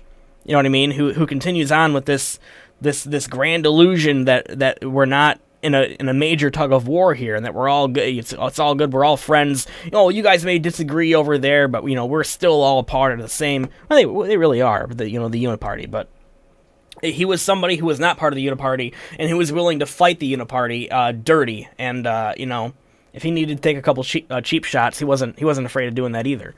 Not above it. Yeah, absolutely not above it. That's so important. And I also think that's part of the reason why we're in this position now, is because he wasn't as willing to just come out and call a spade towards the end when it came to COVID. For some reason, he really mellowed out during his presidency and stopped fighting like halfway through, and it really felt strange. He should have went up there and called out Dr. Fauci for every corrupt business dealing he's ever had. All it would have taken is putting Peter Navarro or one of his, good advisors on that and like, hey, dossier on Fauci. I'm going to blow this guy up at the next press conference. He could have went up there and been like, this guy is compromised and corrupt. Here's all this. He's a puppet of big pharma and the Chinese Communist Party. We can't listen to anything at all that this man says. That would have been fighting. That would have been how you go to battle with these people. But he didn't do that. He put him out there front and center day in and day out, which opened the road for lockdowns and then eventually mail-in ballots and election theft. So I agree. You have to face your enemy head on. You can't play nice. You can't make friends. You can't negotiate with them. You have to stand toe to toe, look them in the eye, and be willing to return every punch that they throw with equal intensity, if not more, than what they delivered. And I don't know if there was a plan to not do that or an unwillingness to do that or whatever, but I do think that that's why we're sitting in this situation right now, is because President Trump and the people around him chose not to fight this head on. They tried to flank it. I don't know. We're still in the process of finding out if that was a good strategy or not, but we certainly are. Yeah, we'll see. One last thing I'm going to bring up. This one actually flew right by. Didn't even play the intro or anything. We've just had an amazing conversation. But California, this is like priorities, man. Priorities. California bans small off-road gas engines, including lawnmowers and chainsaws. This is where we're at. In California, soon it will be illegal to use a gas-powered chainsaw or lawnmower. And that's it. I don't even need to read anything from this except for the headline. Well, this is the level of insanity that we are headed towards here, at least in California. Like, good Lord, what do you even say to that? If you actually read down further in that article, come out yesterday, but you think of these landscapers and whatnot who mow lawns and trim trees, bushes, all that good stuff. There's a part in that article that says literally for a crew of like 2 or 3, something like that, they would, if they switched to electrical leaf blowers and things of that nature, they would typically use, you know how many battery packs they would actually have to carry with them? A ridiculous amount. A ridiculous amount. And then later on down the line, when those tools are decommissioned or not being used anymore, where do those batteries end up? In the landfill. Exactly. How are you helping with it's not cleaner. It's not. Batteries are horrible. Like, you're gonna have battery acid. Like, and I guarantee you, in like 40 years, the Democrats are gonna be freaking out saying, "We gotta ban batteries now." It's like, I don't know, the man. stupidity of this is, and I highlighted this, I think it was yesterday morning, the UK is considering this.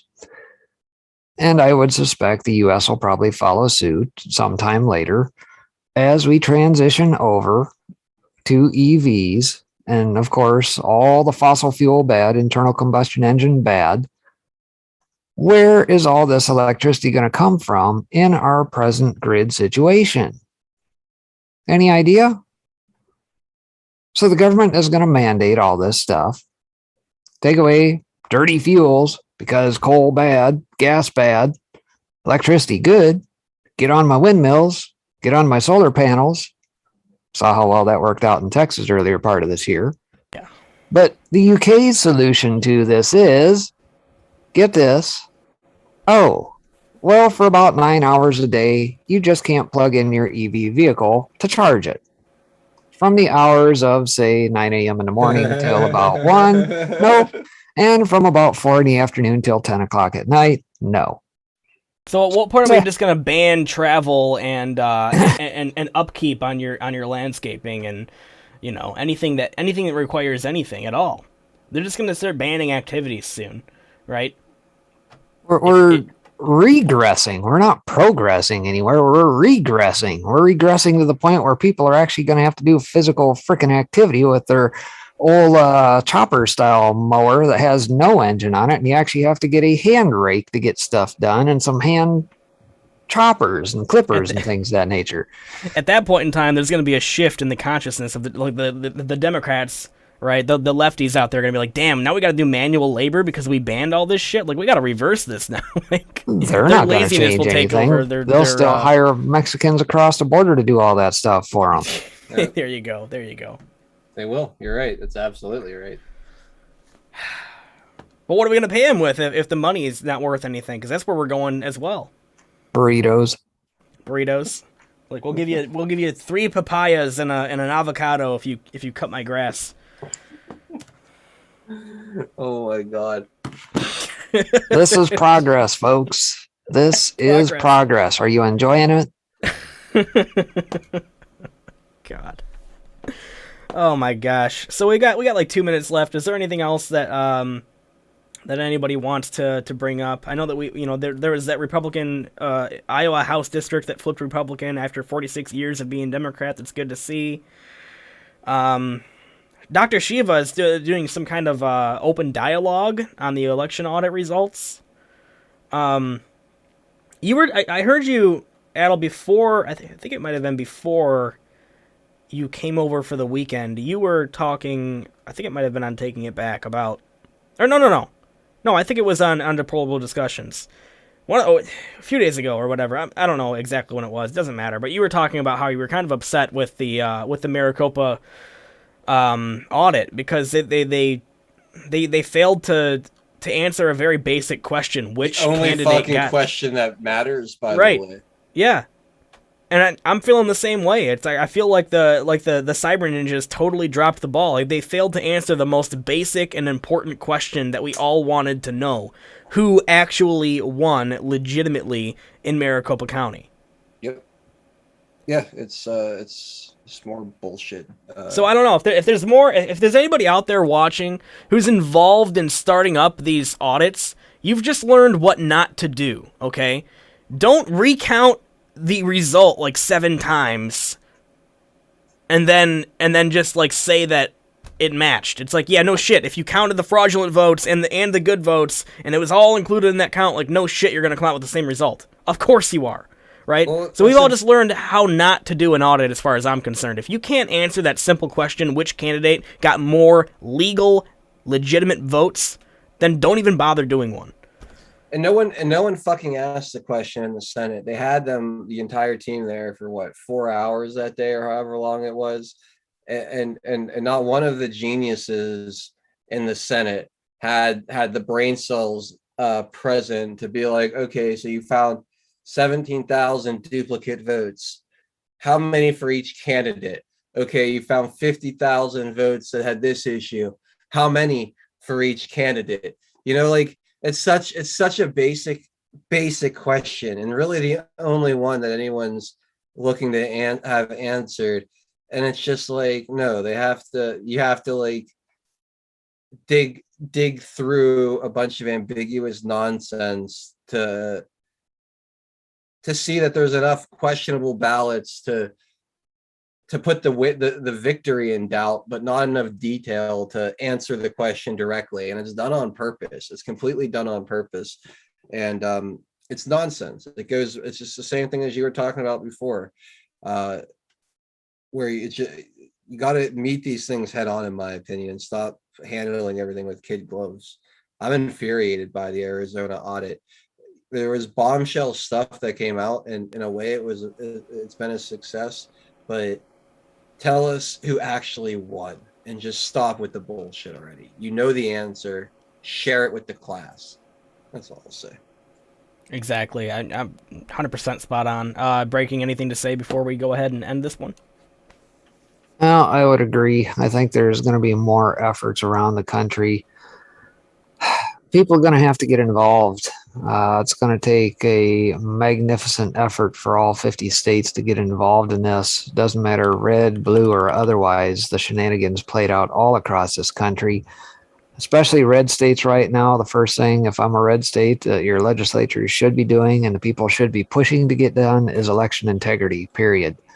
And they need to close the loopholes, especially on this revelation about the 501c3s coming in here dark of night, undetected, and no accountability, no visibility, no anything behind the scenes, and continue to allow that crap to happen. However, as far as the blue states are concerned, how that's going to happen, I don't know, but I need to get it done. Otherwise, it's all for naught. There's no point in a 2022 at this point in time. Yeah, I'm right there with you. All right, before we end this, I have some thank yous to say to some people out there who have thrown us some gold pills, starting with Mikey Bad 13, who gifted a cookie. Thank you very much, Mikey Bad. Harold Waits, who gifted the shades and says, excellent work, Pixel, Spectre, and 5x5. Thank you very much, Harold. Glad you're enjoying the shows over here. Flashmock 5 out there donated 500 gold pills. Sean Joe donated a cookie. And it looks like there is one more, I know it for sure. There's one more. Ohio Kimmy out there, I believe, gifted, yes, a cookie. So thank you guys very much for the gold pills. Super appreciate it. This has been the New Guard with Season Pixels, myself, Adel Nero, and of course Breaking Spectre. Breaking, thank you once again for joining us again. I always like having you on with me and Adel. We have a good, well-rounded conversation anytime you join. So sure, no problem. Welcome anytime. So yeah, much love everyone, and Adel, I think you've got some stuff to plug, correct? Yeah, I have. I think just Dilly on tomorrow. Frank is going on vacation, so I think it's just gonna be me and Dilly kicking it for taking it back from 4 to 5. I think Pinata and Homesteader will be here on 5x5 doing a pre-show leading up to that. So if you guys are looking for some really awesome breakdowns of the fake news media, Pinata and Homesteader do a wonderful job kind of breaking down the word magic and ridiculousness coming out of there. So go check all that out. Otherwise, Homesteader and Tien and Callie Homesteader and I will be taking calls tonight, answering questions. Well, they'll be answering questions. I'll just be there answering the phone, but talking prep setting. I don't know what the topic is, but I think it's just Q&A. So you guys will largely decide it, but that's about it for me. Cool. Breaking, anything to plug? On at usual time in the morning, albeit I am on a little bit of a vacation from YouTube. Susie decided to give me a strike on Sunday. Doesn't like me talking about the COVID business, even though I believe I had the Lancet studies and everything else pulled up with it. So I get a nice little week break from there, still doing it. So you can find me on all the other channels as well. Do that at 8:30 in the morning and talk financials and what's going on in the old supply chain, energy, all that good stuff. Right on. And then as far as me, tomorrow, tomorrow's Thursday, so I'll be doing the breakdown at 6:30 Eastern here on Foxhole. I'm also on DLive and Twitch. No longer on Trovo. They perma-banned me on Trovo. Wonder why. They got me too. They got did? They got pretty much everybody. They haven't gotten Red Pill yet, I see. Really? How the hell? Yeah, that's surprising to me, man. Holy crap! He's usually the first to go. Maybe they're just weeding their way through. Yeah. 10 Cent doesn't like us. Go Dog Go out there also gifted a cookie. Made sure not to miss you there. Go Dog Go. Thank you very much for the cookie, my friend. I'll be live tomorrow at 6:30. I have been it was so weird on Monday. The internet problems that I've been experiencing were completely gone, but then on Tuesday, lo and behold, they came right back. And I'm not sure. It seems like it's been pretty solid today, but I'm hoping tomorrow I don't have any packets dropping or whatever, because I've had some really spotty internet issues lately. And get on the wire. Well, I am. I'm hardwired in and everything. We've got cable internet now. It's super fast, but the notorious Spectrum is living up to its notoriety in instability, I guess I'll say. So, yeah, I'm currently wrestling with that, but hopefully we won't have a problem tomorrow. But any other quick thoughts, guys, before we go ahead and have Soko shut it down? Nope. All right, Soko, go ahead. Take care, everybody. Yep. Night, Peace out, everyone. See ya. Shut it down, Soko. If she can. Let me see if I can try the outro thing. It's always awkward at the end of the show. I don't know,